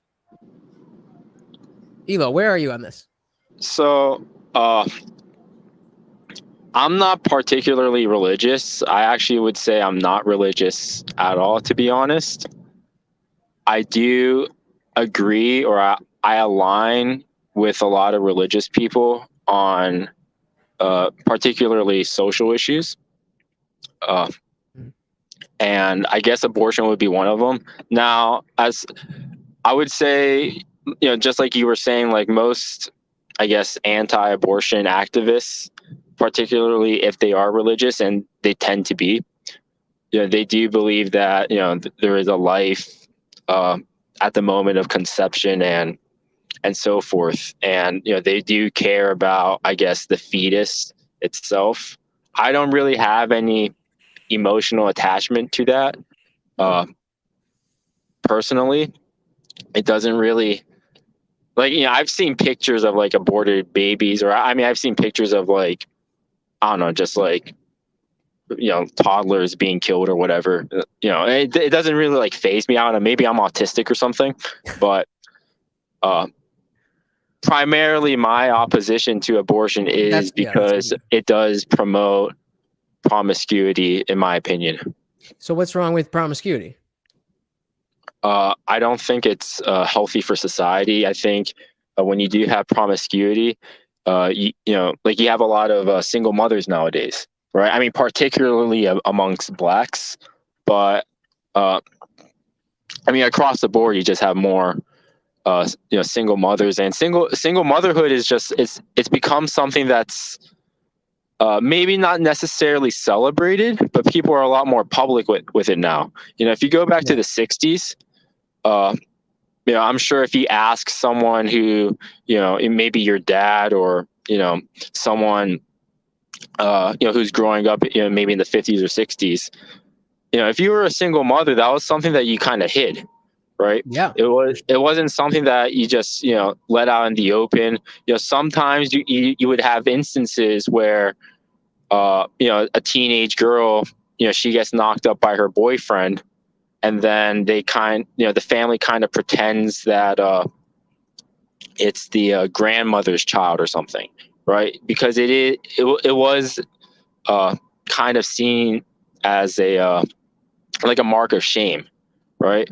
And if you go to like a lot of Asian countries, for example, like Japan or China or Korea, they hold that point of view as well. And I don't think like all those countries are perfect. I don't think the 50s or the 60s were perfect by any means, but I think as far as like a lot of issues across the board, things have gotten worse. That's I hate to break it to you, but there was racism during the 50s. I don't know if you've seen Pleasantville, but it's black and white, but there's a lot of gray area. Good one. No, but I definitely so Elo, I'm interested to hear your response to Jimmy the Drunk here. Brings up a great point that says taking away abortion will create more single mothers because those mothers won't be able to have that procedure. What do you say to that? Because I know what I have to say to that. I'm curious where you stand on it. Yeah, so actually, like you have a lot of people on the right, for instance, and I don't necessarily hold this view, but there's people that I respect that hold this view. So, for instance, they'll say that, or they won't oppose abortion because, particularly, Black women, they get abortions at the highest rate amongst all races, right? And if you take away abortion clinics, instead of aborting Black babies, you're going to have a bunch more Black babies, and the Black crime rate is highest amongst the board. So then you're going to have an increase in crime and so forth. And that's an argument that I kind of I can kind of see, but I think you just have to put some stops to things where you do see an increase in promiscuity, or not increase, but an encouragement of promiscuity. And I do think having abortion clinics encourages promiscuity. I think there's a lot of things about our culture, right, about like television or social media that do this. Music. It's not like, I'm not saying like if you end abortion that women are not going to be whores or anything like that. Like they're still going to be, but it's like one step in the right direction, in my opinion. So, I mean, I don't necessarily disagree with anything that you've said, but I feel like you're kind of trying to have a conversation that we're not having. By that I mean you're like I'm pretty up to snuff on like the red pill community, the manosphere, all of that stuff. But I don't really know how that answers the direct, because I asked you a direct question about what's wrong with promiscuity, and then you went into something about Black babies being born and stuff like that. So, what I was saying was I think. Oh, sorry, I didn't mean to cut you off. What I was saying was that I think promiscuity it goes in line with other like morally reprehensible behavior. There you go. So okay, that makes a lot more sense. I just wanted to make sure. This is what I'm talking about, though. The slippery slope, the promiscuity, and the behavior. It starts off banning abortion, and then it escalates, right? It turns into like a typhoon of like conservatives just banning everybody willy-nilly in order to banning like what? The Handmaid's Tale, dude. I keep telling you, that's like a perfect example. The Handmaid's Tale was about forcing people to have sex. No, it wasn't. It actually really wasn't. It was okay. So what were the handmaids for? The handmaids were for procreation, correct? But that was how do you procreate? How do you procreate? How do you procreate? Well, if the stork isn't coming, you're fucking, basically, right? Oh, so you mean exactly what I just said? No, but so like I just said, it's that is a fiction about the dystopian future of a non-Christian religion taking over. Well, actually, it's an extremely Christian religion. Not it's like in reality. From the Old Testament, if I do not in reality. Correctly. Not in reality. Well, how much do you know about the Old Testament in reality? How much do you know about the Old Testament in reality? Are we You talking really about want the to argue with Handmaid's the? Tale? You really want to argue with the No, I Indian said Jesus I about think the Old it's from the Testament? Handmaid. I We'll think go it's from the there. Old Testament. I mean, I can like look it up. It's not. Okay, But no, I don't. I so- don't read it in my spare time. Right. So the taking that aside from what is in the Old Testament or is not in the Old Testament, the average conservative in 2022 would not be in favor of taking women and having them be the handmaids where married men are having sex outside of their marriage. And the jump off in that whole show is because the rest of the women can't get pregnant, right? Can you repeat that, man? I'm sorry. Like the ADHD running wild over here. So just right. The yeah. premise of the show is that most women can't have children, so they force all the women who can bear children into this group, and then they spread them out as just baby factories. What part of that? No.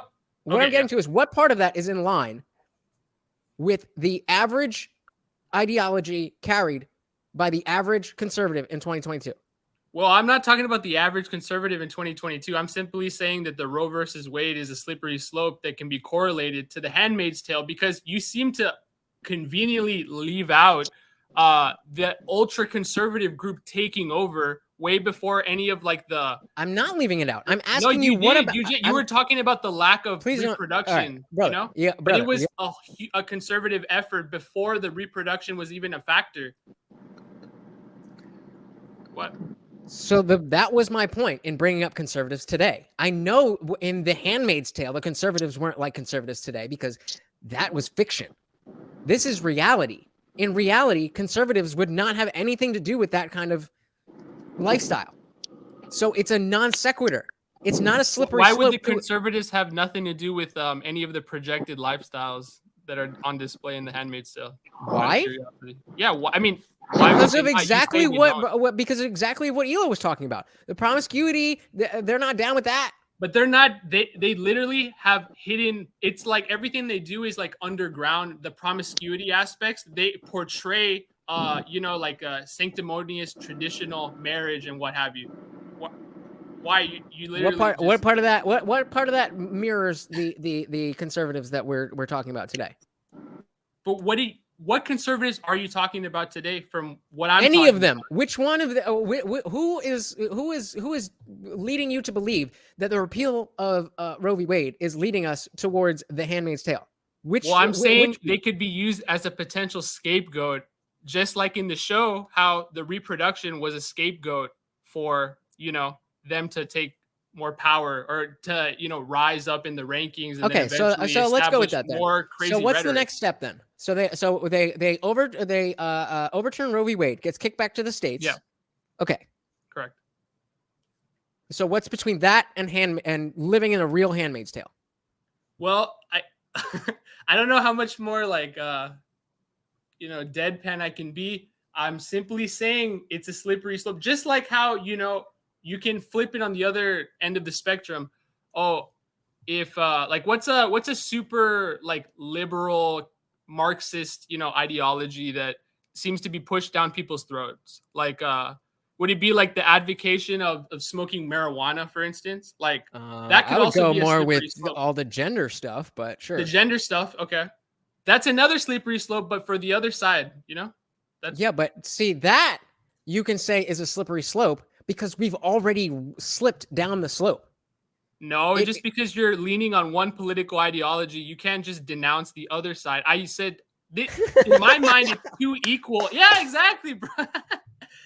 In my mind, it's two equal autistic ends of the spectrum, but you want to pick one side because you're fucking, a libertarian? Which side is the libertarian side? They think they're middle, but they're just conservatives that like to smoke weed. I'm not mad at that. I'm not mad at that. If I'm a conservative who likes to smoke weed, then gang, brother. I mean, it is what it is. As long as I'm not a fucking leftist who wants to, just use authoritarian, fascistic government to implement everything that I think is right based on my thinking it's right. But speaking of which, we have on screen here what is the fallacy of the slippery slope? The slippery slope argument in logic. The fallacy of that's not a real sentence. This is not hitting as hard as I thought it was going to be. In logic, the fallacy of arguing that a certain course of action is undesirable or that a certain proposition is implausible because it leads to an undesirable or implausible conclusion via a series of tenuously connected premises. So that's what I'm asking from you. What are the premises that lead us from where we are today to The Handmaid's Tale? You said that you agreed that the gender bender shit is an actual slippery slope and not a slippery slope fallacy, and saying that we are calling that a slippery slope when it's not. That's what the fallacy is. Calling something a slippery slope that is not, in fact, a slippery slope. Slippery slopes exist. But the fallacy is when you attribute something that is not, which is just one thing, to saying, oh, nope, that's the end now. So even if in what was it, 2013, when they federalized gay marriage, if you had said, this is a slippery slope, soon kids are going to be barking in class, you probably would have been laughed out of the room. But you know what? You'd be right. You'd be right. Now, does that mean that gay people shouldn't be allowed to get married? Of course it doesn't mean that. But when you give the alphabet mafia an inch, we've seen that they're going to take a mile. And there's a lot of people on the LG side who are like, hey, we have nothing to do with the T side because of what they're doing and because of all of this. And so that is what I'm asking for is what is going to happen from here? Now that Roe v. Wade has been kicked back to the states, I understand that you think eventually it will end up in a situation like The Handmaid's Tale. Okay, I'm listening, but just like Biden just saying things, you can't just say things and be like, oh, okay, he said it, so I agree, I think it now. I'm listening. I'm genuinely listening. If you believe that is the case, I'm willing to listen to your argument, but you need to have an argument. See, that's the thing. I don't have an argument. I'm just watching the PFL right now, and I'm just chatting it up, shooting the shit with you. That being said, though, oh, I'm sorry. Continue. No, go ahead. No, I'm just saying, like, that being said, keep in mind, I don't give a fuck about the first or the third trimester to get your abortion. I don't know the logistics, okay? I'm an English major, English graduate now, not a fucking math congratulations person, not a fucking... Congrats. Thank you so much. Yeah, I'm not mega mind over here, okay? So, but my question to you, just out of fucking curiosity, morbid curiosity, if a woman got raped, like, at gunpoint, and she got pregnant, will this whole debacle not allow her to get an abortion, like on the federal level? Yes or no? I just saw that on Twitter, and I just wanted to regurgitate. No, so there is no federal level for any of this. That's the entire point, is that Roe v. Wade was the federal level. That was the law at the federal level. That first trimester or up until viability, you're good.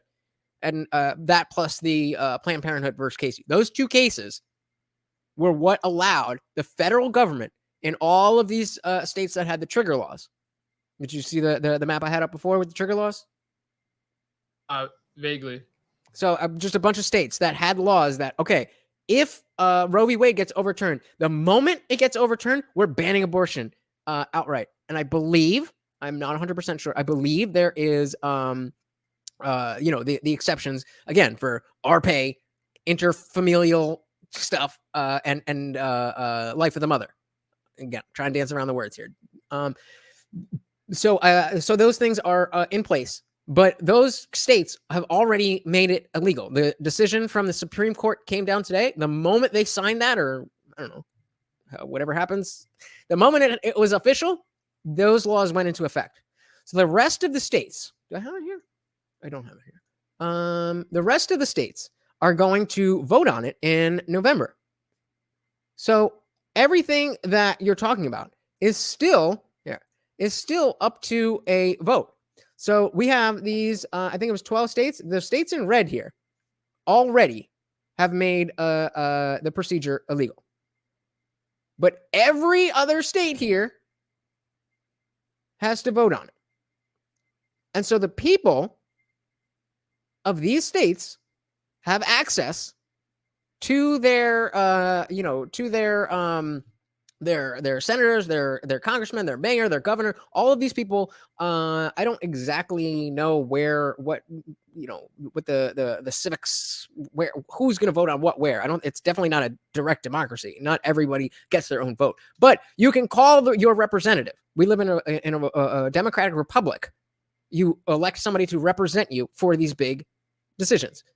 But even if you don't have a direct vote, then you still have the ability to get in contact with the person you did elect. Maybe not you personally, but your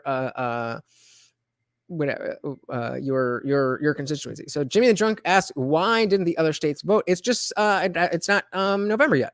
So the decision from the Supreme Court came down today, which then kicks it back to the states, and then election day is in November. So that will be on the ballot.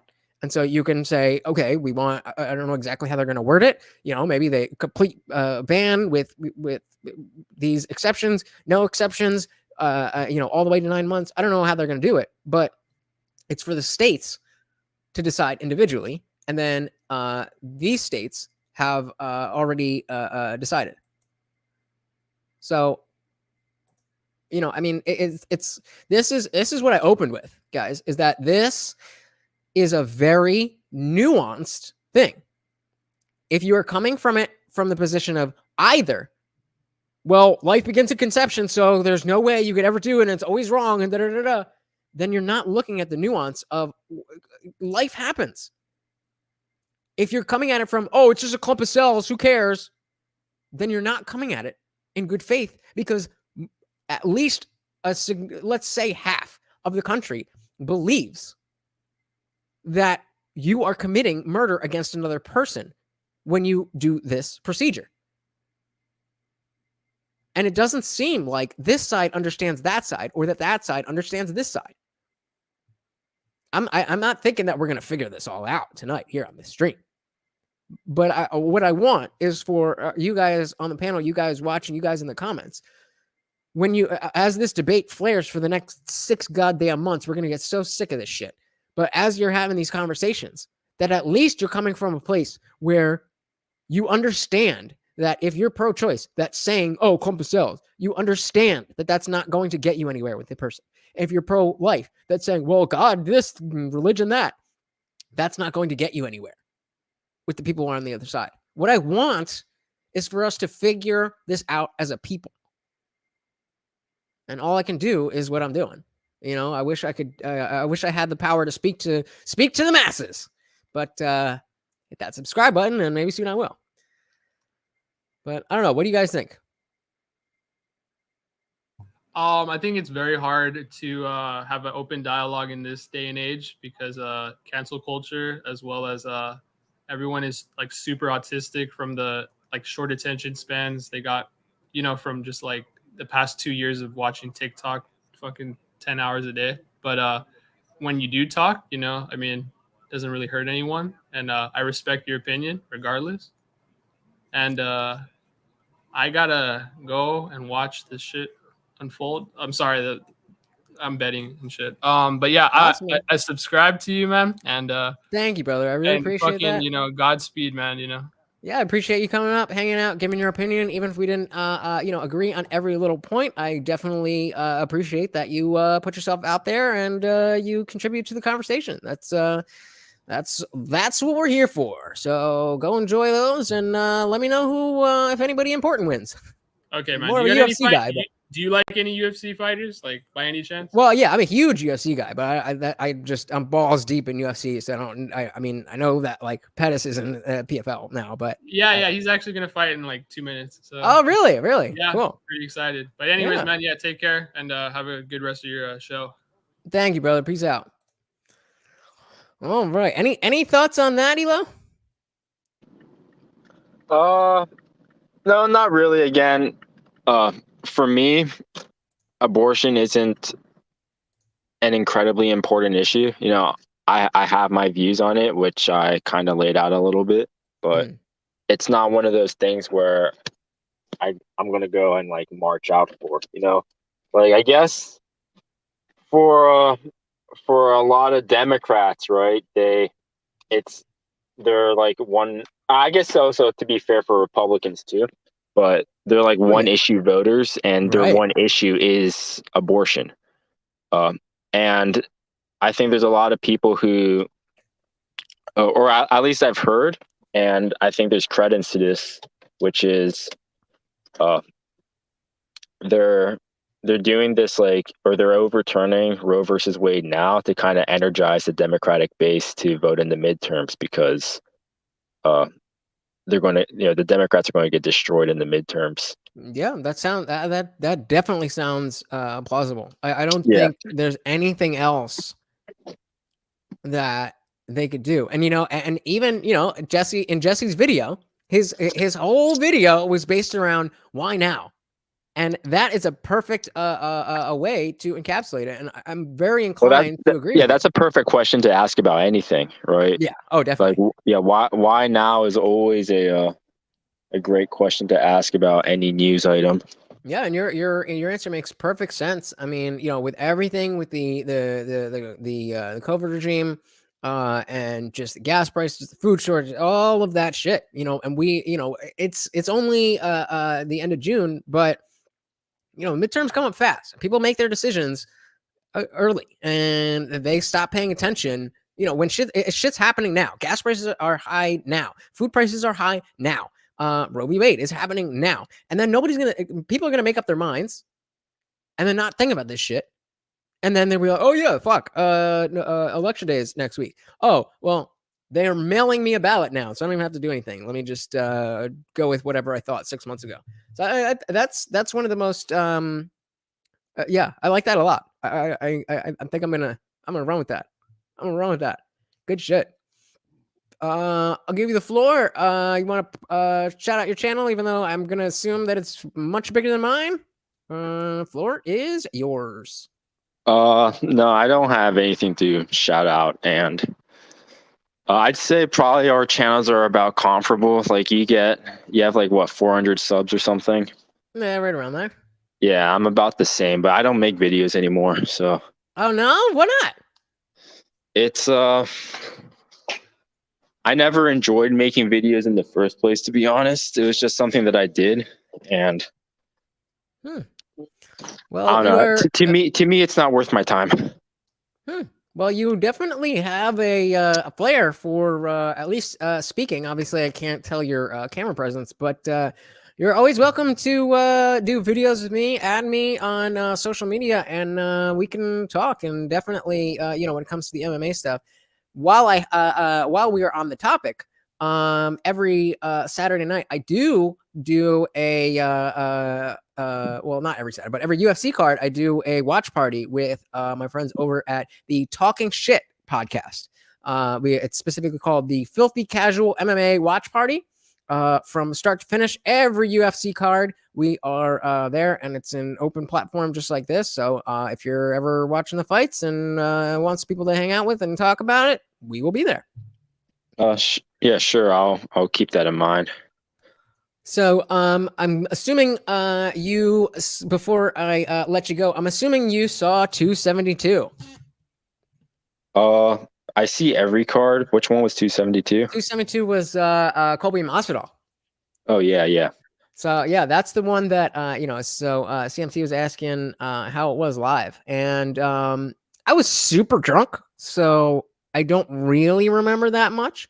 But I will say that the pop that Masvidal got from the crowd when he walked out was insane. Everybody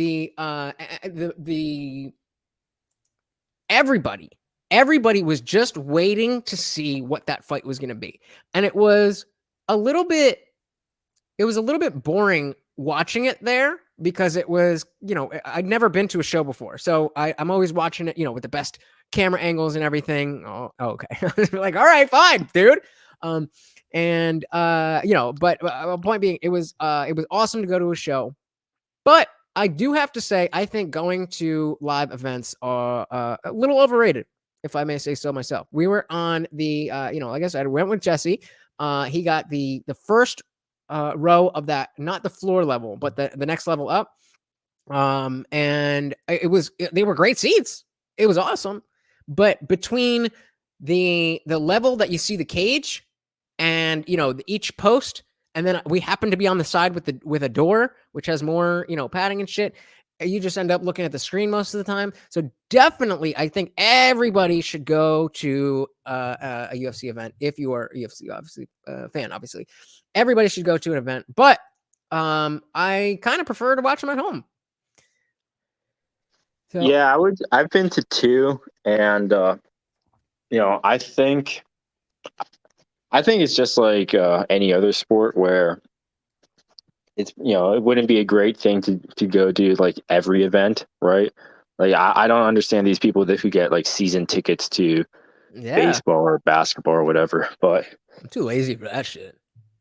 But each event I've been to has been great. Like I've been to one fight night and one pay-per-view, and especially like the pay-per-view, it's super energetic. It's a completely different experience from any other like American ball sport. Oh yeah, definitely, Right? definitely. It's just the energy is different. All right, man. Well, thank you so much for coming up. I really appreciate you being part of the show, your comments, all of that good stuff. I hope you'll come back for the next one. And are you sure you don't want to shout anything out? No, you I got have some nothing to shout fans. out.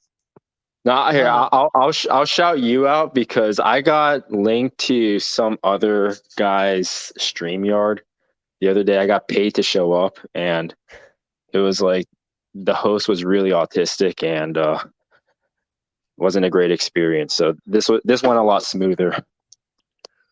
All right. Well, thanks again, brother. I appreciate it. You have a good one. Whoever is sure. the emojis in the back, I just need to see you on cam backstage. Thank you. You can go off cam if you want. There you go. What is going on? Is Elo gone? I was only coming in because Elo was here. I heard you guys talking UFC. I figured time to jump on in. I mean, he's here. Had He some didn't real leave yet. conversations. He's here. He's in the building. If you get, where do we go? I don't know. Elo probably wants to watch. Speak before he leaves. What you got to say? He's right there. He's right beneath you. I definitely do not want to watch PFO or Bellator. That shit's trash. Not even Chris Wade, Anthony Pettis. Well, let me see what's going on with Chris Wade. Yeah, let me know who wins. But he already with got Pettis, the first round KO. Wait, did Chris Wade win? Yeah, he fucking smashed Bokniak. Oh my fuck, that's bad. All right. So, any thoughts on the topic, Mr. Emoji? I'm gonna write it. Give me like 30 seconds so we can talk. Well, I'm gonna cut this off because I've been going over. Are we cutting it? I mean, if you got something to say, let's go. But yeah. Let's hear your hot take.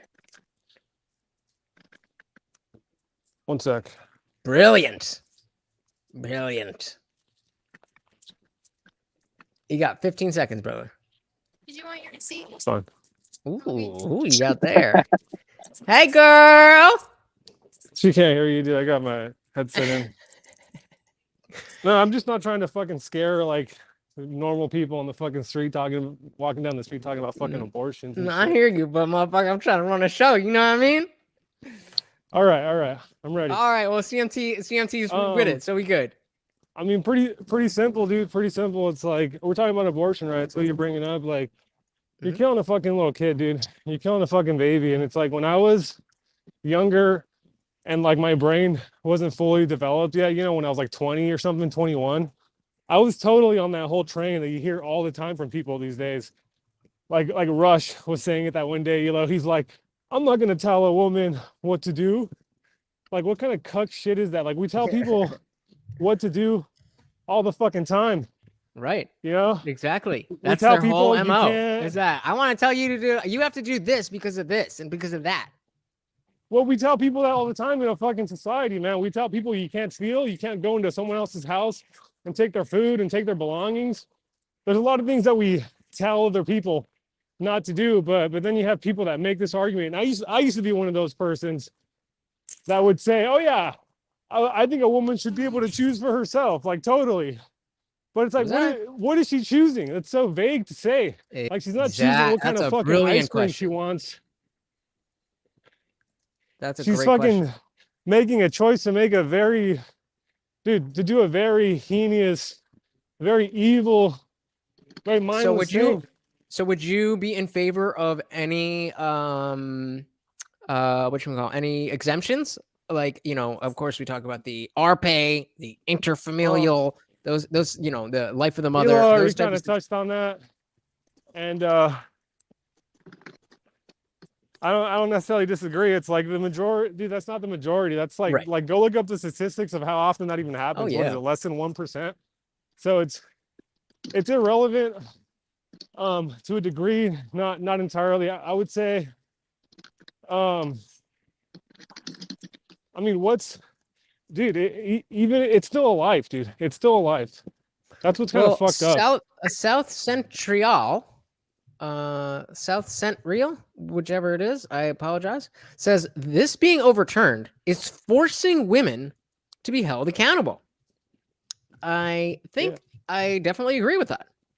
And I misread it. That's ultimately what I misread it when I first pulled it up, and I thought you were saying something else. So I came at it with the wrong energy. But this being overturned is forcing women to be held accountable. That's the way I should have said it. But yeah, absolutely, 100%. Yeah, I mean, you know, the idea that you can just make a mistake and not have any repercussions. I don't deny that people make mistakes, and personally, I have the. I mean, it's not a mistake, dude. A child is not a mistake. Well, fine, but in you, I understand that you cannot call the creation of a child a mistake based on your beliefs. I get that, but also you have to see that other people don't think the way that you do, and getting the act of getting pregnant was done in a way that was not intentional. That's called an accident. That's called a mistake. There's people that have no issue with stealing. They think they're fine with stealing. They see no moral issue in it. They don't care. That doesn't make it okay. So it's not really an argument, I think. Say again? There's people that don't have an issue with stealing or killing or doing a lot of terrible things. It's not a justification. I agree with you. But again, this isn't that. This is this. And so we have to. Yeah, it's worse than stealing. It's worse. Fair enough. Fair enough. But because we can all understand theft but we don't all understand. That's my argument. Sorry, not trying to cut you off. I'm just I'm just saying, like, there are people that think stealing is not wrong. They say, who cares? They say it's justified. Like, look at the BLM riots. They all said people saying it was reparations, it was just, it was right, it was fine. They say I don't see an issue with it. So those people don't understand that stealing is wrong. I agree with you. My point is that we are at a crossroads, and that as a country, we are bifurcated, and we need to figure out what is common ground. And so that's why I'm saying exactly, biggest. Where do we draw the line? We've been so desensitized now. I mean, I don't really know exactly what you mean by the desensitized part, but we're not going to find where do we draw the line?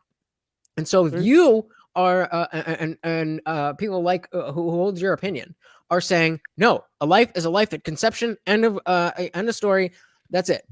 Then I understand your position. Yeah. But if you are trying to make headway in the real world, that's not helpful. People already know you think that. I'm not trying to change anyone's mind. You're a jihad? Yeah.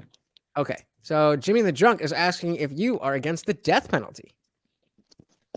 I don't know. It's kind of like a multifaceted kind of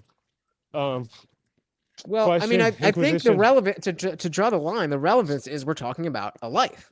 And if a life is a life is a life, I'm pretty sure that was you, right? A life is a life is a life. Right, but obviously that doesn't pertain to like a mass murder. Well, it's not obvious. It's not obvious. Yeah, it is. Well, I mean, it's not obvious to me. So because if someone's, well, you said you're a libertarian, right? Right. So what's your stance on like the right to self-defense? You know, every I think you have a right to living self-defense. organism. What is that? I don't. I'm not sure the relevance to your opinions on the death penalty. Yeah, I know You're right. snubbing Jimmy the drunk right now. I mean, I don't know how much he's drinking, but you might get angry. Drinking. Cheers, Jimmy. He's always drinking. That's why his name is Jimmy the Drunk. So you're not giving you're not giving an opinion on the death penalty, because I can easily give an opinion on the death penalty because I have thought about how life matters in these different contexts.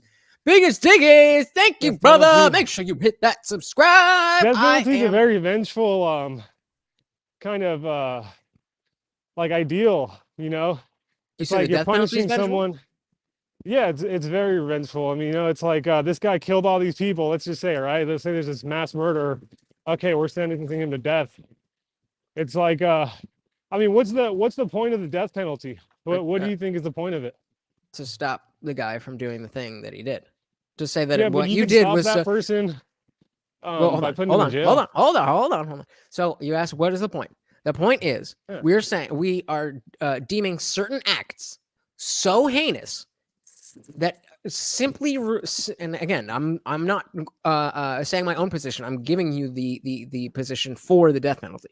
That it is said that there are certain acts that are decided to be so heinous that even physically removing you from society is not enough, and that you can no longer. That's an opinion, all right? Right? Yeah. Absolutely. But that's there's the a lot of argument. arguments. I'm sure you've heard the one where people that are not necessarily for the death penalty. I'm against the death penalty. I can easily say I'm against the death penalty because, again, I don't think the government has the right to kill people. I don't think killing people is something. Yeah, I like that. There you go. But you know, I didn't. I was curious on your thoughts, not just whether you agree. Man. I don't really have a fully formed opinion on every stance. That's fair. And you know, Alex is here. What is good, Alex? Better late than never. So for me, the death penalty, again, it's another issue where it's not overly important to me, right? Okay. And I used to be, I guess, anti-death penalty. You know, I mean, well, a lot of my views have actually changed a lot over maybe the past 5 years. But, you know, I used to hold the view that, you know, and you hear these arguments a lot, right? Like, sometimes, you convict the wrong person and then, you wind up like executing someone who, may have been innocent, right? And then you also hear the argument about, like, I guess they get unlimited appeals or something like that. So it can wind up being more expensive than. Oh, definitely. If you just sentence them to life. And then also, like you were saying, that maybe the government doesn't have the right to kill people. Right. Well, it's not necessarily that the government doesn't have the right to kill people, because if we're at war and you're a soldier, you are an arm of the government. War is a crime, my man. I mean, sure, but I don't think that you can hold a soldier responsible for killing somebody in a war, because they are an arm of the government. So the idea, if you are a soldier and you kill somebody, that crime is on the government, not on you as an individual. And I think people go along with it for plenty of terrible reasons, but depending on what it is. I mean, I'm glad we got involved in I mean, I don't even know. I was going to say I'm glad we got involved in World War II because of obvious reasons, but it's hard to even know because we're here. We should have stayed out. I was going to say that's why I stopped myself, because it seems like the narrative is, we were there and we saved everybody and but I just generally am anti-interventionist, so I just don't think that it's useful. But that all being said, the notion that somebody can do something that's irredeemable and then bringing money into the equation. Perfect timing, Jamie Dean. Talking about people doing irredeemable things. The fact that people can do something that's irredeemable and that they should be excised from society and putting that with the cost. Now, there's a cost, there's a financial cost to keeping someone in prison for life, and there's a moral cost to ending their life. And I personally believe that if you are going to determine, whatever the case, if you were to determine that this person did a bad thing, then doing another bad thing doesn't help that. And even though it may cost more money to keep that person alive because of, what is it, Blackstone? It's better that What's that? It's better that 10 guilty men go free than one innocent man die. Blackstone's calculate. I forget what Yeah, the I've fuck heard it's of called, that. but you know I've what I'm heard talking of about. that Yeah. before. Yeah. So and I agree with that. The notion of, and I believe that was thank you, Blackstone's formulation. Thank you, Jamie. I believe that was based on the inverse of that exact thing in some, maybe Rome or some ancient society. As you can tell, I'm not super well read. I just listened to a Some lot of shit. politicians said that. Some politicians said that they would rather imprison 10 or whatever. Right. Well, that's a biblical thing. So Blackstone's formulation is the inverse of that. Well, to interject. Go ahead, Ava. Yeah, to interject, you would agree though that there are, not even just some. Like there's a lot of criminal. Can you hear me now? Yeah, go ahead. All right, I was going to say, there's a lot of criminals that probably most criminals, like, that they committed a crime, right? Right. Yeah. So, to me, kind of like that argument that maybe you could potentially be executing an innocent person. I think that in and of itself is sort of a straw man as well. It's kind of like the rape and incest cases with abortion. Like I think it's just a very small. I think it's just a very small percentage. But that's the whole point, is that it doesn't matter the I percentage. think most people who are on death row. Well, I think most people on death row, like, definitively, killed the person. I don't think there's probably any argument How do you know that they didn't. Based on right? What? You're saying that based on what? Your research of. You're like 80% right. You're like 95% right, I suppose. Okay, so what's the 5%? You guys are throwing out a lot of claims. The people who have been killed unjust. You hear it every fucking year. There's someone that was sentenced to death that apparently didn't do it, right? Or what have you. That there was some type of mishandling, in the case. So Elo, what's the percentage you're okay with? What is the percentage of innocent people you are okay with slaughtering in the name of making sure that the people who do these heinous crimes are killed for their crimes? Well, so my response to that is, I think if you are going to pursue the death penalty, that you should be sure, right? And I would challenge you, huh? What is sure? That that person committed the crime. But how do we do that? No, but like, you can have like literally video of someone like shooting another person or something. We had video of plenty, George like, Floyd. Not every we had crime. Video of George Floyd, not and we saw every that crime is up for debate. Additional video. There was additional context. So my point to you is that you cannot ever be 100% sure that somebody did something unless you personally were there.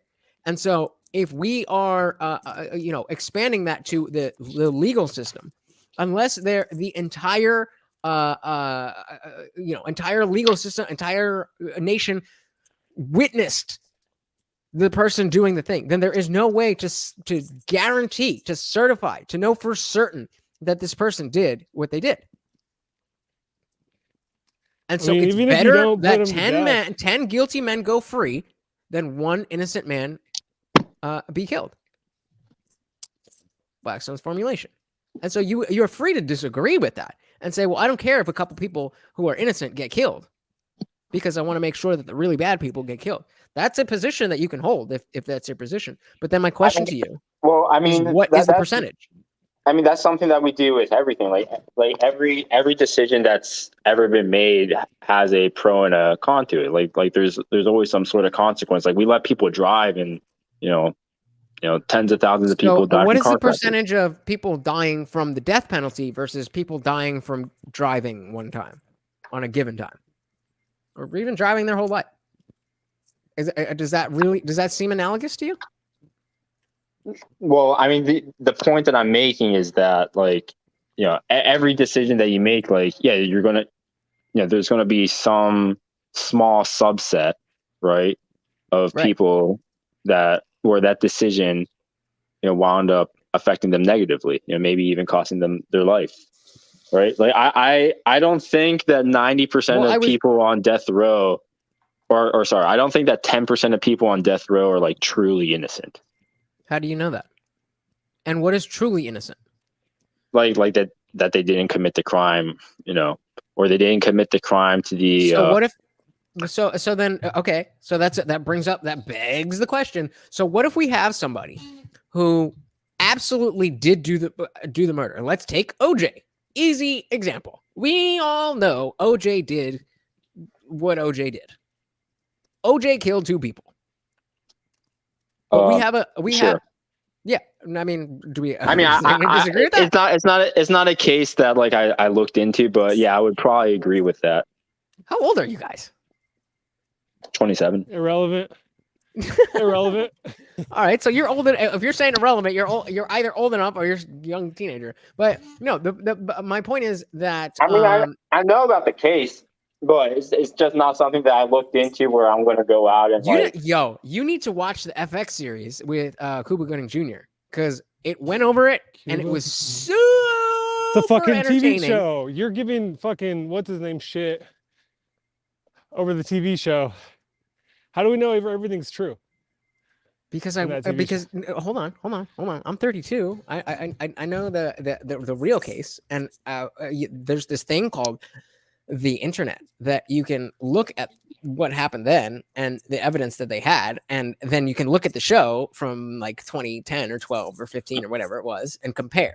So exactly, all right. If the glove doesn't fit, you must acquit. So that brings me back to my original question.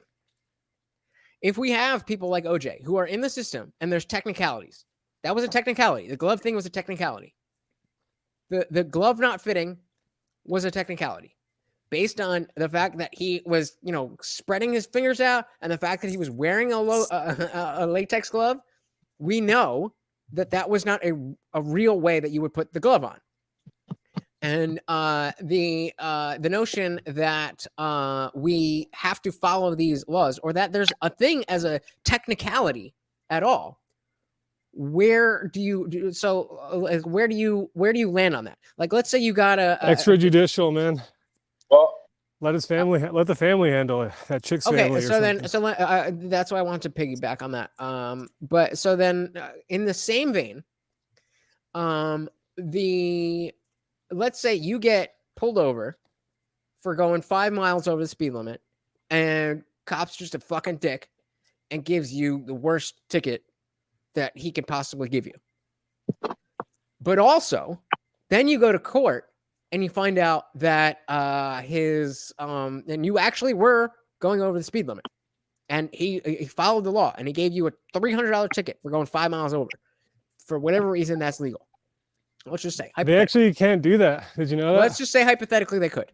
He's giving whatever the maximum is. You've gotten a ticket before, right? Yeah, but the cops can't ticket you for small amounts. So you got a ticket before. What if you really were speeding, but you go to court and you ask for the files on the radar gun, and you find out that the radar gun hasn't been functional for the last 6 months, and you only got pulled over 2 months ago? Would you say, well, I really was speeding, so I should get this penalty? Or would you say, you don't fucking know I was speeding, your shit's fucked up? I'm not. By the letter of the law, the burden of proof is on you. Innocent until proven guilty. And you have not proven me guilty. Where would you say, yeah, but you know, I was speeding, so I'll pay this lofty ticket? Or would you go by, hey, the law is the law, and The I think $300 speeding. ticket isn't worth my day in court. what? I said a $300 ticket to me isn't worth a That's day in besides the court. point. So let's say you ran. Yeah, let's say you ran a stop sign, and it's $700. You're missing the point. I mean, you're dancing around. Lilo would never run a stop sign. He would never. You accidentally ran a stop sign. It's a hypothetical. You didn't see it. It was hidden behind even better. Even better. Behind the Even cop that was better. there. You want us to play hardball? We'll play hardball. So there's a stop sign that you ran because you didn't see it because there was an overgrown tree, right? But you've been there before. You kind of thought maybe there was a stop sign, but it wasn't until you were already in the intersection that you're like, oh, fuck, there was a stop sign there. I forgot about that. It was covered by the trees. So you go into court. There's a stop sign there. You're supposed to stop. It's your responsibility to stop. But by a technicality, it's the government's responsibility to make sure that the sign isn't covered so that you can clearly see it. But you didn't stop. And you knew that there was a stop sign there. You knew while you were crossing through. So in that situation, you're in court and you can say, okay, the government is supposed to make sure that that sign is fully visible. Or are you going to say, well, I really did know that there was a stop sign there and I ran it by accident, so charge me, give me points?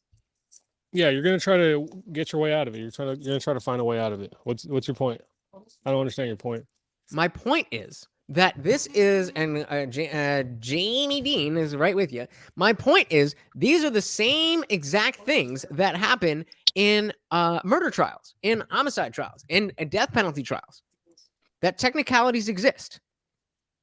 So if you are accused of murder, are you and again, we are talking hypothetically. Let's say in a fit of rage, you got a girl, you love her with all your heart, and you find her in bed with another dude, and in the heat of the moment, you kill the dude. Just for the sake of argument. Now you're on trial. Now you're on trial for manslaughter, and you could go on death row. But there's a technicality where they didn't write something correctly. The key piece of evidence doesn't have chain of custody. Something. There's a technicality. Do you believe that you should have the right to go through the system as intended? Or is it just, well, we knew you did it. Even though we messed up, you still did it. So you should go to jail. Would you believe that you should still go to jail? What up, yeah?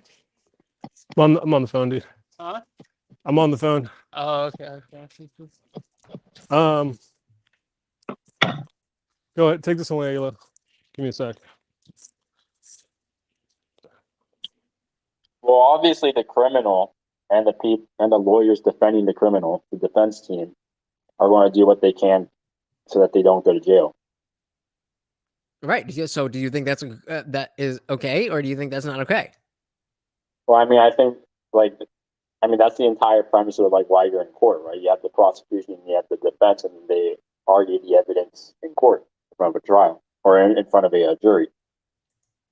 Right. Yeah. Sorry, I'm just I'm not completely following. You don't need to. Don't worry about it. Don't worry about it. I got a point. If you just answer the questions, we'll get there. You keep trying to jump ahead. You keep trying to corner you. You're trying to jump ahead and get to the end of the conversation. If you just answer the questions, you'll get to my point. He's trying to trap you. Okay. Did I not answer the question? What do I think? Do I think the person who killed his girlfriend, but there's some sort of technicality in the trial, and that he shouldn't argue that? Right. Yeah. Do you think that he shouldn't be allowed to argue there's a technicality here? The law is the law, and your officers or your department, whatever, didn't follow the law, and I should be able to exploit that. Is that why you got acquitted? What? Is that why he got acquitted, though? I thought he got acquitted because the fucking jury, legit just acquitted him. I mean, it was. I mean, it wasn't 1 point, but the glove was a fucking huge piece. I mean, you didn't even know. You didn't even weren't know there about. black people on You the don't even know jury about that- it, and you knew about the glove. You Yeah, know we the know about the saying. The glove. glove. If the Everyone glove knows doesn't about the fit, glove. you must acquit. You know that saying, right? That was Everyone a real does. thing. That really happened. Even though that really was OJ's glove. Allegedly. I don't know for certain, of course. But with all common sense, that was OJ's glove. Unless somebody else bought a matching glove to the gloves that OJ had and used them in the same way and had them there at the same night at the same time and unless all of that shit happened, that was OJ's glove. Well, if I'm killing OJ's girlfriend and framing it on OJ, I'm buying his gloves. That's true. Good point. Jimmy Dean, they're on your team. I don't know. I'm just asking questions. And if you guys are so secure in your position, I would love if you could just take it to the logical conclusion. I'm having to come up with these fanciful. I'm having to come up with these fanciful situations because you won't just answer the questions as they're presented. No, I'm not like. First off, again, this isn't an issue that's super important to me, and I'm also. That's fair. I'm not trying to. I'm not just saying that. I'm not trying to avoid your questioning. It's just. I'm just not following the entire line of thinking. Is what it is. So the entire point was about technicalities in the law. Sure. Yeah. Should technicalities be allowed to be used by people who are accused of crimes? And the reason I'll give you the reason for asking that question before you even answer it. The reason I'm asking that question is because that then says, okay, the law needs to be ironed out before we apply it to people. Because if the law gets it wrong, then people who are actually guilty of doing wrongdoing will get away with technicalities. So I'm asking about what you feel is the government's responsibility to have the law written properly. That's what I'm getting at. Can I ask a question? Can I ask a question? Please. What are the technicalities? Can you kind of specify? And because I don't know too much about the OJ case, what were the technicalities there that kind of led to the so-called mishandling? I mean, all you need to know is that he made it so that the glove didn't fit your hand. If you're going to put on a glove, you know what isotoners are? Those leather gloves that you keep in that they used to keep in the glove box. If you have a Cadillac or something, you don't want your fingerprints all over the car or the steering wheel. So you put on your isotoners. Yeah. Remember, Kanye had that song with something isotoners. That's what he was talking about. Leather gloves that are relatively tightly fit. They're not stretchy like the cotton gloves that you would wear. But is it technicality that the people believed him? Because that's kind of what a lot of cases come down to is does the jury believe you? Yeah. Look, people are programmed to know if someone's lying to them. We can tell when someone's deceiving us.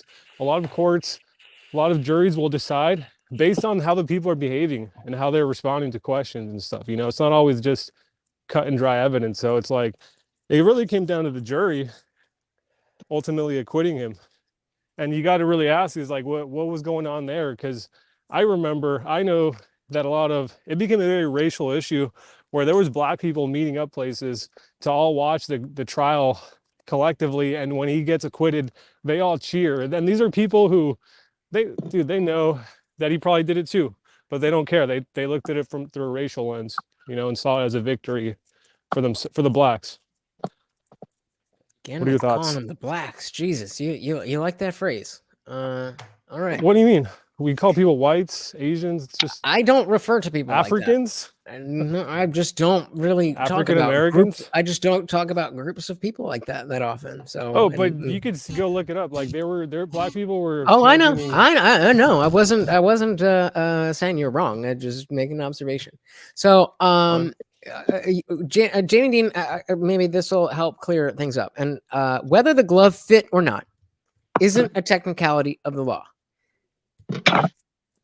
It is a technicality because it was his glove, but technically it didn't fit.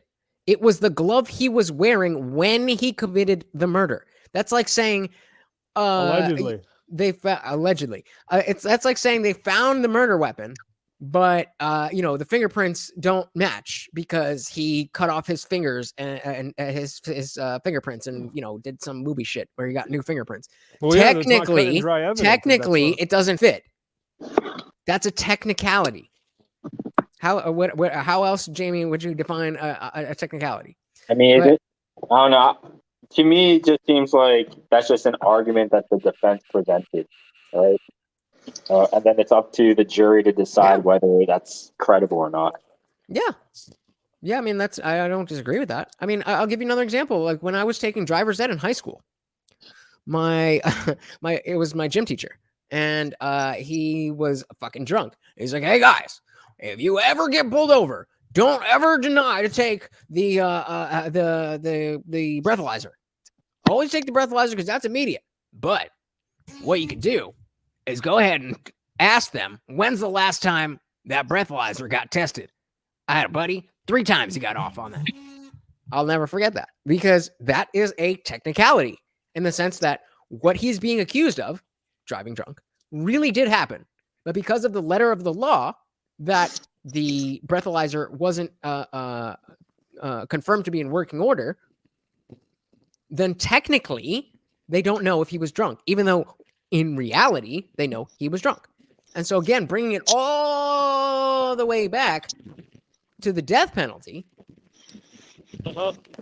we're questioning that. Okay, if people are using these technicalities, should we really be killing people or not killing people based on the letter of the law, not based on their actual actions? Even though the letter of the law is supposed to, the trial is supposed to reflect their actions, we know for a fact, since DNA evidence has been introduced to the world, that there have been people who are innocent, proven by DNA evidence, that were killed by the government.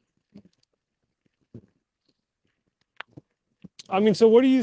Okay, wait. Why were you bringing up the death penalty though? Because you're talking about technicalities. I don't know. Somebody asked me about the death penalty. Jimmy asked about the death penalty because he's trying to, I guess, draw some sort of concern troll. He's trying to concern troll. Yeah.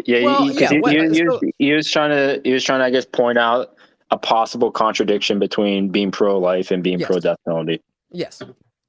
So let's just address that directly. Do we feel like you can be pro-life and support the death penalty, or no? Yeah, I think we don't so. Have to give. We don't have to give. Different. They're different, like situations.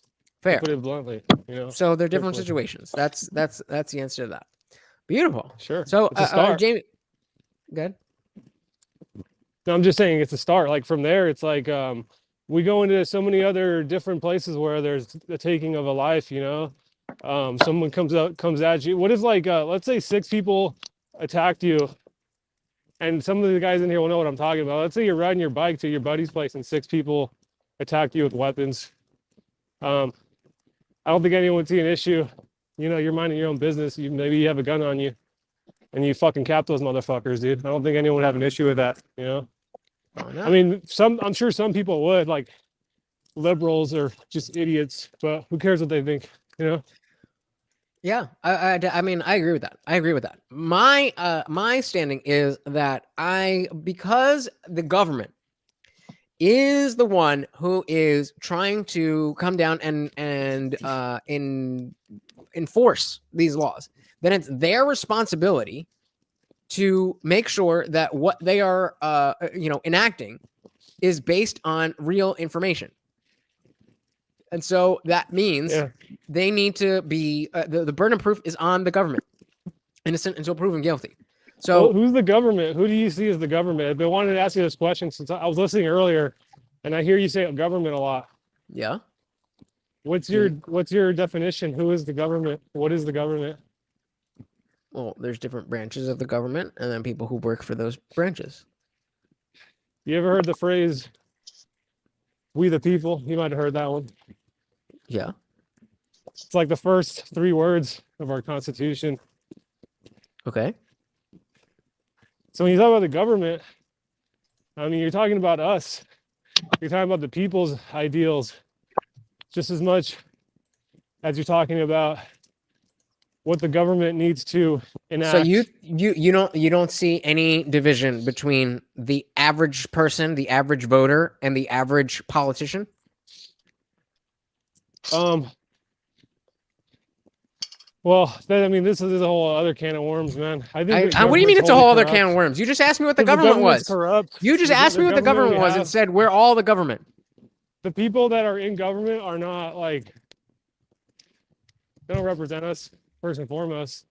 Absolutely, they represented us. They either way that you're Not saying really. that, either way that you're saying that, you're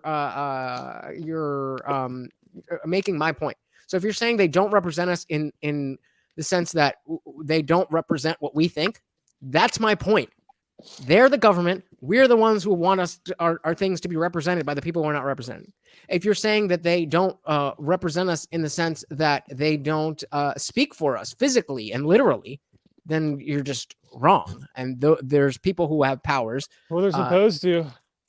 Yeah, they're supposed to. So I guess you mean that in the first way, that they represent us in the sense that they were elected to represent us, but they don't actually represent our views. Is that what you meant? Yeah, pretty much. It means that so I would agree. So the people. Sorry, Elo, go ahead. So I was saying that maybe he means that they are a different class of people, because the people who are going to become politicians probably have, different personality traits, right? Yes. From the average person. Yeah. I'll be right back, guys. Brandon, I know you just joined us. I'm coming right back. I'll be on cam. I just gotta pee, and I don't want y'all to see my dick.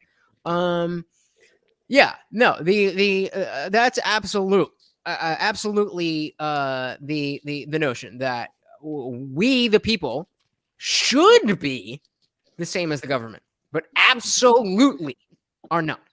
Absolutely, there is a difference between the people and the government. That is something that I feel so very strongly about, that I can't even really fathom feeling like there's no difference between the two. But I want to any direct responses to that, because I do want to get to this question we have on screen. I think the government and the people are two very different things, no matter what it says in the Constitution and no matter what it is. Motherfucker, I'm running a show for you. All right? Shut the fuck up. Jamie, do you wash my nasty ass hands? Bro, fucking do what the fuck I want. You touching my mouse? I just got a new one. But sorry. Anyway. No, so then let's go back to this question then. So Jimmy Deaton, you fucking cuck, says, you don't know any of that. Any of what? This is like saying Rittenhouse is a murderer after being acquitted of all charges. No, it's not.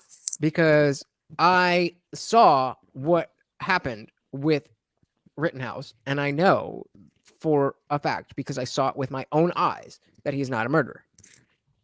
So I don't know what that. But he crossed state lines, man. I wish so badly. Do you guys know? Shouldn't have had that gun. What is a kid doing with an AR-15? Oh, were you serious? Whites. No way. Whites killing blacks again. He just goes on the streets to kill black people. Wait, Jihad. When you said he crossed state lines, were you being serious or you're making a joke? No, dude. I'm totally joking. Don't be a bitch. If you were being real, let's get into it. Were you being real or you were making a joke? No, I I think he should have shot more of those people. Can I say that on your stream? I mean, you already did. So, I mean, we can pew, but okay, moving on. My only criticism is that he didn't hit the black guy that stomped on him. I am not standing by that. Fuck that bullshit.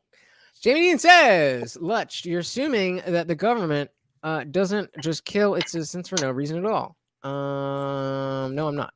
I'm just saying, that when they do it for no reason at all, that we should have some recourse. Brandon K, thank you for joining us. What's good, brother?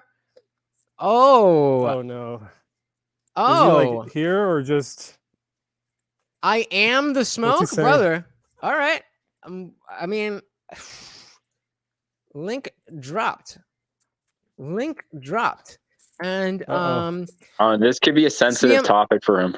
CMT. I mean, you asked for it. CMT. I'm going to amend. I appreciate that, but I'm going to amend your statement, and you do not have to be respectful. You just have to be civil. You do not have to be respectful. You just have to be civil. We're not going to be yelling and shit, but you could trash me and say I'm fucking stupid and shit and all that. What else do we got? Bengali women are gorgeous. Okay, cool. I appreciate you, CMT. So yeah, I mean, you know, we come all the way back to death penalty, which brings us all the way back to abortion. We are, I think, all of us on, or no, it seems like me and Elo seem to be legally pro-choice, and Jihad, you seem to be legally pro-life. Is that correct? I'm not legally pro-choice. Yeah, what does that even mean? Legally pro-choice? Yeah. What does that Your mean? legal stance, you believe that legally the choice should be made, or you're No, I'm not pro-choice. No, it should be outlawed. Yeah. So you're both pro-life. Yes. So then, Yeah, don't kill babies, man. Fair enough. I was just making sure. Eat some cucumbers. No problem. So, have you guys heard of the I don't even know what they call it. The thought experiment with the violinist in this this arena of, you know, bodily autonomy. This is something that this is a pro-choice argument that people often make about the violinist. Have you heard this? I used to play the violin. I don't care. So, the argument is that if I were to, if I can't, I don't know where the violin came from, but it's a thought experiment, just like the trolley, whatever. But so I come across a violinist who is about to die unless he is connected to me by a tube, and he can get my life force. I'm not a fucking doctor. I don't know. He can get my life force, and it will keep him alive as long as he's connected to me. And I agree. I make that decision to connect him to me. We all on the same page? False equivalency. Calling it now. I haven't finished. I haven't finished the what's false about it so far. Where you're talking about a violinist, you're using that to like justify killing. See, this is what I mean unborn. about you jumping at. If you just are you with me or no? Do you understand? Am I wrong, though? No, but if you you don't even know what I'm gonna say yet. So just I'm like, humor me. Do you understand the position, the situation that I just presented to you? All right, I won't be a douche. Go, yeah. Wait, can you repeat it one more time? So there's I come across a sick person, right? And they are going to die unless they are plugged into my body by some technology. Okay.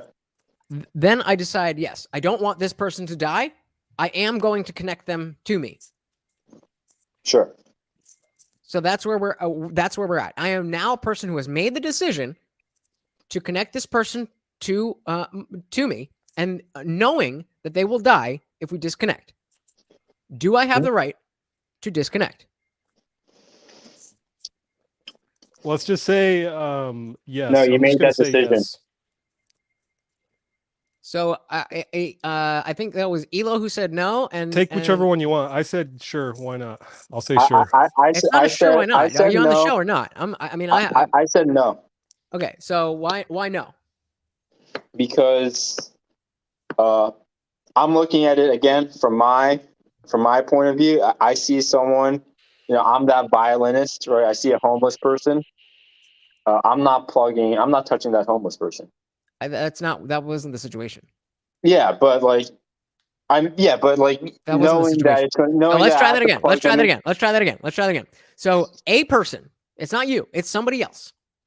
Some virtuous person comes across a somebody in the hospital. I don't think I said homeless, but they're not homeless. They've got plenty of money. They're doing great. They're a wonderful person. They give to charity. They whatever is good they're a good person, but they're in the hospital.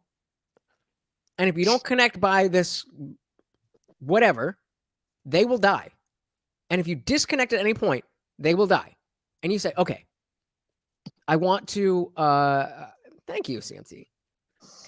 And you decide that you're going to connect. So now you guys are connected. That's where you're at. You are connected to a person that will die if you disconnect.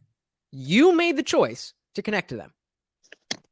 Do you have the right to choose to disconnect? Let me take this one, Elo. I'll say yes, and I will then go on to say, how does this apply to abortion, and why would it, and why should it? Well, that's why you shouldn't jump ahead. I still say no. Again, I understood the entire premise of the situation or the hypothetical. We both do. You must know what you're getting into, right? And they clearly know what they're getting into when they plug the homeless person to them. I don't. Again, we're not talking about homeless. Sick. We're talking about a sick person. I don't know where homeless came into it. I don't remember if I said that. I don't think I said that. He misspoke, but whichever way, he's just alluding to what you said. There's nothing wrong with this person morally. They just happen to be sick, and for whatever reason, you're the only person that can save them. And we have this amazing technology, and you can plug it in, and they're saved. Here's what I'll say, man. Okay. No one's making a choice. These women that get pregnant and decide to get abortions, they're not making choices to attach themselves. In fact, they don't want that choice in the slightest, which is why they get the abortion. Well, right, but they are making the choice to connect them when they have sex. Wait, are you pro pro killing unborn babies? No, I am pro-choice. I am not pro-abortion. I believe abortion is wrong. I believe there are situations where ending the life of a fetus makes more sense than not doing it. So how can you be pro-choice but not pro-abortion? Which is why I asked legally versus morally. Morally, I believe ending the life of a fetus for no reason is wrong. That doesn't mean I think the government should have the right to say you can't do this, that, or the other. I think that there's an aspect of culture that comes out here where we need, as a culture, to become better people, that we don't need the government not to tell us to murder. I respect that a lot, dude. I respect that a lot, because that's very just libertarian That's what I'm doing here. well, going back to the hypothetical, if the homeless person, if that person was going to die, even if they were plugged in, right? No, not a homeless person. I don't think it's wrong to unplug them prematurely. If you don't plug in, they're gonna die. Yeah, but if they're still gonna die, if maybe their situation doesn't improve or something, then I think at that point it's fine to unplug them from your body, right? Right.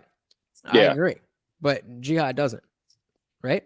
You think that once you make that decision... I'm not sure. I've heard, I will say, I'm not trying to cut you off again, but I did hear an argument recently from, you know that guy, you know about Freedom Tunes? You know the guy that does Freedom Tunes? Yeah. Seamus Coughlin, hell yeah.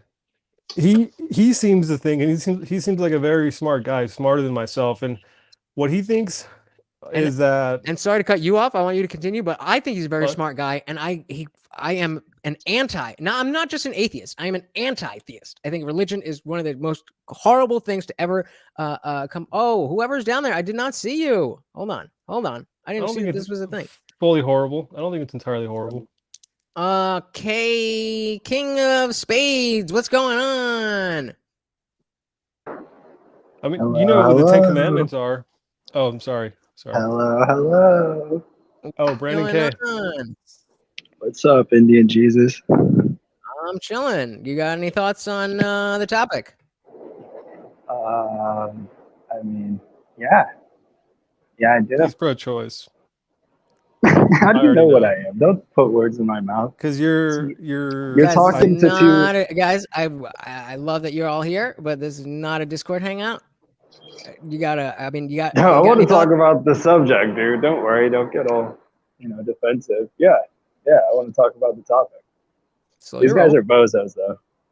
Okay. Jihad is just a bozo. He's pro-choice. How so? So you want to kill little kids. You want to kill. You're No, fine with killing because babies. Jihad's Hold on. never like. All right. So why are these guys bozos? Yeah, because you'll never get like a real answer from them because they're all like, they're like internet like people. You know what I mean? What's a real answer? I feel like we've been getting Like a real opinion. You know what I mean? A real I feel like I've opinion. been getting a lot of opinions. What about you? What is your opinion? Yeah, I'm pro-choice. I mean, what is there like? There you go. I mean, So but like, hold on, Jihad. So you're pro-choice, okay? Does that go all 3 trimesters? Do you have a cutoff?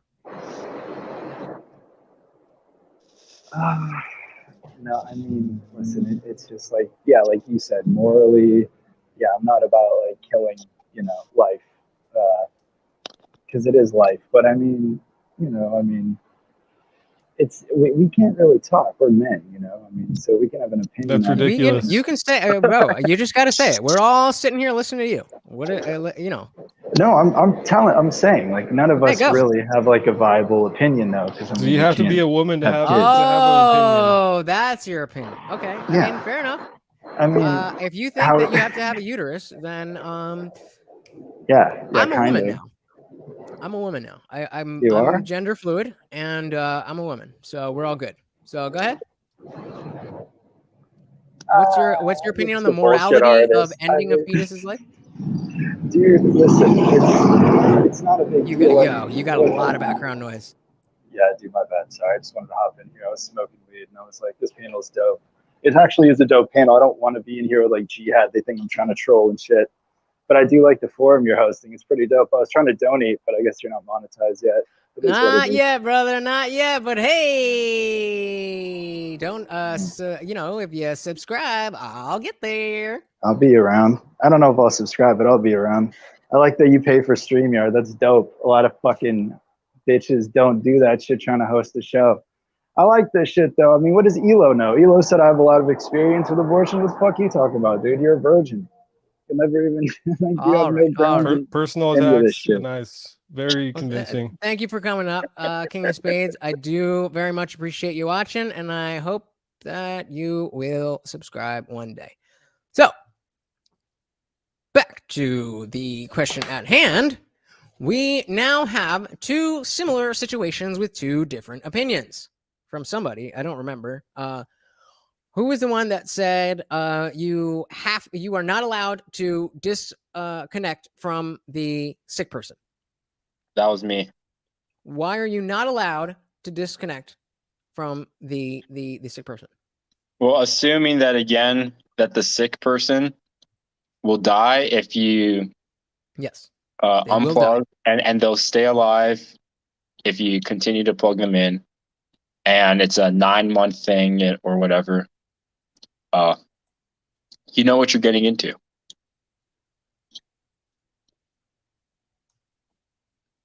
You know what you know what you're getting into when you make that decision. Okay, but yeah, maybe I don't know what I'm getting into. I didn't sign a contract or anything. I didn't know. I've never been connected to anybody before. I thought it would just be, kind of, them just hanging out. But actually, this person's actually really annoying. And I didn't realize how tired it would make me when I did this. I don't even know this person. I was just trying to be nice. You're saying that I now have to be connected. The government is going to force me to be connected to this person? Yes. All right. Well, that's a world I don't want to live in. That's a scary, scary world that, dare I say, reminds me of the Handmaid's Tale. You shouldn't make those decisions, like if you're not ready to live with the consequences. I hear you, and I agree with your sentiment. But the notion that you can't do with your own, you're trying to make this argument for the procedure. You're trying to make this argument for abortion, but you're not actually talking about the situation at hand. You don't actually think, you can't possibly actually think that you as a human being would have no right to change your mind about who is connected to your body and taking your blood, who's not even related to you. At no point are you allowed to do, anything like that. What is this a permanent thing in this hypothetical? Let's say yes. What if it is? What if it is? Does that change things? Well, I think it's an absurd hypothetical. Okay. Does it change things? I disagree with the premise of the question because it's absurd. Fair. Hey, I'd say that's fair. Fair enough. King of Spades, you got one more chance because I appreciate that you're here. What do you got for us, Okay, pal? yeah, because it's hard. I was trying to think. I was like, fuck, I got through into the mix. But I got a real question for you because Second chances for everybody. You're being like self-important for some reason. Like you're like giving this hypothetical, but it's so, yeah, it's such a bullshit like analogy. Like, have you ever had unprotected sex? Yeah. Okay, so then, I mean, you realize like just doing that alone, you basically like, I mean, you're just completely negligent. You know what I mean? Like, yes, I was. I also, if you missed earlier, I was a drug addict for 5 years. I did miss. I missed everything. Yeah, so I used to be a pillhead from Okay. ages like 20 to 23, 4, 5, right in that kind of area. Yeah, I was a degenerate and I made bad choices. And I don't think that there is any. Would you be in favor of me getting the money back that I spent on drugs? Probably about. Well, at least $5,000, probably closer to $10,000 over the course of I those asked years. you if you had unprotected sex, and you just went on a. You're talking Okay, about but your point. The point you're making is that your point that you're making is that people make mistakes, and so they shouldn't be held to the consequences of Not those a mistakes. mistake. Not a mistake. It goes deeper than that, bro. I mean, why did you have unprotected sex? Like, why does I was anybody? a horny dude, and the girl let me. Yeah, I don't know. What do you mean? It's easy to be like, I was a horny dude, but like, there's a lot that goes into that. It's the passion, it's the emotion. There's a lot of things that go into someone. You care about them in the moment, like, original sin. I didn't know her name. Is tough. You didn't know her name. So you've only had unprotected sex once? I doubt that. I mean, I'm just saying, like, you're negligent, man, and you could be. I'm not disagreeing with you. But I'm not what's disagreeing funny? with you. You know what's funny? Like every girl, you can bust in 12 girls, and you will never know the truth. They could have all gotten pregnant and never told you, or just done it themselves. So what's even? Okay. Why so are we even talking what is about the implication of that? On the Roe v. Wade decision? Because at the end of the day, it's women that have to deal with it, and like us as men, it's just like I've always found it funny, like men talking about abortion. It's like, bro, like I don't know, it's like, do we? So really do you have an opinion? Do you have an opinion on murdering adults? Well, I mean, it's not as general. Like you're generalizing. Yes or no question, though. That's a yes or no question. Do you have an opinion? I didn't ask what it was. I just said, do you have an opinion on murdering other adults? Sometimes I don't. Then again, I don't want to live in your world. Because okay. It's good we live in a way republic, because at the end of the day, it's not like on this, us. It's the onus is on the woman. The onus is on the uterus, bro. Because at the end of the day, only they know what's going on in there. Like you know what I mean? It's like you're being completely solipsist here. It's like you can't just. You're like, I have this opinion on abortion and all this shit, but it's like every situation is different. Of course, no fetus should every. Okay, I agree with all of that, and I still don't know what your point is, though. What is your thesis? Because I just feel like you were giving this analogy on can you just give the analogy again? Because it was just bugging me, and I was like, it's. So there's a sick person who will die. You can save them by plugging them in by some magical technology. And Caballos is about to get knocked out. PFL. You can save them. I wasn't. Yeah, you're good. You can save them by plugging them in by some magical technology, and they will live as long as they're plugged into you. The question is, do you have the right to decide to change your mind? To say, actually, I don't want to do this anymore. The right? Yeah, of course I have the right to. So why is that the case with another person who's adult, but it's not the case with another person who's a fetus? Oh, not such out of left field now, is it? Not Maybe we really. just No, I answered the mean, question. It wouldn't have taken this long to get to the point. You But that's already something that know would that. literally never happen, man. And like people That's actually not have the point. It's the abortions. No, I get principle. what It's the he's saying. principle. It's the principle. Right, right. It's all that moral equation shit. But I mean, it's just like, if it's not your moral equation, then it ain't. I mean, okay. I don't know let what me that ask you means. If something. it's not your moral equation, it ain't. Please. If it's not like applicable to you, like morally, like if you don't like, I can get people pregnant, can I not? but why do we do anything? Like why do we feel guilty about abortion? Why do we feel guilty about killing people? Why? Because people feel value for their own lives and then Exactly. want to Wow. keep living. He actually, And yeah. so therefore, Exactly. well, Exactly, bro. Hold on. Okay. Hold on. So people have value for their own lives, and therefore we can extrapolate that other people have value for their own lives. That's it. Right. So And if in somebody this values instance, their we have life, to why do choose the you have the value right of to the take it life. away? Whether they're an adult or a fetus, why do you have the right to take away somebody else's life? Yeah, because it's circumstantial, bro. If the It's assumption is that they appreciate that existence. I appreciate your point, but it's so like, I don't know, dude. It's like, it's easy to say all this. It's easy to be like, yada, yada, but if you're a pregnant girl, you know, and your family, You're I'm just exposing saying. yourself, Brandon. Brandon is Yeah. getting exposed right now. Yeah, How am I dude, getting you're exposed? not. Look, it's a thing. Again, it's easy to say if you're in the right. If you're murdering the adult, then it's easy to say. But like, if somebody else is murdering the adult, then how do you even know, dude? In all fairness, it's their, it's theirs, Wait. but they made that biologic. So are you saying that you need to be a murderer to say that murder is wrong? No, I need to be a human. You know, I'm just a human.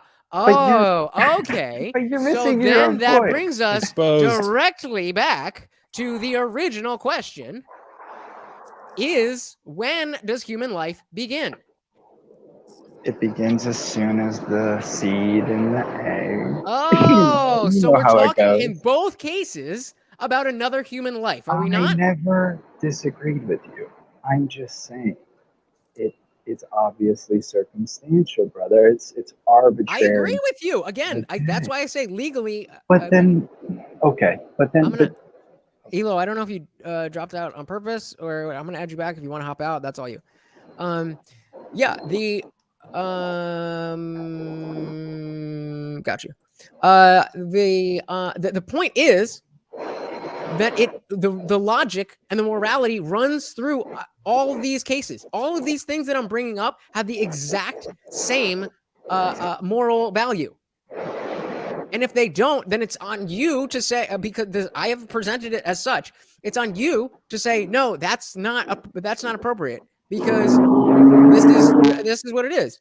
We got Alex Pickus in the building. What's up, Alex? What's up, Alex? Brandon, do you follow that? yeah. I just had some background noise. Yeah, dude, I agree with you. But okay, so. And look, I'm sorry to cut you off, but I'm not trying to bomb anybody. I'm not trying to dunk on anybody. I'm trying to have a conversation. No, you're cool, dude. I know. Just so everybody knows, because I know. I mean, I'm drinking a little bit, and really? sometimes when I'm right, I know I'm right. Then I want to get a little spicy. But I want to just say again that here at the Indian Jesus, what we are here to do is resurrect the second coming of common sense. And if I am not speaking common sense, then that's what I need you guys for. So I definitely appreciate you guys being here and talking yo shit. A bunch of dudes that I don't know. So we're gonna take off the banner so you can see their names. But we all met tonight. So we got Elo, Brandon, and Jihad. I remembered it as you were saying. I didn't forget it. It just took me a second because I was thinking of the spelling. But yeah, that's the idea, is that all of these examples have the same moral moral value. So if you can translate what we're talking about with the procedure, and you can use the same parameters with this violinist thing, then we can see, okay, where do your values lie? Are you just saying that with abortion that shouldn't happen, but you don't care about other people's lives? Are you saying that you should be able to kill a fetus, but you shouldn't be able? That's what I'm trying to do, and I'm not trying to say I'm right over all of you guys. I'm just trying to figure it out. I think you and Brandon kind of agree. It seems like you guys are both think that it's morally kind of wrong and We do. But it. what's going to happen? Like, you know, I just think that this is going to make things really bad. Like, 'cause, I mean, you know, they can outlaw whatever they want. I mean, women are still going to get abortions. So it's a fucked up country right now, honestly, to be honest with you. I can't believe they would do something like that. Sad. Well, I agree with the first part. I agree with the fact that even though it's illegal, people are going to do what they want to do. But again, bringing it back to murder, that is not a reason to make something legal because people are going to do it anyway. There's no, you can't say, well, people are going to murder, so there's no point in making it legal. People are going to do it anyway. Right? That would be silly, right? If something's wrong. They're going to do it a lot less. They're going to do it a lot less. If it's legal? If it's illegal. Right. If it's not legal, I guess you could say. Sorry to interrupt. Fundamentally, this just poses too many questions. You know, it just all goes back to just the original questions. The when does life begin? You know, because things are interesting. You know, like if a woman has a miscarriage, you know, she's carrying life for a good bit, and it's not intentional, but it's still the loss of a life. It's so funny how selfish we are. We only care when it's like, oh, it was our fault. I killed it. You know, but if it's just a miscarriage, you might feel bad, but it's a different thing. I mean, speak for yourself. I mean, but you said it. You said, but the only reason we feel any empathy is putting words in your mouth. He's putting words it's in our your mouth. Jihad, shut up. Hold on. Go ahead. It's just our own reflection. It's just whatever we feel. So I think humanity is a big fucking fraud anyway. You know, it's like you could be saying one thing and think the other. I mean, you know, humanity is a fucking fraud. I mean, who cares if a woman gets an abortion? She created a baby at the end of the day. I think it's a horrible thing. I think ending a life is a horrible thing. But at the end of the day, who am I to say? You're a person who has a vote in this country where we as a country decide what our values are. That's who you are. Yeah, we have a say all the time. All the time we have a say in what's we have legal. A say, yeah, really. Ryan Reynolds in the building, who has apparently become a Muslim. We all agree. We all agree that stealing is wrong. We all agree that killing someone unjustly is wrong. There's plenty of things that we already decide what people can and can't do, what will and won't be punished, what is and isn't allowed, man. We do that all the time. Hey, I'm going to say this right now. Fuck Sleepy Joe Biden. Amen to that. Very controversial statement. Yeah, right? Well, I mean, I think that, you know, it's just a multifaceted conversation. It's a multifaceted issue. It's not, that's the whole point of this stream that you guys are on, is for us all to figure out, okay, nobody has the answer. There is no the answer. So yet maybe somebody will come up with an answer. Well, let me ask you a question, Jesus. Why didn't the courts just, murder's already illegal federally on a state level. Why don't the courts just outright outlaw abortion?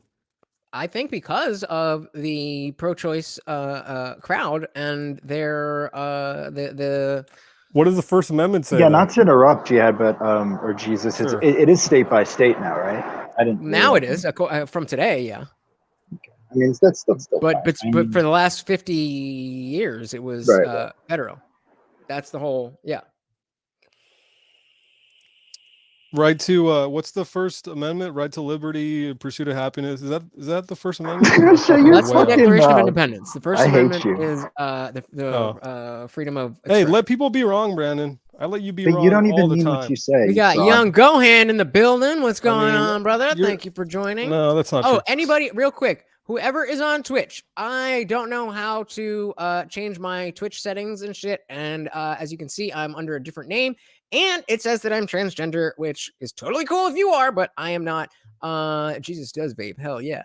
But I will soon be making a new Twitch under the name The IndianJesus. So if you're enjoying what you're watching, keep look out for that. I plan to do that tomorrow. Thank you for holding, gentlemen. Says you're transgender. Why? I don't know. There's a setting somewhere on Twitch that says like that I'm transgender, and I don't know how to like. I went into Twitch. I don't know how to change it. Like, You should keep it, man. It'll probably give you like preference. just keep it. well, I mean, like I was thinking that I was like, ooh, people are gonna come in, and like half the time like my last stream, I did. Have you guys heard of Lady Maga? No, and we have now. No. It's a gay dude who does drag, who is very much against the drag for children, and so I did a whole like deep dive on him, and I don't remember where I was going with that, but yeah, if you guys, oh yeah. So if I don't want to like, I don't care if people are offended by my real views. But I'm not looking to offend anybody. So I don't want like somebody think, oh, this guy's trans, or this person is trans, let me go. And then I'm like, oh, fuck that shit. You know what I mean? Like, that's one People thing are that so I know. sensitive. They can't take a fucking joke anymore. I know. If I was trans, I'd take all. I mean, I'm a Jew. I take jokes all the time. You know, I don't give a fuck. You seem pretty cool. Who cares? But you know what? I guess they're new to being trans. So when you're new to it, you know, once trans is normalized, they'll take jokes. That's a good one. That is a good I'm not one. joking. You can never change it once you go. Well, that's exactly why. Because those of you on Twitch probably see me as iDriveB, even though I think I changed the image to this the IndianJesus thing. But anyway, so I wanna wrap this up because I've been sitting here for over 6 hours. So I want to go around and I just, everybody has some type of view, some type of opinion on what should be done when a girl is pregnant and she doesn't want that baby. Outside of the edge cases, the RPA, the interfamilial relations, and the saving her life. Outside of those three things, let's just pretend those don't ever happen because unless you disagree, I think we all agree that those are reasonable exceptions. Does anybody disagree with the fact that those are reasonable exceptions? There's probably a fourth one, like some type of abnormalities. Yeah.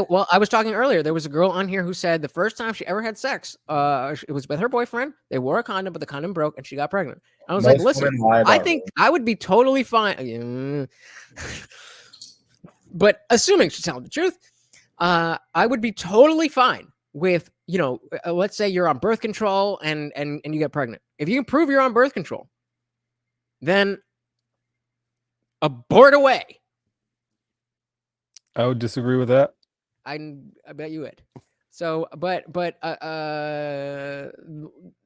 fine, general, give us your entire parameters on. I'm gonna mute everybody who's talking. We're gonna go to we're gonna go to Jihad first. Just give us a closing, your thoughts, top to bottom, on abortion, Roe v. Wade, what should happen, what will happen, what should be the case. I mean, to me, it's not that complicated. Murder is already illegal. We shouldn't be killing babies that would otherwise be viable. I think it's wrong, immoral. I think it should probably just be unlawful, since so many other types of killings already are. And I said earlier in your comments, it's like to kill your own unborn offspring is one of the most reprehensible things you could fucking do, man. It's indefensible.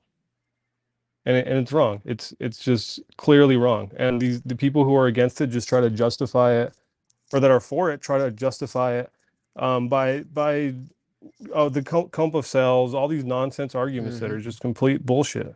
Or that somehow because I'm a man, I can't have a stance on it. It's ridiculous. And I'm glad it's trending this way. It shows that things are going in the right way, and that a lot of people and the most powerful, our leaders agree. So it's a good step in the right direction.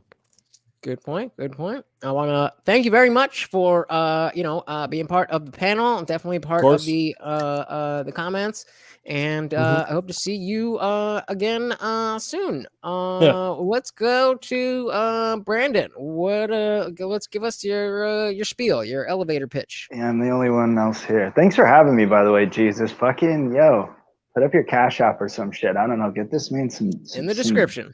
Some motivation. Nice. Okay. I don't read, so I'll get to reading. Touch. Yeah, I'll talk to you.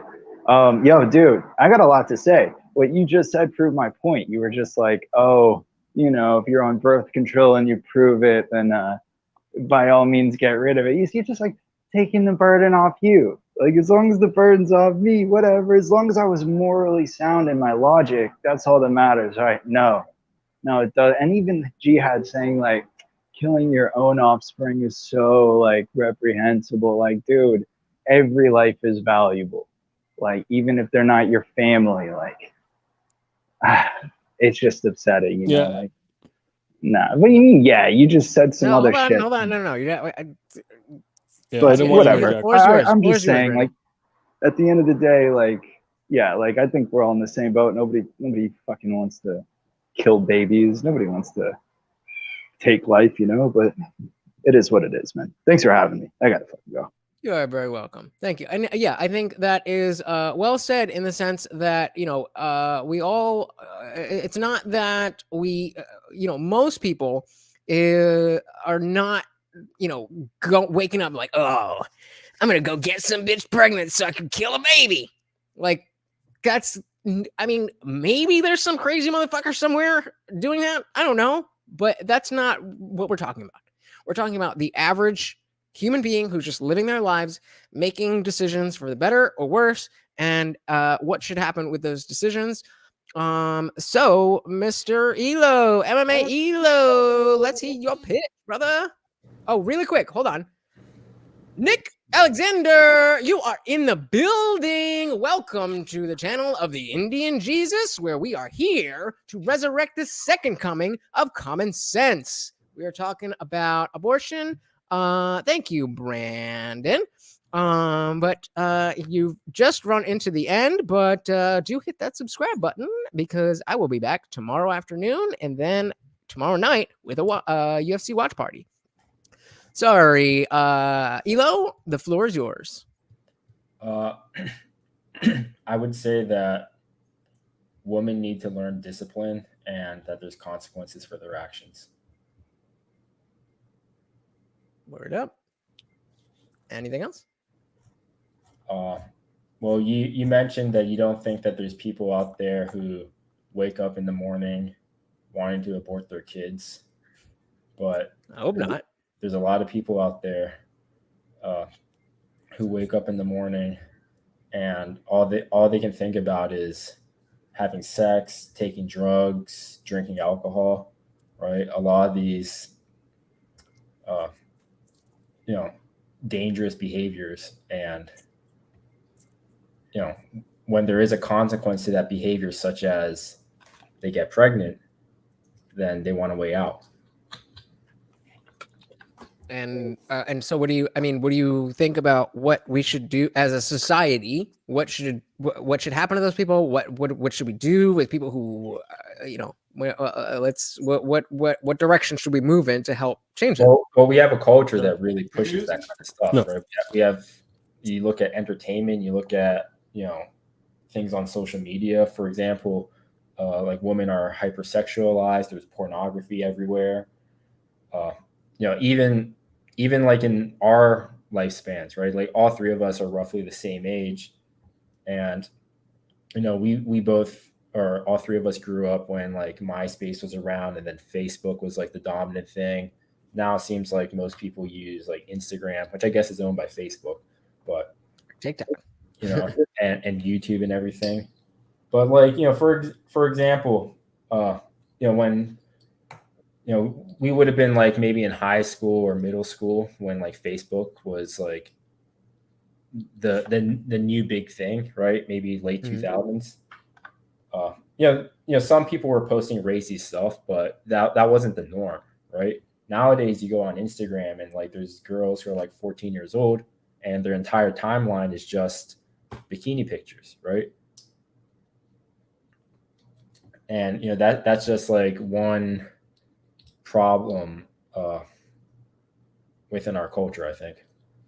So you just have a more general issue with the way sexuality is talked about and acted out in general. Yeah, think he's saying I just don't think it's healthy. Again, like we can look at a really easy one to look at is like the black. I don't like using the word community, but you know, just black people in general, right? Like nowadays, I think 80% of blacks are born out of wedlock, whereas in the 50s and 60s that wasn't the case, you know. And you actually had like black families. So what are the Okay, I'm sorry. Go ahead. Well, yeah, you actually had like black families back then. Nowadays, you don't have anything like that, right? And you know, a lot of that has to do with their culture. Okay. I mean, well, I would argue that what you're talking about is far more of a class issue than a race issue. I think there is a lot of overlap, and these issues happen to disproportionately affect people of color, and you can't get around that. You know, black people do more crime than per capita than any other race. That's, you know, you can't deny that. Yeah. But No, I think that is I think that's a larger symptom of class issues, and I don't really think it's like if you accurate to attribute it to race. If you want to have a good functioning society, you want to promote building a like a nuclear family, right? Yeah, like a strong nuclear family, and that's not something that's at all promoted nowadays. But like, for example, this just came up in my head, but like Black Lives Matter, I think in their like values section on their website, they talk about like abolishing the nuclear family. Yeah, at least they used to, before everybody was like, "What the fuck is this shit?" Yeah, I mean, it's definitely not going in the right direction, and I think you know, as somebody who, as of 2015 and earlier, I was not into politics at all, and then from 2015 until basically, I guess, early 2017, I was just a slave to mainstream media, and then having been heavily red pilled from there, already being, you know, I mean, I was like, I remember talking about the word anti-disestablishmentarianism when I was in elementary school, and mostly because I thought it was a cool word, but I heard it from my older brother, who was like legitimately an anti-establishment, like in every single way. Now he's kind of a, you know, establishment pussy, but so was everybody else who was cool 10 years ago. But yeah, thank you guys. I really appreciate you coming to hang out. And any last words from you guys? No. All right. Well, thank you guys. I really appreciate you coming up. I hope you had fun. I hope you didn't take anything that we said as you know, personal attack. This is a place where we want to be able to have ideas out in the open and, you know, talk about them. And, you know, if we get a little heated, then we get a little heated. But we can do that knowing that we're here to talk about reality, to talk about ideas, and to get shit done. I hate you guys. Oh, my God. I don't. You know what? All right. I'm going to bring some fucking. My dick's not dirty. All right. I'll bring some fucking. Look at these motherfuckers. I'll bring some hand sanitizer down here, but I have a clean dick. I shower and clean my dick, if you must know. Anyway, yes, thank you guys for having the conversation. Really appreciate it. I hope you'll be back. Please do remember to subscribe so that you don't miss me, and I would love to have you guys back. You are welcome on the platform anytime. You got it, man. Thanks for having us. Peace out. All right. So we had well, I got a new mouse. It's got extra buttons on the side. So I want to go from here to, well, I'm not sharing anything anymore. But when I want to when I want to go from here to here to here to here, I can just use the mouse buttons. Thank you, CMT, for hanging out. I really do appreciate everybody who has stopped by. I've been sitting here for 6.5 goddamn hours. I think that is plenty of time to talk about this. And yet, we've just barely broken the surface. We just barely broke the surface. So please, as these debates continue to come up and you're talking to your friend, your family, your whoever, your neighbor, whoever it is, understand that there is more to this than the basic superficial idea of it that somebody else told you. There's a reason. There's a reason this has been such a highly contested notion of what to do with a fetus. Again, I'm still trying to dance around the words. There's a reason that this has been so highly contested. I hate you guys. There's a reason this has been so highly contested for so long. Turning comments off so I can't see you fuckers. And I really appreciate that we could get to some of the core issues so that, again, as we continue to have this conversation, I already have in the works a large panel with at least 7-8 people from all across the political spectrum. Somebody who was CMT, you're my new favorite person. Oh my God. Oh my God. Thank you. Thank you. Thank you. No, it's because I took a piss and into a bottle, and it was low key, but all y'all fucking blowing my spot up. And now I've got more concurrent viewers than the entire night. So I can't really leave now, can I? So, but yeah, this is just the beginning of the conversation. We'll be back. I'm gonna, what time is it? This clock. So yeah, 90 midnight. I'm going to do my best to be back here midday, tomorrow. I appreciate that, Brandon. And if it doesn't work, then, whatever. I enjoy talking to you. I enjoy doing my thing. Either way. Oh, okay. Well, I'm gonna let you guys think that that's what's going on. I'm gonna let you guys think that. So thank you. Yes, washed hands all over. That's exactly what it is. We're clapping. We're clapping. That's exactly what's happening. We're clapping. So I'm glad you guys enjoyed the stream.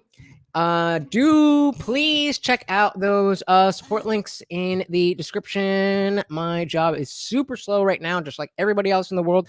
Dog owners, I am a private dog trainer. Dog owners are broke as fuck, and they're not hitting me up. And you guys are too much. And yeah, I hope to see you tomorrow. I definitely, because you guys have been so great. If I'll hop on. And I'm going to expect to see you guys. If I don't see you guys, I'm going to hop off until the watch party. But those of you who are MMA/UFC fans, every single UFC card is covered top to bottom by the Talking Shit podcast on the Filthy Casual MMA watch party. I've done probably 8 or so far. We usually just sit there for about however long the card is. Last week was about 5 hours, but usually it's about 7.5 hours going through every single fight. And sometimes we get into shit like this. If I can, Dr. Evil Genius, aka the host over there, he likes to talk about the fights, but I always try to inject some philosophical, political stuff in there. And I always try to make it a little bit more fun. And if you guys would join us, it would be a lot more fun. So thank you very much. I really appreciate every guy and girl and everything in between that has been here. I hope you guys, took something away from this. If not, come back, give me something to take away from you. If this is, if this is all stuff that you already knew, then you have a lot to teach me. And if that is the case, then I cannot wait to hear from you. Until next time, I am the Indian Jesus, here to resurrect the second coming of common sense. Until next time, see you, that's CMT. I am out of here. Peace.